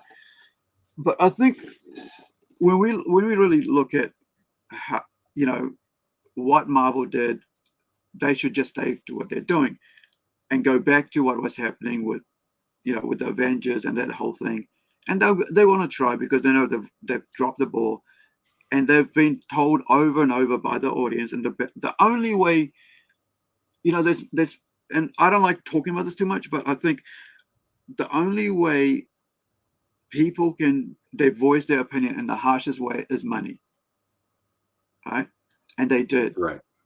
They have, and they've continued to do it, right? So let me try show you something that's really sure. I'll open this up tomorrow, but I want to show you how profit works, right? And how people are walking away from it. I mean, here's the thing. I mean, this is. I want to use the MCU as like exhibit B in my my theory, right? Because all that's happening right now is audiences are tired of what they're seeing. It's like, okay, you had this massive arc, it's finished. Oh, you're just gonna try and do the same thing again? Like, we're just gonna get a bunch of origin movies, and okay, what's new? You know what I mean? So it's just all that's happening with the MCU movies, and why that no one's going anymore is like they're bored. They've seen it before. So have a look at this, right? Have a look at the price of this at the top. Let me pop that away so you can see, right? So you see the price on top? That's New Zealand dollars. See that? Right. Guess how much I paid for it? How much? Now the day I saw this in the shop, which was last year, about December or maybe earlier when it came out, I wanted this. This is the only character I wanted from it. The Flash, right? Because I like this character in that movie, and it was cool. I wanted it. I thought it was really cool. I even have a character with a short hair like that. That's an Incredible 2, and I could basically, repainted her costume can't mess around with the bird, cut here and there, and I could now have my character right from there. Right. And I'll just put in hot water and flatten that, that part on her, right? So it's flatter, so you can't see the S. Now, I waited 2 months. $15. 1 5. Okay. 1 5. That's a saving of $34 for this brand new item that's in the shops right now. Because I waited, right? I really wanted it. I waited, and guess what? Today I went and bought another one because now I can keep this and I can paint the other one, and that's $100, and I've only paid $30. That's 30% from 2 of these, right? So basically, 70% has been saved by waiting. So this is what is basically the Marvel and DC right now, right? They've lost 70% profit, as far as if you really think about it in the terms of this. Now their product's only worth 30%. It used to be worth 100%. Now it's only worth 30%. And it might be my maths is all over, might not even make sense. But if you really think about it, if this is the value of this thing, and if they're looking like last year, they said someone lost about $1 billion. And somebody had said somebody lost 2.7 billion, and not. That's Disney, man. They've had a string of sort studio that lost that. It wasn't Amazon. It was somebody lost 2.7. Disney has done really poorly. Their last several animated movies have not performed well at all. Yeah, but I mean that's because they wanted to go, all over the shop, and they don't. They've lost. They've really lost families. They've lost mom and dads, right? If you lose the parents who pay for the stuff, right? The tickets, the movie tickets, the toys, the games, video games, the comic books, when they're still kids, right? Because Disney's a kid thing, right? A company that does children's G-rated products. And so then they introduce, it's just the way it is, man. I don't even want to talk about them too much because it's just, they just. Why, you've said that a couple of times. I know, but what I mean is it's an allegory, right? It's an allegory on society right now. It's like you're the people who are supposed to look after our kids, and we're supposed to have you. We feel safe you looking after them in our homes. Right now we don't, and parents don't. And I think it was WW Pro, which I saw today, and I think they were talking about that they're no longer family. Families don't view them as people who. Yeah, it was this one here. Let me bring this up. So I'm going to step through this, and hopefully, I'm actually looking to do an interview with WW Pro. So hopefully, we could, talk about him in an interview later on sometime. So I'm going to fast forward and see where. This is one of the cool things about this is that speed. I think is on another note. I think the Disney Plus introducing Disney Plus as sort of like a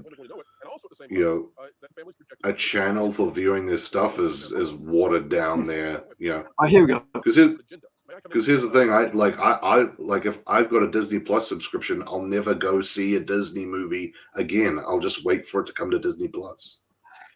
Yeah, but that's the other thing. The observations, like Robert Burnett was talking about physical media.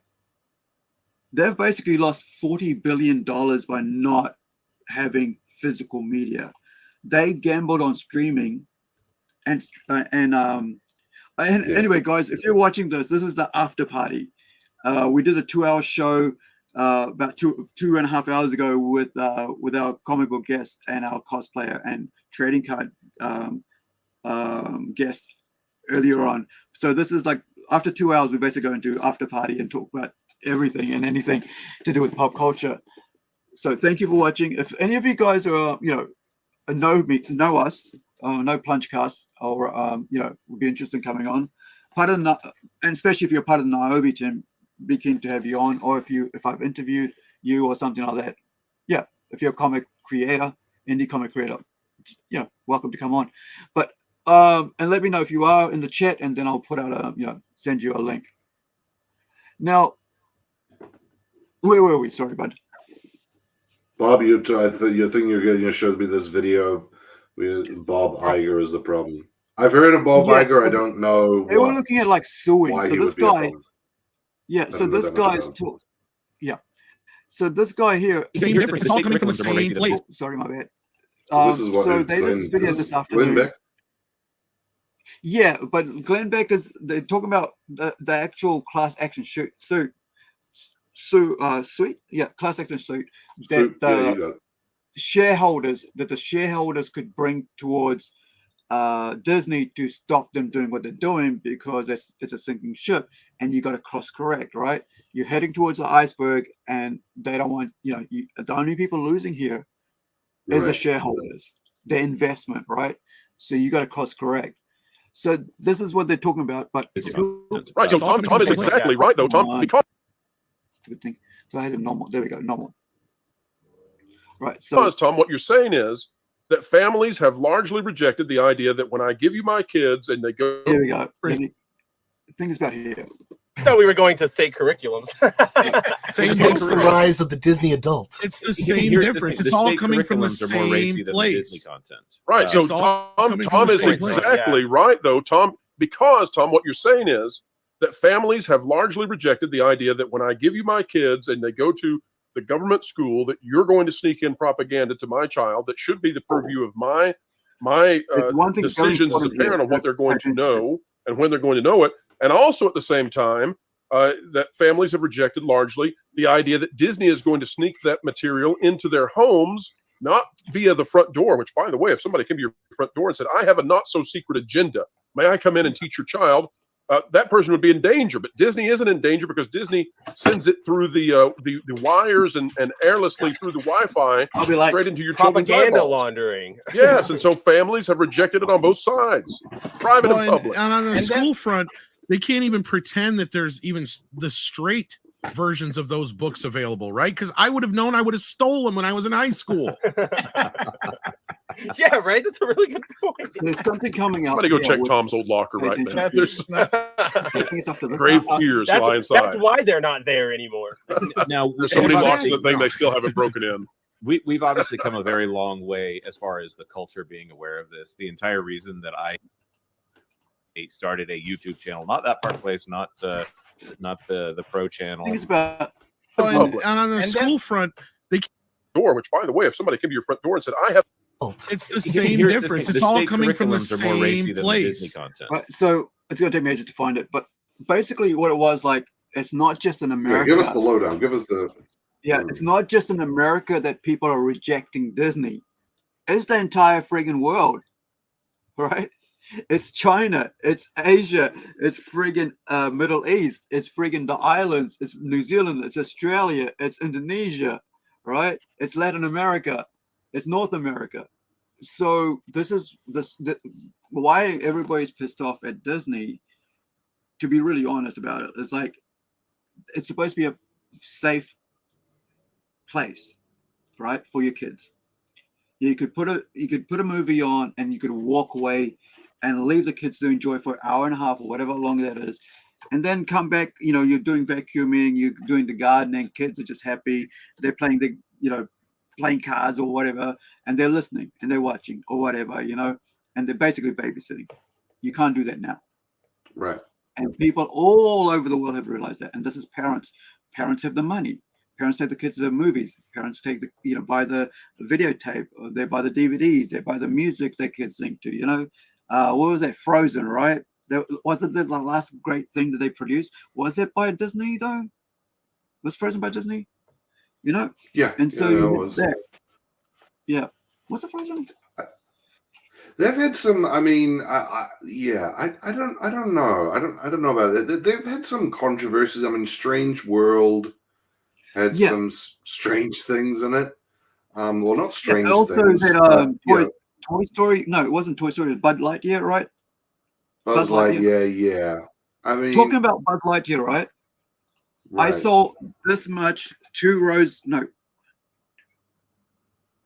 rows of maybe about 10 on clearance, like really clearance, like about from down about $30 to $8 clearance of the Yeah. figures. And they're still sitting there, you know, in the clearance area at Farmers, and nobody's buying them. Right? Right. That's what I'm saying about, that's what I'm saying about this. When the toys don't sell, it means the kids are not interested in them. If the kids are not interested in them, you know, then at the end of the day, you have a dead IP, because toys, as George Lucas, you know, has made him a billionaire by holding onto the rights of the toys. He learned very early on that the toys is where the money is, merchandising where the money is. So if your merchandising isn't selling, right, and this is the same thing for us indie creators, right? On Kickstarter, we offer you virgin covers, right? No text. We offer you, you know, like alternate covers, right? So you got 2, and you got, is it 2 and 2? Yeah. So you got, and this is one because I collected them myself. Like this one came out, so you got 2 and 2, right? Different cover. Now we offer you a variant cover, you know, and this is what, you know, and then also same thing, you know, you got variant cover, and I think it's a 2 or 3, 2 virgin, 1 virgin, 3D. So there's a different cover altogether, right? So the 3D cover, which means like the 4th variant, right? And this is from, all of these are from, because I love the series. This is the original series of Garth Ennis's Jennifer Blood. And they kind of got a movie coming out, which will, you know, make it work for me. Now, so where was it? So now so this is why, if you don't have the extras, and what I mean by merchandising for us on Indie Comics with Kickstarter, Indiegogo, whatever else, but I'm on I'm on Kickstarter, right? With us. And so with us being on Kickstarter, we're offering stuff, you know, that are extras, just like Marvel and DC are doing, which is merchandising, posters, toys, hats, right? DC had t-shirts, pajamas, socks, shoe prints, like you can get little kids freaking Spider-Man shoes, all that shit. That if that isn't selling at retail value with that markup, which is like usually about, I know, about 60% markup or something like that. If that's not selling, your IP is dead. And if you don't revive your IP, then your merchandising continues to die. And that's why people are going seriously thinking, well, you know, maybe need to do legal action. I mean, you know, there's stuff like, if you want to watch what's going on with, you know, with the legal side of things, with the shareholders and all that, and because that, you know, CEOs and stuff, WW Pro is probably the best place, because they're really, you know, digging deep, go for the blood and bones and there with them, right? Because they're like, you know, industry people kind of, right. But yeah, man, like, so I think that's where we're at now, dead IPs. And if they don't course correct and go back to family friendly, right? That's what they were. If they don't go back to family friendly and stop playing politics, stop trying to get into gender and ideology and all that, you know, let everybody else do it. HBO, right? Peacock, right? What else is there? Max, you know, all the other people do it, because you are known as the family friendly, right? And like, you know, like Justin was saying, right, that when DC, right, they were dark. When they went light, right, when they went soft, they lost people, you know, and they started losing money. I mean, like, look, Flash. I like the Flash movie, the story. I hated the Flash. Yeah, I actually like the Flash movie, which is kind of weird. I was expecting to hate it, but I was like, this is actually kind of fun. Yeah, because it's a story, right? The story is the part that makes it work. but like I don't like the actual actor, and I had to keep switching off my brain while I was watching it. Well, because I yeah, was he's into human it. garbage. I mean, he is human garbage, but that's, I mean, but yeah. I would listen love to to see a Kanye West, standalone. he's human garbage too, but yeah, it is what it Yeah, is. I would love to see a standalone with this character, right? This actress yeah. doing this character, because that will be really cool. And I just give her, you know, It's fun. It's fun. It's funny, actually. I mean, this is just as a side note because all the Flash is based on like Flashpoint, right? yeah. All and same with Civil War. Logan's another one too. I mean, all of these movies are based on comic IPs. Not House of M, but WandaVision is sort of based on House of M. Yeah. The thing that frustrates me is, and a lot of it's to do with budgeting and licensing, but you look at those original stories and you kind of go, why didn't you be a little bit more faithful to the source material? I understand that it's a movie. You're not going to be able to sort of do everything, and it wouldn't work if you just sort of Sin City'd it and just turned it into a movie. But I mean, isn't Old Man Logan a way better story than Logan is? Isn't like the original Flashpoint way better than what we got in the Flash? I think Logan worked because you could see he was so far in the future, right? Right. And no, it's a great movie. Have you read Old Man Logan, the original? Standalone, right, on its own. And then you're talking about the Old Man Logan as in like the Mark Miller series, right? Right. Yeah. So if you really think about it, like the Logan movie takes place before Old Man Logan. And but the ending sort of like kind of like dilutes the story. If you said it was before Old Man Logan, then you'd have to let him live, because then he had to go up. Spoilers. He would have to go and fight against the Hulk family, right? Which is what I have, like in the sense of this friggin' the whole figurine. setting is completely different. I mean, all the mutants had sort of been expunged, but it's not through some sort of I don't want to ruin Old Man Logan. If you haven't read Old Man Logan, it's excuse me, one of the best superheroes, one of the best things Marvel's produced recently. And it's standalone. It's there you go. Yeah, I have two sets of this because it was on special, so I bought both, and I'm like, yeah, I'm going to buy this and I'm going to buy another one because it's on freaking special, So one stays in the box, and one is like all over the place. But right. But that's what, when I look at those movies, I just go, if you could have pulled this off somehow, this would have been so bananas. Like the whole the setting where America's being carved up into 5 different states, and there's a superhero sort of overlord of each state. Is like, how bananas is that? Same with Civil War. It's like Civil War is is my favorite Marvel arc story event, right?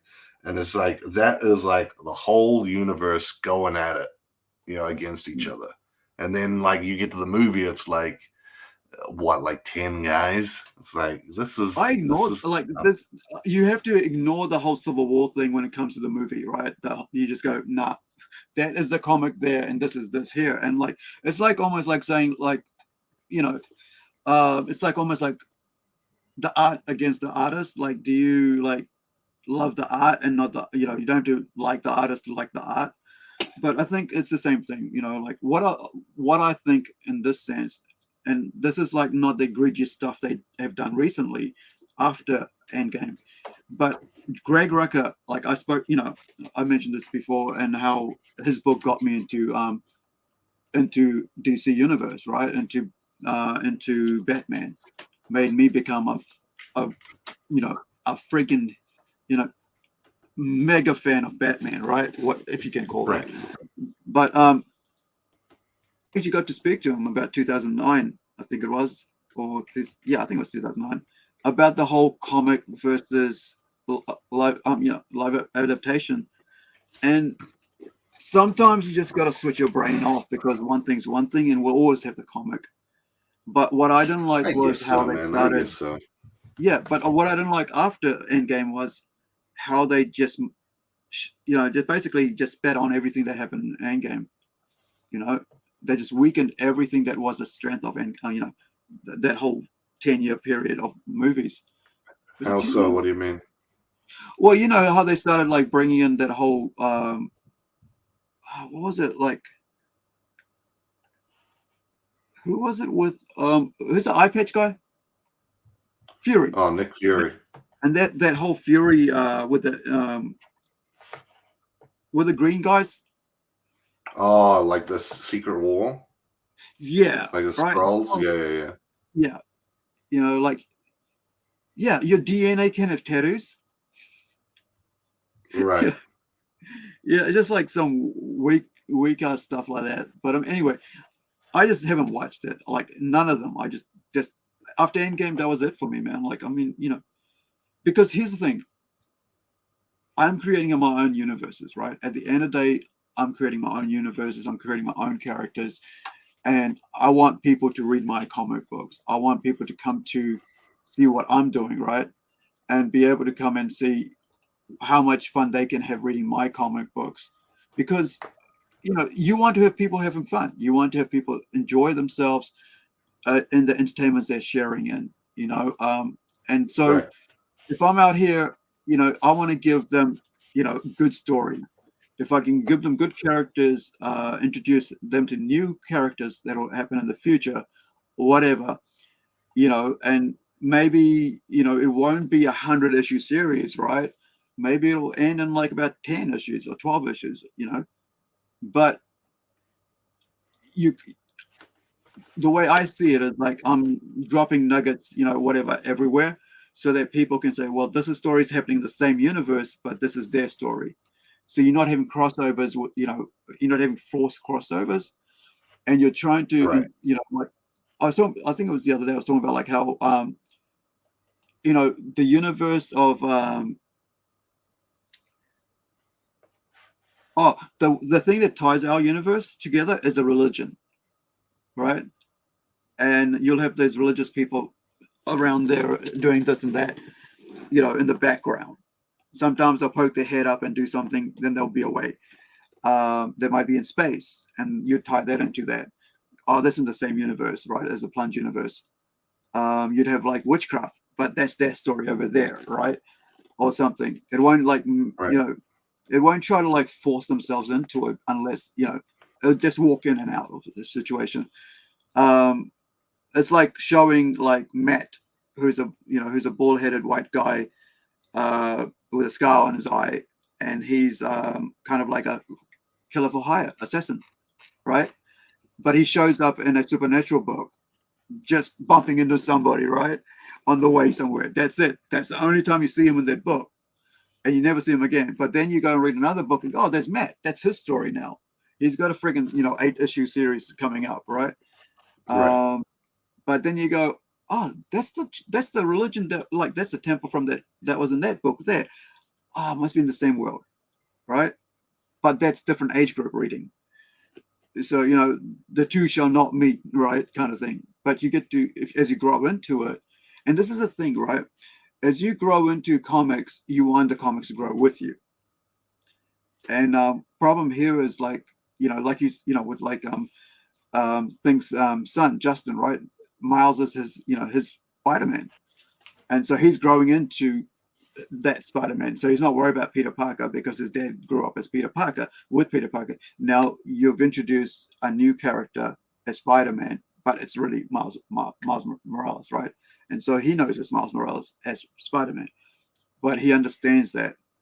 Now, I don't know how they want to play that game, but I mean, at the end of the day, I just want people to have fun if they're coming to read a comic from me, and the same thing Right. you'd want, right? If you're putting a comic out, if you're telling a story, doing the art, and even if you decide to do a trading card game, right? You want people to have fun. The moment people don't start having fun is the moment they look somewhere else, and that's what's happened with comics. They started looking somewhere else about 10, 15 years ago, right? It was about 2010 is when it started, for me, that I can think in my head, is when it started going downhill around that time. So that's been about, what, 15 years now? And that's basically, that's like almost like a generation. That's 15 years. So when the kids started watching anime, they started around about maybe 10. So that's 5 years of anime and manga they started watching and reading. So now you've already lost that early age where kids would be getting into comics, right? Into art, especially Right. boys, right? Boys would be drawing and they go, "Oh, Spider-Man, let's draw Spider-Man." They go, "No, I'll draw Naruto now," right? And I'll do Pokemon, right? And I'll do what else is there that was out there? One Piece. So now you've just lost the entire generation. And it's hard to get them back because it's part of their DNA now. Manga and anime is part of that age group's DNA, this generation's millennials' DNA. And then while you've lost them, you've also lost Gen X as well. Majority of Gen X, you've lost them. So now you're screwed because you've lost Gen X, you've lost millennials. Was it X, Generation Y or something? Yeah. And then you've also lost the parents who buy all that shit, right? So you've lost the older kids who buy the expensive stuff, like our age group, who are able to afford it, or if you're like me, you buy, if you're like me, you wait until it comes on sale and then you pay $15 for a $50 product and you save $34, right? 70%, you save 70%. But then the next generation, you've already losing them because the parents aren't going to go take you to Star Wars, aren't going to take you to watch Disney movie, aren't going to get animation. They're just going to look somewhere else for it, which is the past. Which is what Justin was saying early on, and I think he said something early on that I just kind of put up, and then here we go. Yeah, so I'm going back and buying older comics that I missed. I haven't bought anything new from Marvel and DC in ages, right? Just since I'm my age, right? And so, if that's the case, but that's a really interesting point, right? Like, but here's the thing. So that's completely normal in consumer behavior. Like, I bought the Odyssey, not too long ago. That's like written by the ancient Greeks. It's not weird to buy something old, and here's the thing: you can have a Spider-Man story or a Batman story that, there you go, right? My brother bought this for me for a while back, a couple of years back, right? Not as bad, a graphic novel. So that's the thing. You imagine you have the best Batman writer and the best Batman artist, and they write like 3 real solid volumes. I don't know, like 700, 800 pages, and it's like the best 800-page Batman story from beginning to end, right? People are gonna buy that book in like 100 years time, and you can reproduce that. That's what. But you don't have. I mean, who's the main character in the Odyssey? Is it Jason and the Argonauts? Right? Like I haven't opened my copy. I think is that Jason and the Argonauts? I'm pretty sure. Or Odysseus? I can't remember. My Greek mythology is horrible. But anyway, you don't have Jason and the Argonauts going on new adventures, and it's like Jason and the Argonauts, they're open a restaurant. Odysseus, there you go. Odysseus. There you go. Yeah. So you don't have Odysseus, and it's like he's in New York and he's a struggling, newspaper man. It's and it's been going for 1,000 years. That's you move on. You get new stories. So. But I mean, because they haven't, everybody's going everywhere else. So that's what I was saying early on. That like, if they're not changing, then you're going to go where someone's changing. If you Right. look for new stuff. I guess I get what you mean. I guess the point that I'm trying to make is I think there is an attitude where manga is fundamentally better. Like there's something fundamental to manga that makes it better than Western comics. And It's about people. I think that's Manga- that's wrong. The format of Western comics is a massive issue. It's a massive sort of weight around comic book producers' necks. You know, we're gonna do a story, same character, run it for 40, 50 years, and we're gonna tell little itty bitty stories, 5 issues at a time. You know, people just get bored with it. You know, novelty is a massive driving factor in pop culture. And when you don't have something new going, you know, it just doesn't work. But look how starved people are for new things. You know, Ultimate Spider-Man comes out, and like people like chomp at the bit. It's like, you know, I guarantee you, though, right? Just because it's new and sells a million copies or whatever, it won't. Oh, it's got to be good. Yeah, I mean that's a given. Though. That's a given, You know? right? But if it's going to sell a product, then it's going to be good. But the thing is, they've released so much that's garbage. They've lost a lot of goodwill. Yeah. But I sort of pinched the bridge of my nose that like there's a lot of like talking heads on the internet that go, oh, we just need to get the best artists and the best writers on these titles. Yeah. It's like, no, dude, But the story's got to be good. But like that's why you see this, like why Ultimate Spider-Man #1 worked, because it went back to family, and people. And we haven't seen family in Marvel comics for a decade, 15 years, I would say. So that's what they even do. Like the Fantastic Four, they messed that up as well, which is the first family of Marvel, right? Because you got kids, and I think. A lot of people, they don't want to see broken stories. They don't want to see broken people that are doing broken things. See, we see that all the time in the news around us. We see mess, right? And so we haven't. And so we need. It's all about escapism, right? Entertainment's supposed to be escapism. I would turn on, I think so. Yeah, I'll turn on anime or whatever cartoons because it's escaping into it. I'm not watching real people in front of me. I'm just escaping into it. I think you can make the argument. Yeah, you're right. Mainstream pop culture is escapism is a massive part of it. Yeah. Yeah, and so if you're not being able to escape into the story, into the people's relationships, because look, at the end of the day, we want to see people and their relationships in them and being in our entertainment and escapism. Why do all these iconic characters stay with us, right? Because we see something of ourselves in them. And if they're like exactly like us, as broken and everything, and they stay broken, we don't want to know that shit. I don't want to I don't want to see a broken person as a hero.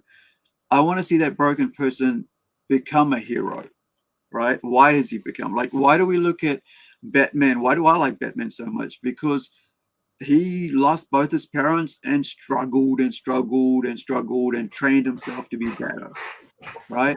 You don't think Batman is sort of a broken sort of person in a way? He is. And like we talked about, like I think previously about how Gotham is his wife, right? His girlfriend. And so he has a disconnect to real people. He has a real problem, and that's his, his part of his psyche, where he doesn't know how to really, connect with people because he didn't have that connection. I mean, he lost that connection to his family, the closest people at a young age, and so we see that and we go, well, his whole thing is how to still try to help people even though he's broken, right? And that's the hero, right? That's the hero part. But if we see him broken and if he stays broken, we won't care. We'll just move on. If we don't see him smart, we just move on. We don't want a broken bat, right? We want a Batman who's broken and healed, right? Like when you see when he has get his back broken by Bane, he comes back, right? He goes away, gets, Alfred helps him and everything, timelines out of sync in my head. But then he comes back, and he fights for his city again, right? That's number 3, isn't it? Is that where Nolan did number 3? Right. Dark Well, Knight that's interesting that you bring up the Nolan movies, right? Like, I'll try and illustrate my point, right? Because by the third Nolan movie, like Dark Knight Rises, people were saying, "Oh, well, this is the worst one," right? Like, so it went Begins was good, Dark Knight was a masterpiece, and then the third one was like, okay, Batman like, Rises. This is okay, but it's not Dark Knight, right? Okay, what do you think the opinion of those movies would be if we were watching Christian Bale in his 8th Batman movie? Wouldn't like it. Right. I wouldn't, because I like trilogies. I do love trilogies because there's an arc, right?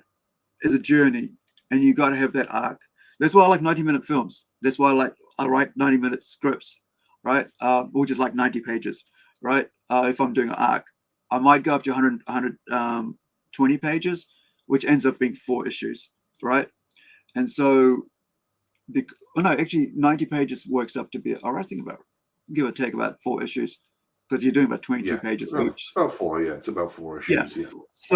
Yeah. So if I want a longer arc, I'll go to about 120 pages to just, but I work at 90 pages because I find that in 90 minutes, you can really tell a good story, start, middle, end, right?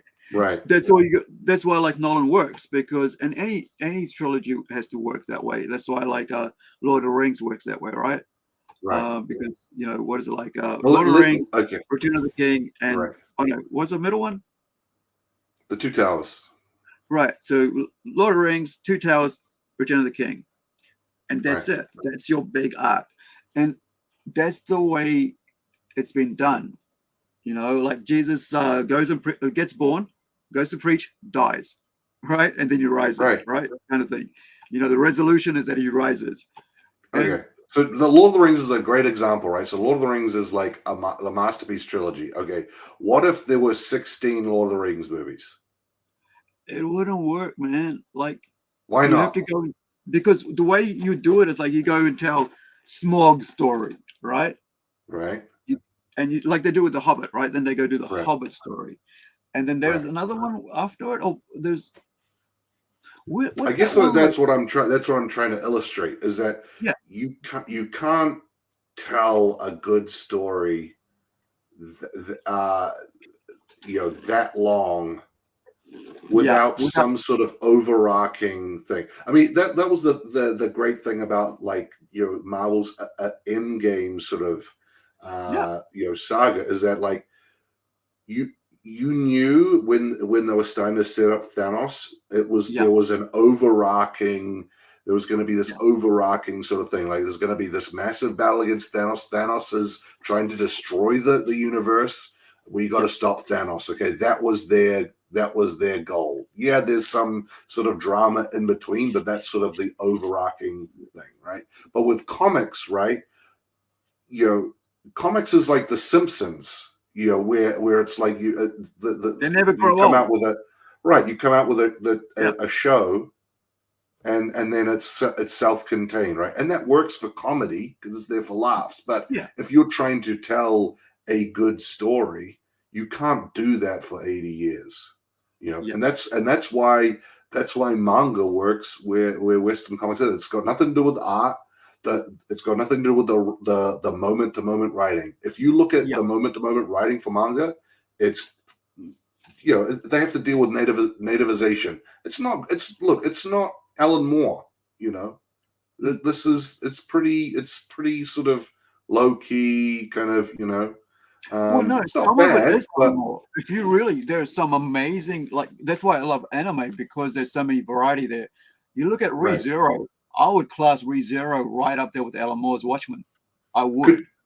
Could you tell me a manga with the writing was the craft the writing craft was as good as Alan Moore. Where Goes it's to the like you shelf. read this and like, Akira. holy shit, this sentence is crazy. Yeah, that's what I said. Like ReZero made me cry. I still can't watch it without tears in my eyes. There's a speech that what line made you cry? Yeah, so there's a speech that this is why I have this figure, right? So Ray, right? There's a speech that Ray gives, which is one of the twins, right? Because the other girl's Ram, right? Ram, which has got the pink hair, right? So they're twins. So Ray gives this. I'm still getting teary-eyed. Fuck.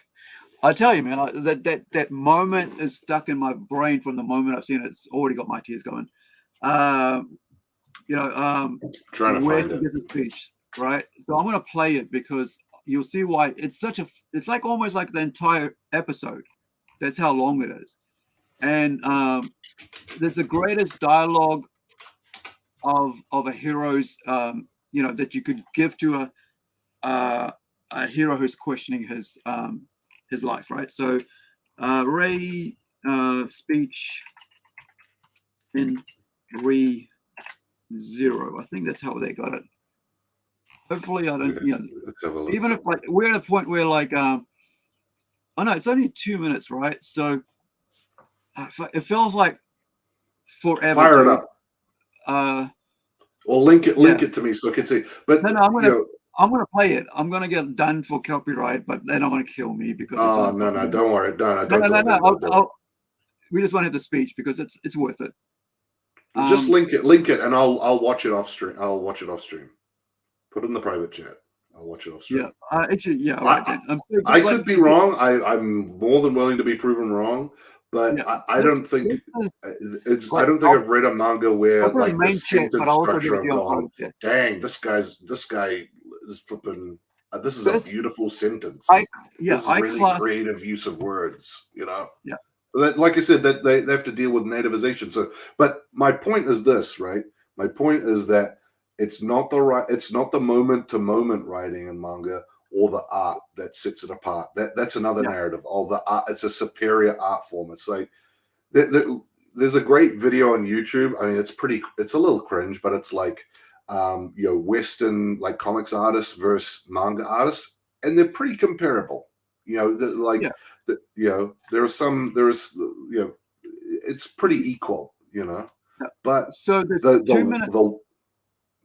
So with this chat, with these two videos, like, so there's like where he speaks and then she responds.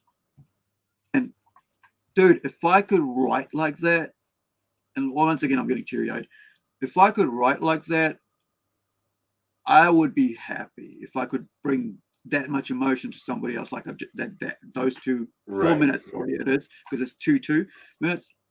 And if I could bring that, it's like 2 minutes for her and it's about 3 minutes for him. So that's both of the links are there in the chat as well as in private. And have a watch, and we'll discuss it next week as well about that. Whether if you think that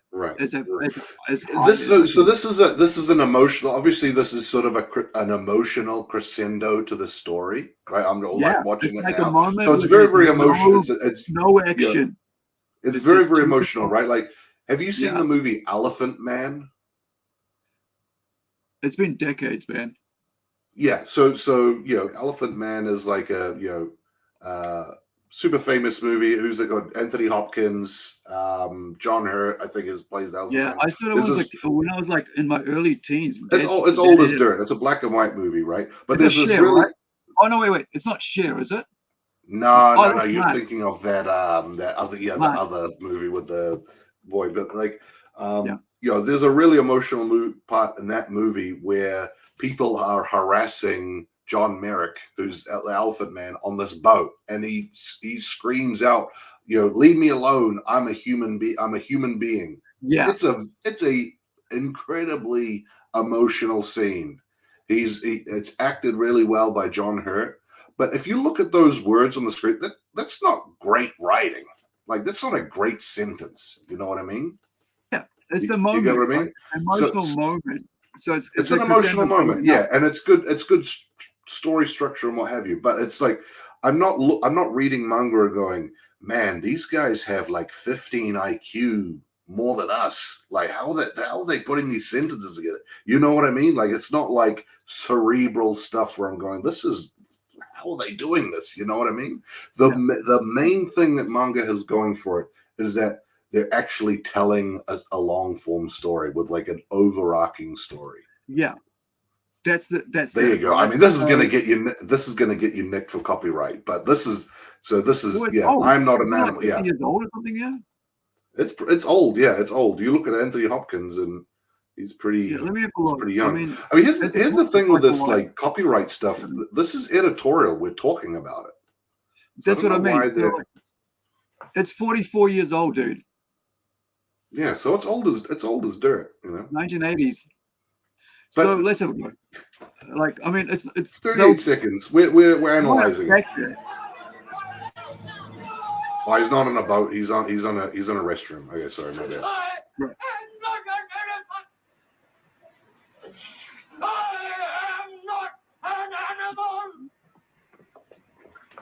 I am a human being.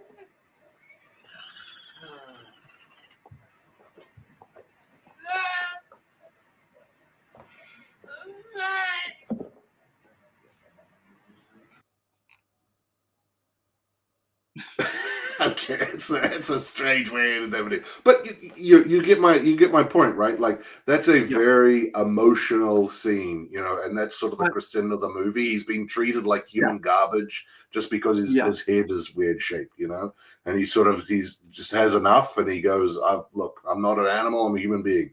It's a great scene, but so that's all I'm saying is this: is that if you know. There is an attitude out there that manga is a superior art form with its art and its moment-to-moment writing. But it's about it's the writing, right? The art. At the end, you could write that as a superhero comic book, Western European style. It wouldn't matter. It's about the story. Why do people gravitate towards manga and not to comics? Because of story. Why do you think what is it precisely about the story? Do you think?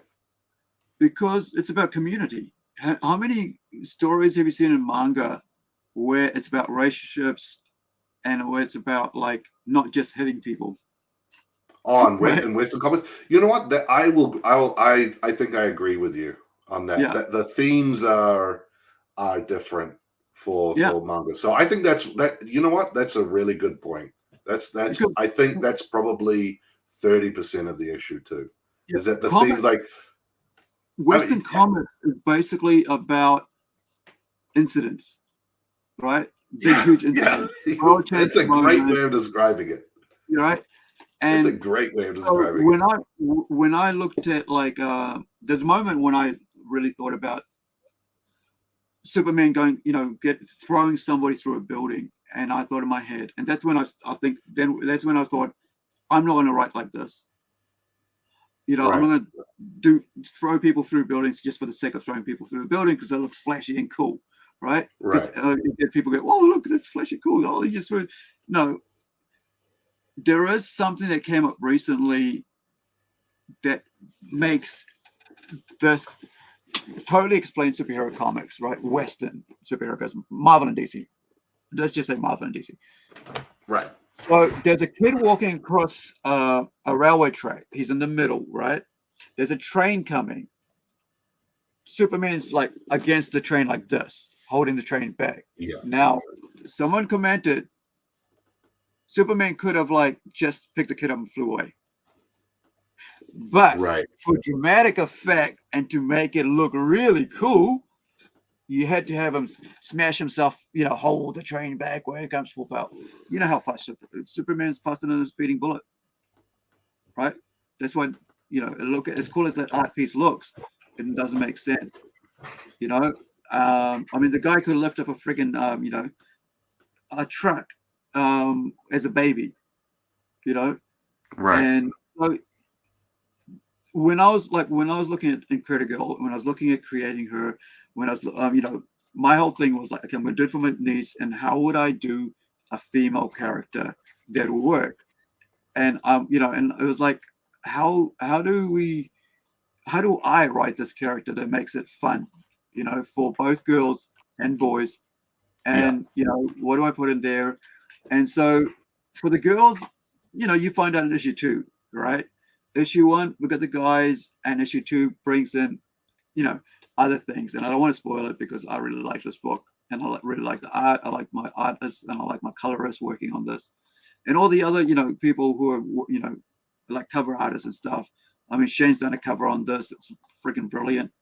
You know, we had this on the original web comic, and I brought it over, and he also did it. Yeah, that's I get you what know, you this mean. is part of 2, and I don't want to bring, you know, spoil it, but you know, it's there. It's just I'll put the black over it in case, you know, but it's there. You know, and people when they get it, they'll get it. But I mean, you know, it's only those. I think you're right. I think that's another key thing as well, is that as sort of you know, cringe as it is, you know, with manga, when it's like the power of friendship, is like there is an appeal to that, you know, like Look, you know. You know, I mean, how many? I mean, let me ask you this. I mean, no, you're that generation. Like, how many girls do you know that like Dragon Ball? Maybe you're gonna. I know girls Okay. who like Naruto. Okay, that's a great example, because I know heaps that like Dragon Ball. So it's like, okay, well, why do girls like a book about spacemen punching each other in the face?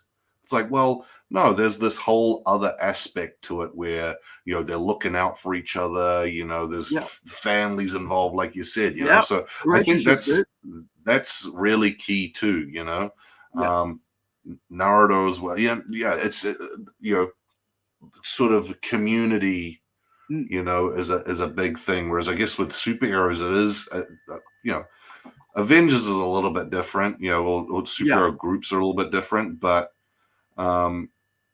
you know, you've sort of got this sort of family unit kind of aspect to it. I think that's really key too. Yeah, that's a really, really interesting point that you raise. Well, it's really, look, we are human, but humans by nature is all about relationships, right? To the point it's detrimental to ourselves. We'll stay with the poison, right? Because we think we can change that poison, or that poison we feel like, you know, needs us, right? And we should change ourselves to be around that poison, because we want to be loved, we want to be cared for, we want to be, you know, communicate, right? I mean, art is communication, but here's the thing. I need a weekly dose of personal interaction with a real human being, right? I need that. I need a monthly interaction with my family in real life. And then I also need, on like almost on a daily basis, to be able to talk to the social media family around me, right? Because my friends are there and they comment, like, you know, before I get you know, I put out something and I get a feedback from Shane about what he thinks, you know, and I get input from that. So I understand that I am not the weirdo out here thinking these things, because now I know that he thinks the same about these things, and I don't feel like alone, right? With his own thoughts, right? So that's the whole thing. We don't want to be alone. And the idea behind manga is that nobody in that world wants to be left alone in those stories. You know, they're always trying to help somebody else. They're always like, you know, team up. Why do they always go to fucking school? Have you noticed that?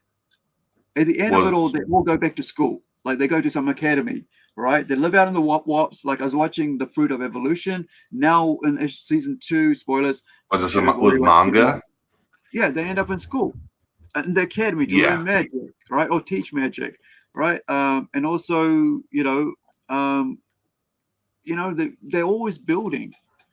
You know, like you look at like I think it's ReZero. Oh no, my life is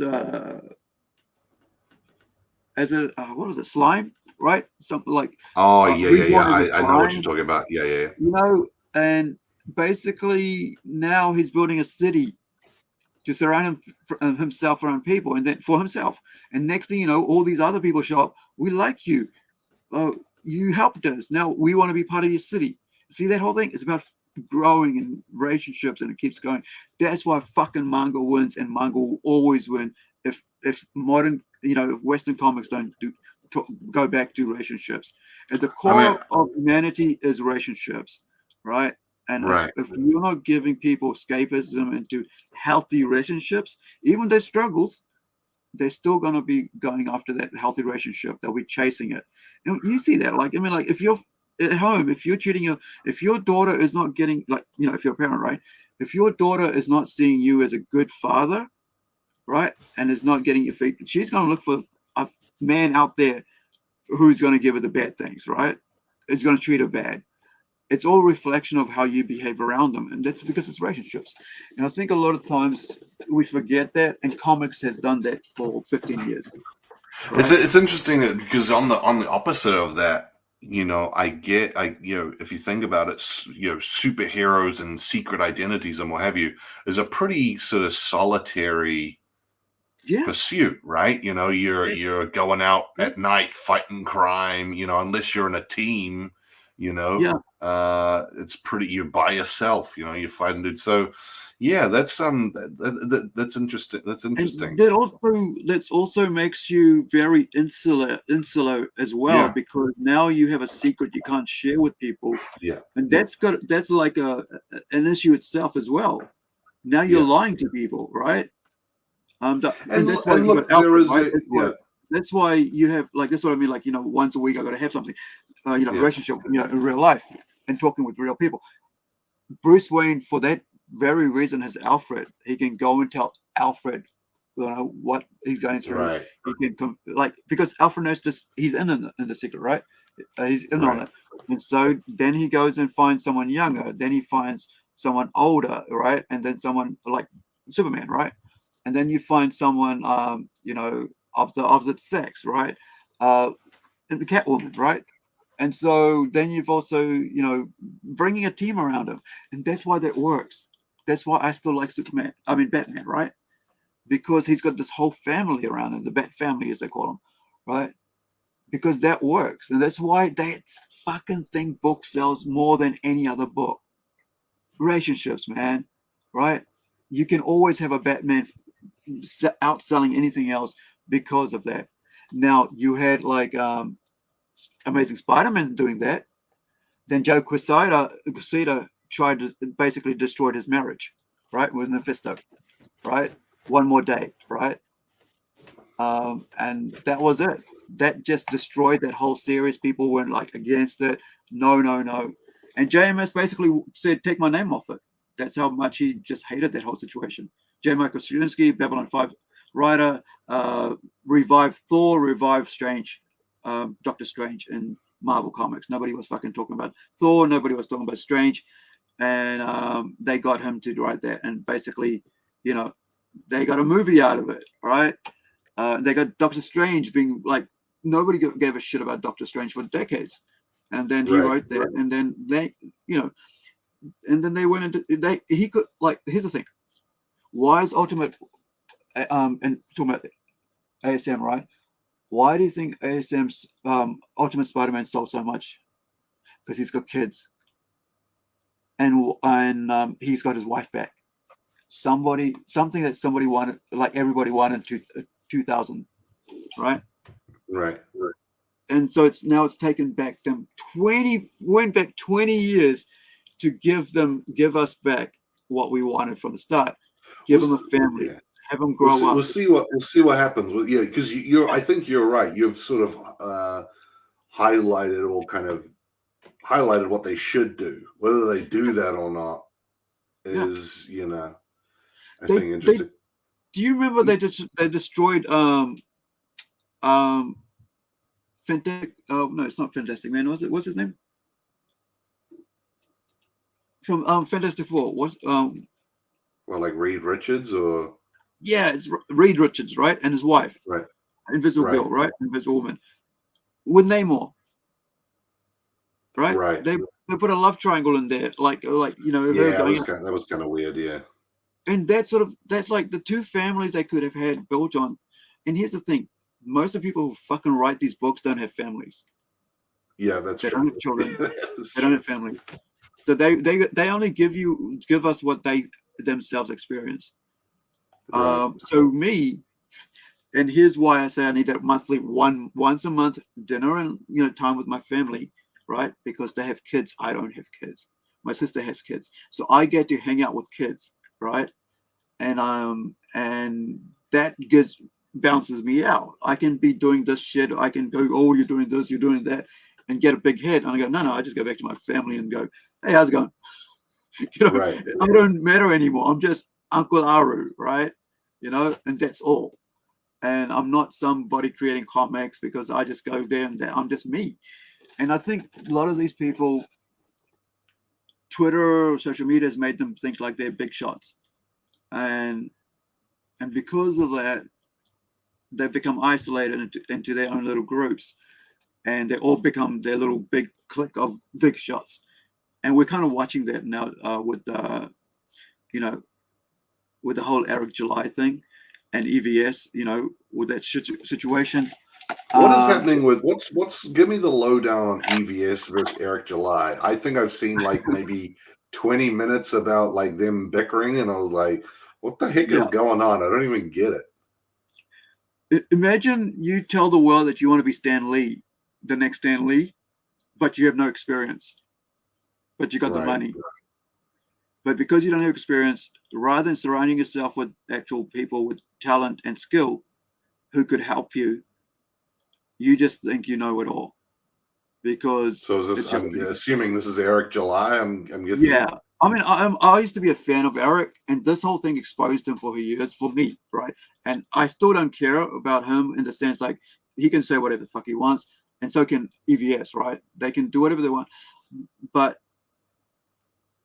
I think I've learned the hard way that where my weaknesses are, I need to find those people who are strong, right? Right. And 5 years of running a convention has taught me that.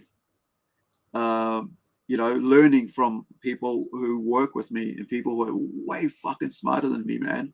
I just became a delegator, a manager, right?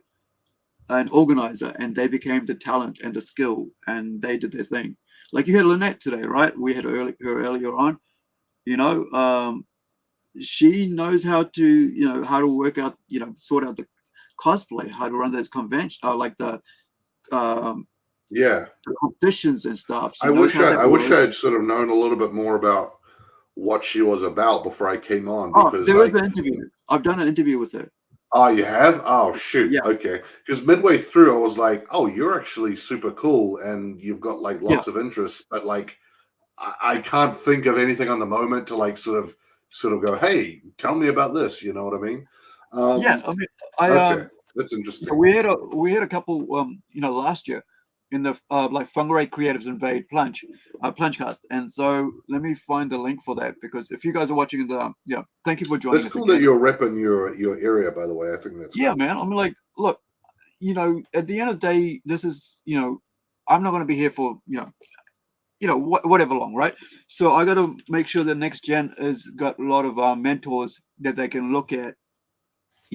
All these videos they can look at and get inspired by. You're not going to plug yourself into the AI, are you? You're not going to become an AI?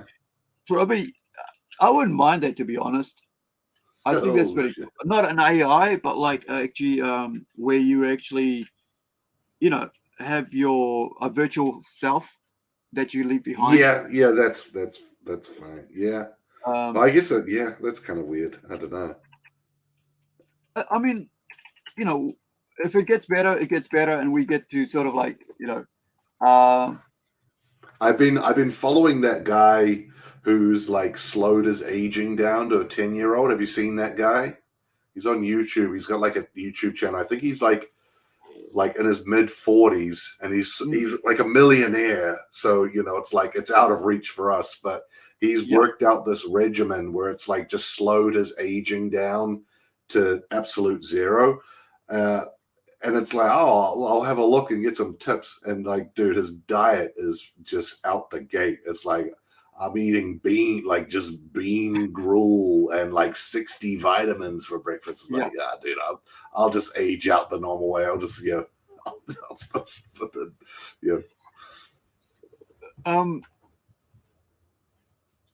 think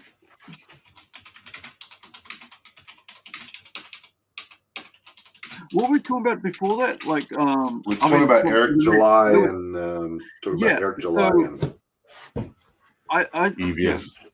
People like the drama, and we've talked about this on IB Comics, and with the panel there. In a couple of weeks will be over, or a month or two. Just as long as it once people just get bored with it, it'll be over. But I think. Look, a lot of us comic creators are doing it for the passion of it. We're not trying to change the world.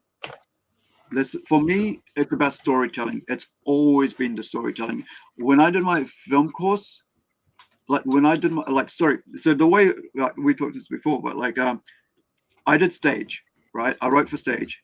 I did skits, 3 minutes. I did a minute long. Then I went to film school because I wanted to tell a story. I wanted to make a feature film. I'd done short films already. I want to learn how to make a film, right?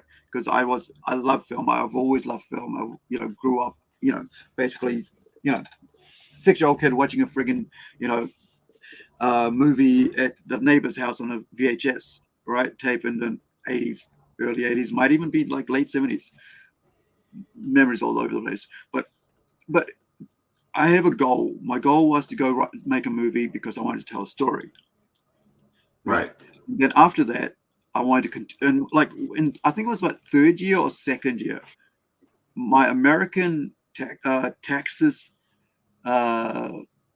feminist first wave, by the way, or second wave. I think it was not this modern feminism, but 20 years ago, she was first wave feminism, right? Or second wave, I guess. And so she's basically said to us, hey, let's think about this. Tell me what you want to do in 5 years. Where do you see yourself? And my only thing I said was, I want to be sitting under the tree in Fiji, writing with my laptop stories. Not bad. There was no movie making in there, right? There was no movie making in there. And I was just doing a friggin' 3-year degree in filmmaking, digital filmmaking, right? And I was about to shoot a friggin' film, hour and 15-minute film, because it's like a feature. Anything over 45 minutes is a feature, right? So, and all that was that's been my thing ever since. Write stories, tell stories, and I've done that. I'll continue doing that. Now, if your goal is to make money, you can do whatever you want, and you can do that. Mine's always been about being creative and making stories. Art, stories. Draw a picture. Whatever I'm doing, it's got something. I'm telling a story at some point in it, and because art is all about communicating, so you're already telling something. This is why I did this, and this is what it's about. And otherwise, what's the point of fucking doing that art, right? You can just smash it against the wall and that's it. But we want stories. We've always wanted stories ever since you started, or whatever, from freaking, sitting around a fireplace, roasting our meat, right? Pieces of meat that someone was just caught, right? And skinned and gutted. And now it's stuck to our sharp stick, and we're over the fire. And the old guy there is going, oh, this is how we used to be in the old days, and he'll tell a story, and then somebody else will come along and tell us about this fantasy, this mythology that they had, and then carry on, and then later on.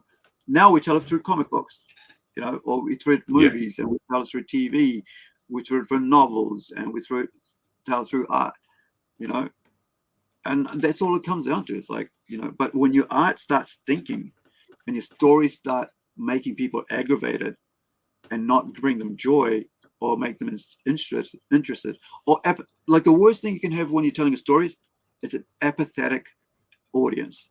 They don't care what you're telling them. Right. And that's the worst place to be as a creative person, is where people just go, huh, I read that. Yeah, I'm not going to pick it up again. But I can tell you how much I love this book because I went and bought all the other covers for it, right? Because I love the first series first. I went and found all the other covers because I wanted my collection. because that's how I am, and that's a lot of how comic fans are. That's why we would go out of our way to buy variant covers and posters and cards and trading cards of our favorite characters. You know, even a fucking seat, right? Because we want to connect with our, you know, with what we love, and that connection, when it gets damaged, when it, you know, when the creators behind it start slapping us in the face and calling us things that we're not, and we know we're not, and they try to gaslight us, then we turn against them, and then we go, well, we won't buy your shit. We'll go and buy the past, and but you know what? We won't buy your comics, but we'll go to manga now, and we'll go to indie comics and see what they've got going on. You know, so you can sell a 90-page, I think it was like a 90-page comic that doesn't really sound, I mean, because popularity, and sell for $4 million, right? But to be honest, I mean, you know, I just want to tell a good story, and that's all I ever care about. And I will work hard at it. You know, I will rewrite. I even said that to Thing this morning. Joachim, who's working on Zealandia, right? I said, listen.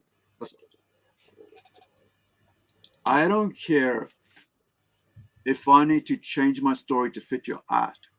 If I need to crunch down this, you know, dialogue down a bit, because your art is doing it enough for me, showing enough that I don't need to put all this dialogue in, all these captions, I'll do that. So I'm not rigid, because at the end of the day, me and you, right, are working towards telling my story in a really good way, because we are working together to tell this story in a good way. And that's all that matters to me. You know, because I've learned that, like, you can't be rigid, you know, and you can't basically be out here just thinking you're the bee's knees, because there's somebody who's always better than you. And you just got to do what you got to do. Got to stay humble. Because you're working hard at doing work, right? And you're looking at other stuff that's out here, thinking about how you're going to create what you create, how you're going to write what you're going to write. I think find the best stories you ever read, right? And look at why it makes you, you know, move, right, emotionally. What makes you excited about it, and what makes you, you know, get emotional about it, what makes you laugh, right? And why it made you laugh. And because I'm not a very humorous person, I like to laugh and shit. I don't know how to write humor, right? Right. So Humor is tough. Humor is tough, yeah. Yeah, I don't know how to write humor, so I don't try to write humor. I just try to tell the stories how I feel like that stories should be told, and try not to force anything. So if I try to tell jokes in my comics, it would suck, because I don't know how to tell jokes. And so how would I write a joke, you know?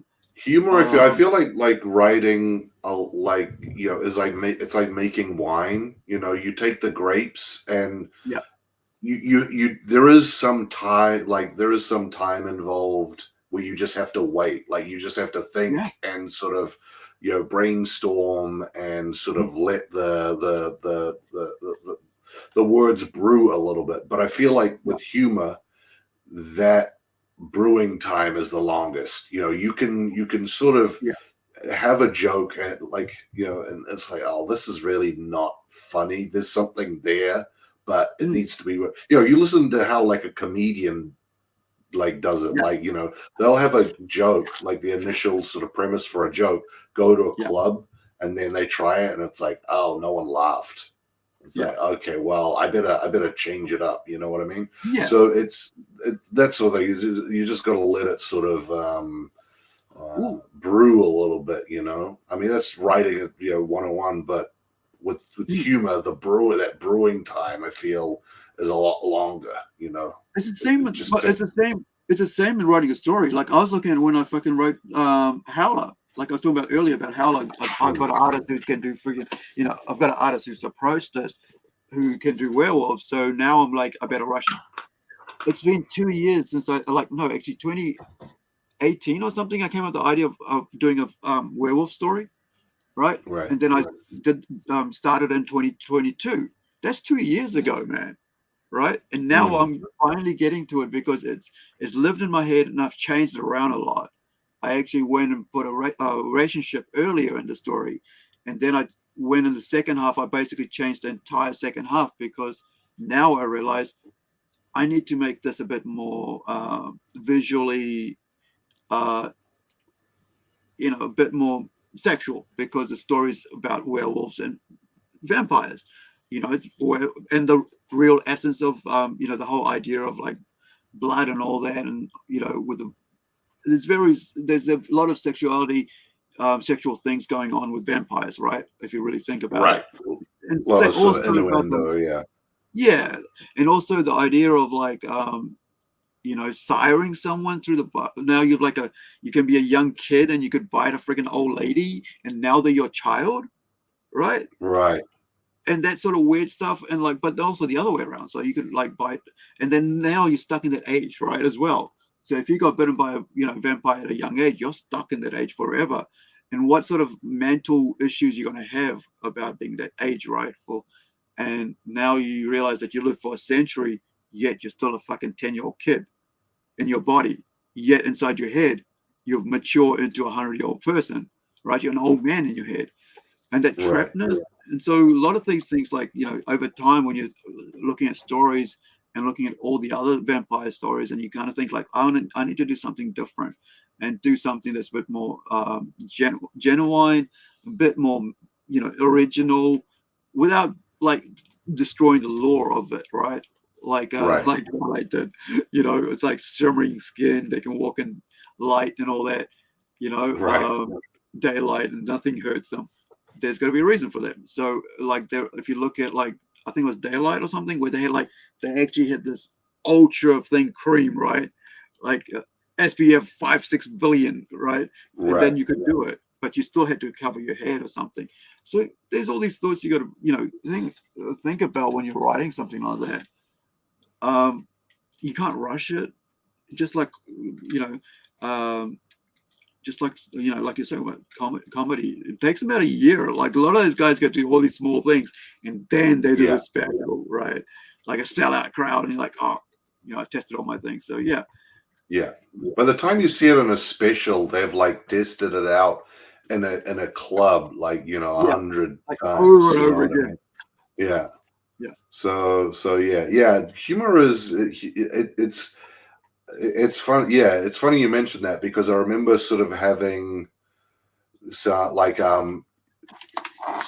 moments, but I've got basically the first part of my story is like a squadron of soldiers, right? And a big part of obviously soldiers or a group of a unit is they banter with each other.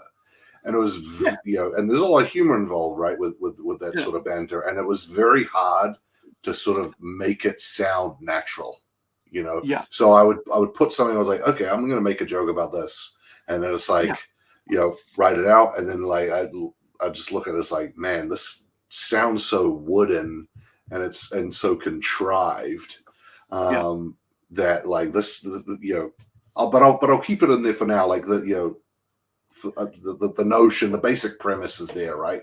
And and then I thought, just meditated on it, what have you, and it's actually, I think if I switch these around, these words around, and sort of use a little bit more of a natural tone, included this sort of element of the story, it's it actually sounds pretty good now. It's the same sort of raw bit of clay that I was working with, but it's just sort of matured and been refined, you know what I mean? But like I said, I find that humor is just a case of sitting on it until you think of, inspiration strikes. You know what I mean? Well, the other thing with comedy is if you're trying to you could tell that to someone next to you, right? Like someone you can hey, what do you think of this, right? I'm going to tell you this, and what's your response to that, right? But do you remember there was the Special Forces TV show from the UK that starred the guy who used to be in EastEnders, like a bald-headed, tough, basically looks like Justin, right? Yeah, I'm with you. But he also did this tough gangs thing as well around the world. Yeah, I'm with you. Yeah. If you watch that about these guys who do special ops things and stuff, and they banter, and because they're British, not American, right? You get the Kiwi tone to it, because with the humor they use, because it's very much Kiwi, you know, because they're, you know, we're British anyway. I mean, yeah, with the Europeans, you know, but there's a different way that Americans do humor, that UK people do humor, and that Indians do humor, that Maori do humor, and so on. Sure. And it's, you know, it's I mean, like, watch tons of Billy G. James if you're going to do Right. something with him, you know. And I'm not trying to say that, but I think if you're right, you know, if you sit on it for a bit, and you just let your mind, you know, do something else while you know, and then you come back. Yeah. It's, our brains are amazing that way, because we only use 1/10 of it, right? But the moment we stop thinking about it and go do something else, then it sort of clarifies into its, you know, pieces itself together. It's unique because, I mean, yeah, I mean, that's you know, if you can get, like, the whole thing, like, even with comedy, right? It's all about connecting with your audience, and if you're connecting with that guy you're telling, you know, you're being humorous with in your story, you know, bantering away, you got to think that if you got like army people, you know, army men, right? Yeah. They're filthy, right? Because they're blokes. Yeah. They always hang out with blokes, so they get, you know, they sort of talk, you know, stuff like that, a certain way, you know. And I remember when I was like researching for Red Dot, I spent 3 hours watching a friggin' documentary on New Zealand SAS, right? Their training, you know, how many made it, what they went through, how they struggled. And then I actually went and watched the UK SAS, you know. Actually, that must be the name of that, wasn't it? SAS something. Let me just check. I'm trying to think what that guy's name is without Googling it, but I know exactly. And he did like a sort of a gang, sort of, yeah, toughest gang, the world's toughest gangs. Yeah, I forgot what his name is. You can probably look it up that way. World's toughest gangs. Let me have a look. UK. Because if you put in SAS, it's going to come up with who dares wins. There you go. Ultimate Force. That's it. Yeah, that was one of my favorite shows when it came out, man. Like, yeah, it was such a good show. Ross Kemp is his name. That's right. Yeah. Let me bring it up. Yeah, I missed this show. Yeah, 21 episodes, and they're short episodes, right? Because like about 6 episodes per season or something. Yeah. Yeah, UK. So 6 episodes per season. Let me see if I can bring this up so we can trailer. Ultimate Force, yeah.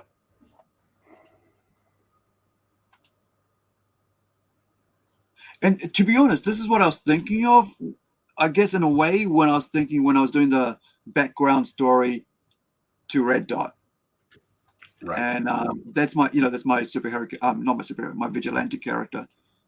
I posted about this week on Twitter, and actually it's actually not, I'll bring it up soon.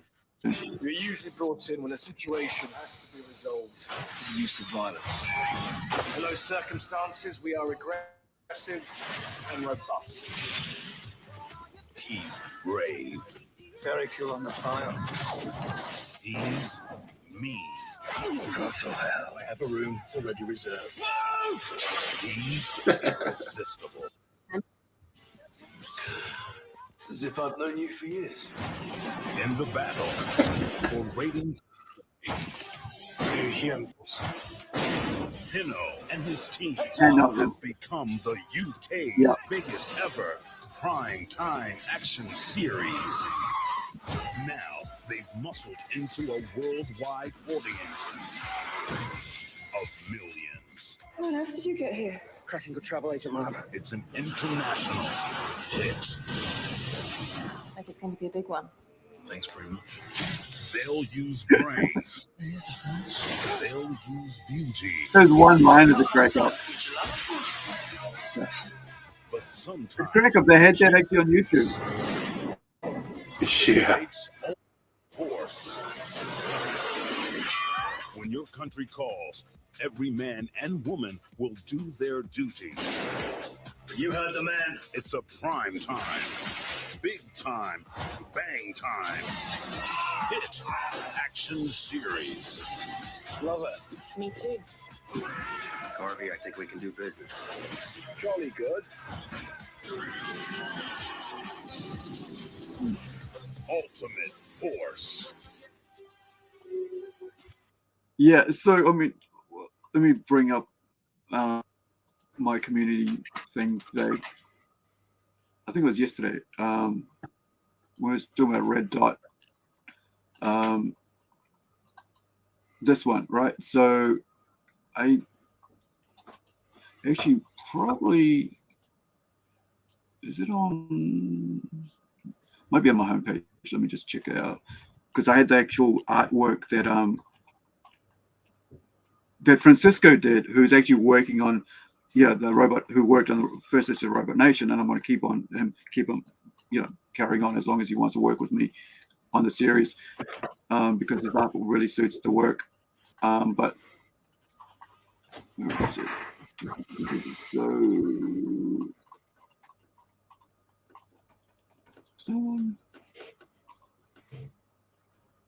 So this is actually a Kiwi artist who did this for us. Let me just get to the right friggin' page. This one here. So this is Andrew. Let me go back to find the right post. Yeah, Andrew Harris. He was doing a uni art course thing, and so he just said, "Hey, look, could I, use you as for the project? Your comic character, because he's into comics hard out. He's a collector and a reader, big fan." And so I said, "Yeah, sure." And so basically, he's a captain of an SAS troop, Kiwi SAS troop, and I did really study like a lot of stuff for this. It wasn't just like, I'm gonna write this and this is how it works. Yeah. I've actually got books on the army and weaponry and shit. I can make a big TV. But like when we did this first, this is from Twitter, and I just posted it because I want when Shane actually based him off Henry Rollins, right? Misfits? Is it Misfits? No, Black Flag. Black Flag, there you go. Yeah. So you can see it, but it doesn't look like him, right? Unless you know it's him, No. And so it does, and that's the thing about it, like you're using references, but you're not copying it, right? You're not tracing it. The thing is just so cool that we're able to do this. So that's what reference is all about, I can't remember who I saw say it, but it was some conversation about using reference and what have you, and it's like, as long as it's transformative, as long as you and it's it's sort of composites well with the rest of the artwork. It's like, do whatever you want, man. Maybe not AI. AI is kind of or tracing, but you know what I mean. But even tracing, we were talking about using a light box. The trouble is like when you are using a light box and people go, "Oh, this was traced." You know what I mean? But I mean, I use I think the conversation was about 3D models, right? But I'll use like real low poly 3D models to like map out a composition, where characters are sort of sitting in a scene to sort of get a sense of perspective. It's like, that's reference, man. Like, the old masters weren't using Blender, but, they were using other things. They were, they were sketching and, getting life models and things like that, so. Exactly. Hey, this is dope. Damn. This is slick. Yeah, so this is Francisco. When he first came to work with us, right? Like, I would say like, hey, I want to get Red Dot out because it's Shane's, me and Shane worked on it. It's one of the first, like, apart from Incredible, it was the next character we created. Because like Nano's part of Incredible, so that's fine. But like for Red Dot, next title was the next one I created. as the actual, part of the vigilante world. And we were using this to, like, when I wrote the first 5 pages of this, which I'll put up here so we can actually see it, because you can see the artwork. We did it to teach a class, and this is like just teaching out of my shop, right? Comic shop, teaching kids, well, not kids actually, whoever was willing to learn. There's about 5 people, for free, really. Just bring, come in and let's do it. Now, where is it there? Right up. I'm going to move into 2005. I think I'm moving to 2005. Hold on. All right. Oh, there you go. They're expensive, and I think I have the short here, which Shane did. Here we go. Slick, man. 2 done wrong. And so, yeah, I'm basically, I just decided to put 2 years ahead, right? And by the time I was hoping that I would have somebody come and work. And I found someone who can come and do this. But it'll just take a bit of time working with that person to figure out how we do this, that makes sense. Because as always, I've got so much reference photos as part of everything that's going to happen there with these people, with this story, sorry, I should say. Where are you? And what was it called? Oh, here we go. So this is art by Shane for the first 5 pages we wrote as a tutorial thing to get, people into, getting into comics. Like, this is 2015. So you got, right. It's in Auckland.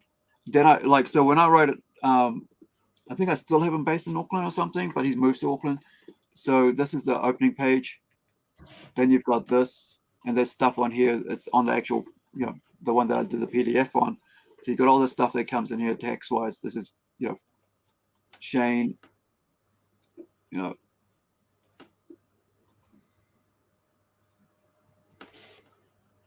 and so this is in the past, and now now he's taking his mask off so you can see how he's bloodied up. And you can see Shane brown, right? You can see the change of tone compared to that. Yeah. And so those it's in the past. Exterior, Yeah, so that was it. Just 5 pages, and we kind of did it as a free comic as part of an event that was on here at that time. Yeah. Let me see if I can find the actual. I've got so many folders, and I haven't, apart from this week, I haven't opened this in a year. Just for this whole thing. Now, there we go. So I think I might have to dip after this sort of chapter. Yeah, I was thinking the same thing, because I got to we're almost at 6 hours, man. Yeah, I was thinking when you decide, then I'll go, because that was my thing. It was because I got a midday, 2 o'clock tomorrow afternoon. We've got an event, a toy thing. Okay, geez, yeah, and you've been awake for ages, right? So you need to get some sleep. Yeah, which means I'm gonna have a good sleep, because Okay, so it's that. Oh, that's cool, man. It was good. Good. I did want to have a chat at some point about sort of the. I don't know if this was sort of the best time to talk about, but the format of the show. Yeah, just man. sort of. I think we need to. No, I don't want to plan the show out to a T, where it's you ask this question, now ask this question, you do that. I don't want that. But I think we need to have one sort of just an overlying structure of how we're going to structure the episodes. Yeah. And 2, if we have sort of a guest on, what sort of basic questions and topics we're going to bring up. Sure. You know what I mean? Like I said, I don't want pages and pages and pages of stuff. It's just a couple of lines on, hey, this is the theme of the episode. We introduce ourselves. We introduce the guests. We'll start off with, Lynette talking about cosplay. We'll ask her these questions. We'll roll with her answers and sort of, develop things naturally. and what have you. Because I was watching sort of the last episode with the Man Eamon thing, and it's like man, there are a lot of good things here. There's a lot of good points. We're both bringing up a lot of like good individual points, and it's an interesting conversation. But like the back and forth is a little like it takes us a little while to get there, but two, sort of the back and forth is sort of like it's clear that we haven't planned it. You know what I mean? Well, So the thing here is like, so here's the thing: we're not TV, right? No. And I think, definitely don't want to script it. No. Yeah. So I think that what I realized, like over the last few months, was this: that people aren't looking for this for scripted shows. They're not looking for like a well-heeled thing. No. So if you watch like panels are like that, right?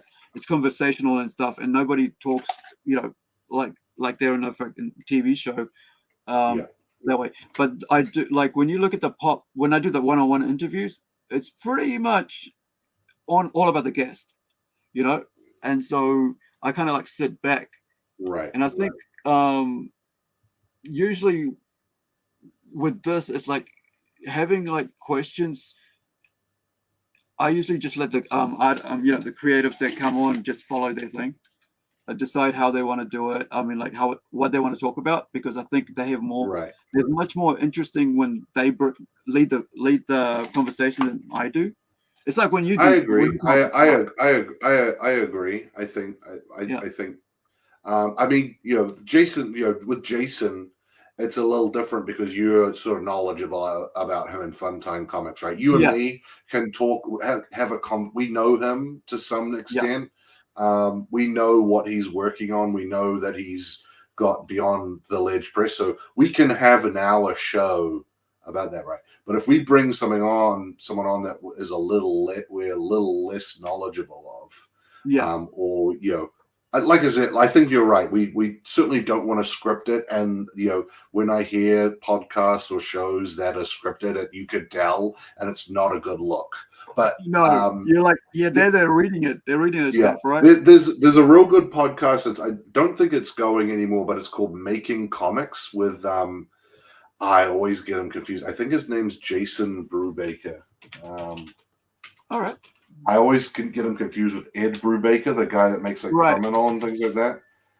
See, look at that. Making comics. He's like a real successful indie comic book artist. Jason Brubaker, yeah. So have a look at that. I mean, his like I don't want this because I think like their podcast is not above criticism. I think it is a little sterile, but you can tell that the episode sort of has a structure. It's like we introduce ourselves, we talk about our weeks, and then we've got this topic that we're going to discuss. You know what I mean? Right. And here's the points that we want to bring up. Because sometimes what happens is like I don't know what you want to talk about, and then you kind of go, "Hey, talk about this," and I'm like, I don't know anything about that, man. Like, I don't know. And I'm like, yeah. What were we supposed to talk about tonight anyway? Like, I remember like we said we were going to talk about something, or I said we were going to talk about something, and then like, I think with Martin Eamon, I researched some points that I was going to talk about, and I knew you would have sort of a bunch of arrows in your quiver that you could talk about. But like, if you were like, hey, let's talk about this pink thing, I was like, oh dang, I really don't know that much about it. You know what I mean? So I don't know, man. I don't know. Like you're right. I don't want to script it. I don't think that's a good direction for the show. But just like some sort of overlying structure, you know what I mean? How did you feel? Here's a question, and this is no disrespect to our guests. Lynette was really interesting. Jason Lenny was interesting. How did you feel about having two guests at the same time? Like I think it's pretty cool, because I think the other thing you got to understand, I like about it, is that they also question each other as well. I love panels. I love panels for the panel's sake, because I already do like a one-on-one and then I also do a like a back and forth as well. So I want this to be like as many people as possible. 6 people, yeah, cool. However, there does come to a point where it's like there could be over talking each other. So I think 4 is good, right? 4 kind of works in, because that's why I turn my I mute myself, because that way you guys know that you guys got to talk, right? Because I'm not talking, and that way it allows the conversation between the 3 of you and back and forth between Lynette or Jason. I like to keep. I was hoping that we can have Lynette on more often, because it'd be fun. I'd be keen. I would really, because here was the thing. The reason I asked, like I said, I thought Lynette was really interesting. I wish I knew more about her going in, because I would have sort of gone, look, you're into cosplay. I want to know all about your cosplay. How do you make it? How does it work? What's the materials? I don't know anything about it, so I'm a complete layman. Educate me. You know what I mean? So tonight's thing was just about her event. Like, she had gone to Queenstown. That was it. Right. Well, even that. But I think that I think having a panel, like you described, like 6 people on like a panel type show, I think works really, really well. I don't think it works when you're interviewing 2 people at once about 2 very separate topics. Because what happened was Lynette, like we interviewed Lynette, and then Jason came on. Like I said, I'm not disparaging. Both the guests were fantastic. Both loved having them on. I'm not disparaging. But what happened was Jason got on. We started talking about Funtime Comics, and Lynette said one thing, because she was that wasn't her bag, Sure. So, but the thing was that it's like she was. Everybody can come on and be as long as they want. They're not supposed, they're not like forced to stay on as long as, that's why they said, like, I got to go. Cool. Because the other thing you got to understand is this is about networking and getting to know each other as well. And so Jason has never really met Lynette. And so she's from here. But what happens if Lynette goes to Christchurch, right? And there's an event on Christchurch, and Lynette goes, hey, do you know anybody down there? Right? Can somebody publicize this before, because we're going to have an event down there? Oh, I met Jason, right? And now you're connecting people. So that's what I've said before, like, on the chat. This is about networking. This is about letting artists in New Zealand know who's out there doing what. That's fair. Letting the world know what we're doing. And as we do this, you're going to find that a lot of people will gravitate towards each other and be able to find, like, help from each other, because that's the whole point of this, is to build network, is to show people that not only one person is out here doing shit. There's lots of people out here doing stuff. True. I mean, like you said, like I think after, I'm not sure what the situation was with but you saw Jason setting up, his his podcast setup, so he could talk to his team now, right? Somebody that did years ago, but now he's thinking, like, now I'm going to do it. That's because he's watching everybody else do it now, and saying that it's not that hard to do it. It's just time. And here's the thing. I mean, this is what I'm discovering as an artist too. Like, whether it be Instagram, whether it be Twitter or X or Facebook, those YouTube certainly, but all those algorithms are optimized for video content. So it's like, okay, well, if you're a comic book artist and your main output is still images, what do you do? And those don't get favored in the algorithm. What do you then do? What are you making? Motion comics now? Are you doing commentary content? Like, what do you do? Like, that's something that you have to do if you are a new artist wanting to come up. When I put out the call, like, for the first episode, what's this guy's name? My mind is like snapped. It's like 1:30 in the morning. It's done. But is it Justin? It's not Justin Young. It's Gunface guy. Ryan Green. No, not Ryan Green. Hang on, I'll find out for you. Gunface. comic. I think it's like, is it Paul? Yeah. So I'm while gonna you're find doing out. that, yeah, it could be Paul Young, wasn't it?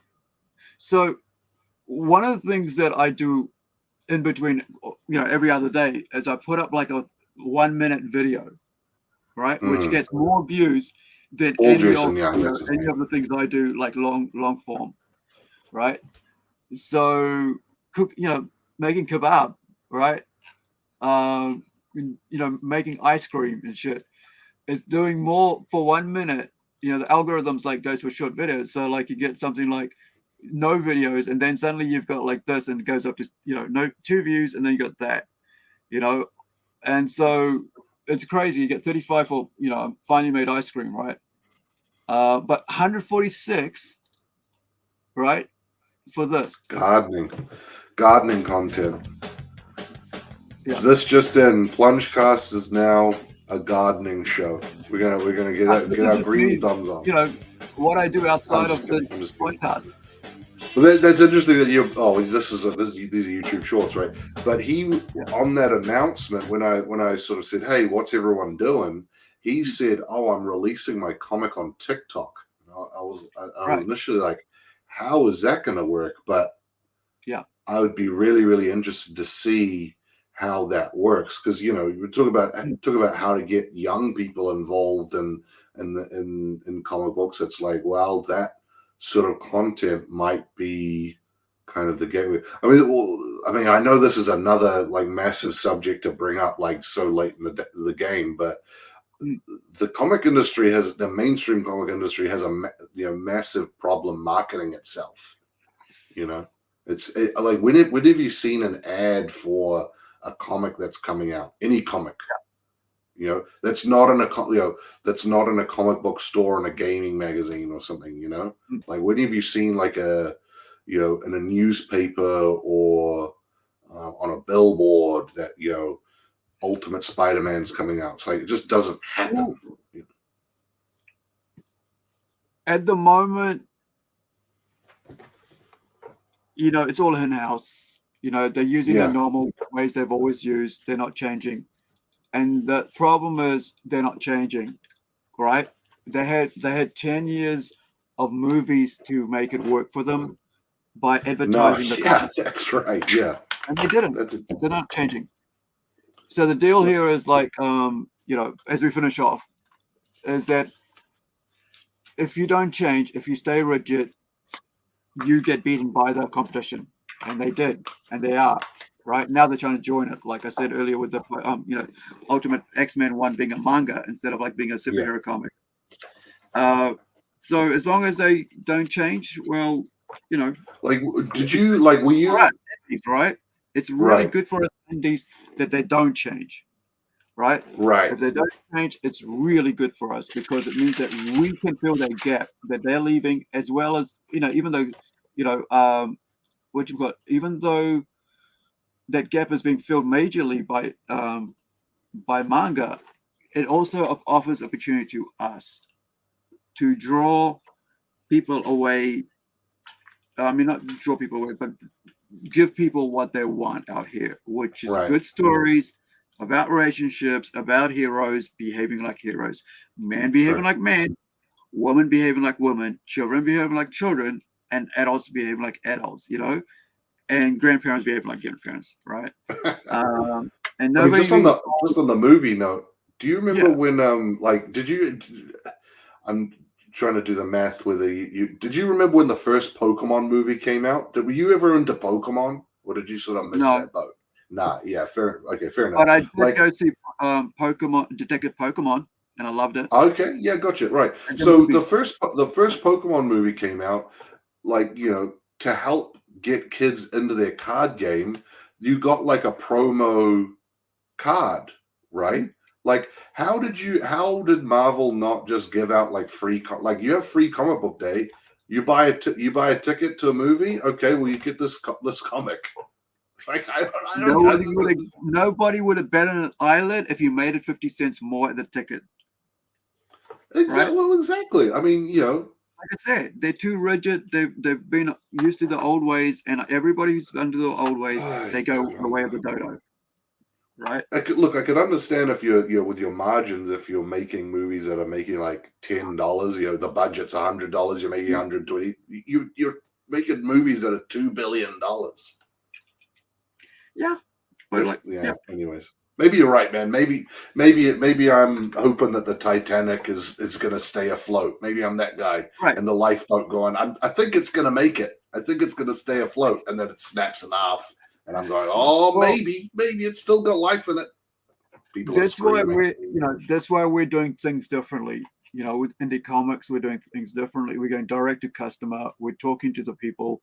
We're telling them what we're doing, when are we doing it, when to expect it, how it's going to get there, when it's getting there, who's doing what, how are they doing it, who you're doing, who we're doing it with, because we're being straight up, right? And I think that's what the comics don't do anymore. And they just want to rip into you, tell you you're the bad person, that our comics is the best in the world, when we know that's not. And because we can go to the indies and we can go to manga. So yeah, I think man, I didn't realize we're going to be talking for 4 hours. Yeah, man. Dude, this was the after party was wild. We had Justin on. We had Lynette on, and we also had Jason on. And yeah, great. Both people I've interviewed before. Yeah, both people I've interviewed before. Okay. So actually, all three I've interviewed before. But so that's why this is like more networking and getting to know each other and stuff, because I know a lot of people don't know each other apart from like seeing their name across on the Facebook. But when you get them sitting down like this, it's much better environment. It's almost like a get together, and which is what I like about that sort of looseness about this, is a get together. So I can have fun with them. I can tell jokes. They can tell me jokes. We can laugh at each other, and we can have a fun time. And hopefully people that watch also see the fun time that we're having, because it's just a casual get together, really, to promote each other's work. Not only that, but actually just hang out on a Friday night, right? That's it. Yeah. Hopefully, when you come up with a topic, you come up with a topic, and we'll go with that. And then if I come up with a topic, we'll go with that. That's why I open the chat up, right? So that we can actually see what people are into, what they're going, and then at the messenger, hey, I'm doing this. Like, tell us what the fuck you're doing, so we know that we can come on and talk about it. That makes sense, man. So as we sort of wrap up the episode, do you know what we're going to do next week? What do you think? I have no idea, but I'm sure we'll find out this week what's coming up. Figure it out, man. You know what? Now that I think about it, I might not be able to make next week. I'll be in Rotorua. I'll be in Roto Vegas. Nice. I haven't been there for ages. Yeah, I actually hitchhiked through Roto Vegas, and then I went there years ago. All right, beautiful dude. in the summer. All right, awesome, man. Thank you for your time, dude. 6 hours, dude. No worries, man. My pleasure. Cheers. Goodbye, everybody. Wherever you are, be well. Have a good weekend. Catch us tomorrow. We've got a toy show, but also on Sunday we've got a one-on-one interview with Max DeVille, who does mature comics, like sexy girls, mature comics. Ooh. Like really, really sexy girls, mature comics. But yeah, so that's the two things for coming up. And catch us next week, and we'll see what's going on next week. Remember to like and subscribe, especially subscribe and hit that notify button, because then you know which one's coming up. Because we've got a lot of things planned over the next few weeks. But yeah, that's only we're going to figure out if it's on or not if you hit the notify button and subscribe. So share it out, all the little clips and all that, because we need more subs. Thank you. Thanks, Rex. Cheers, man. Catch you, bud. Take care. Have a good one. Bye, everyone.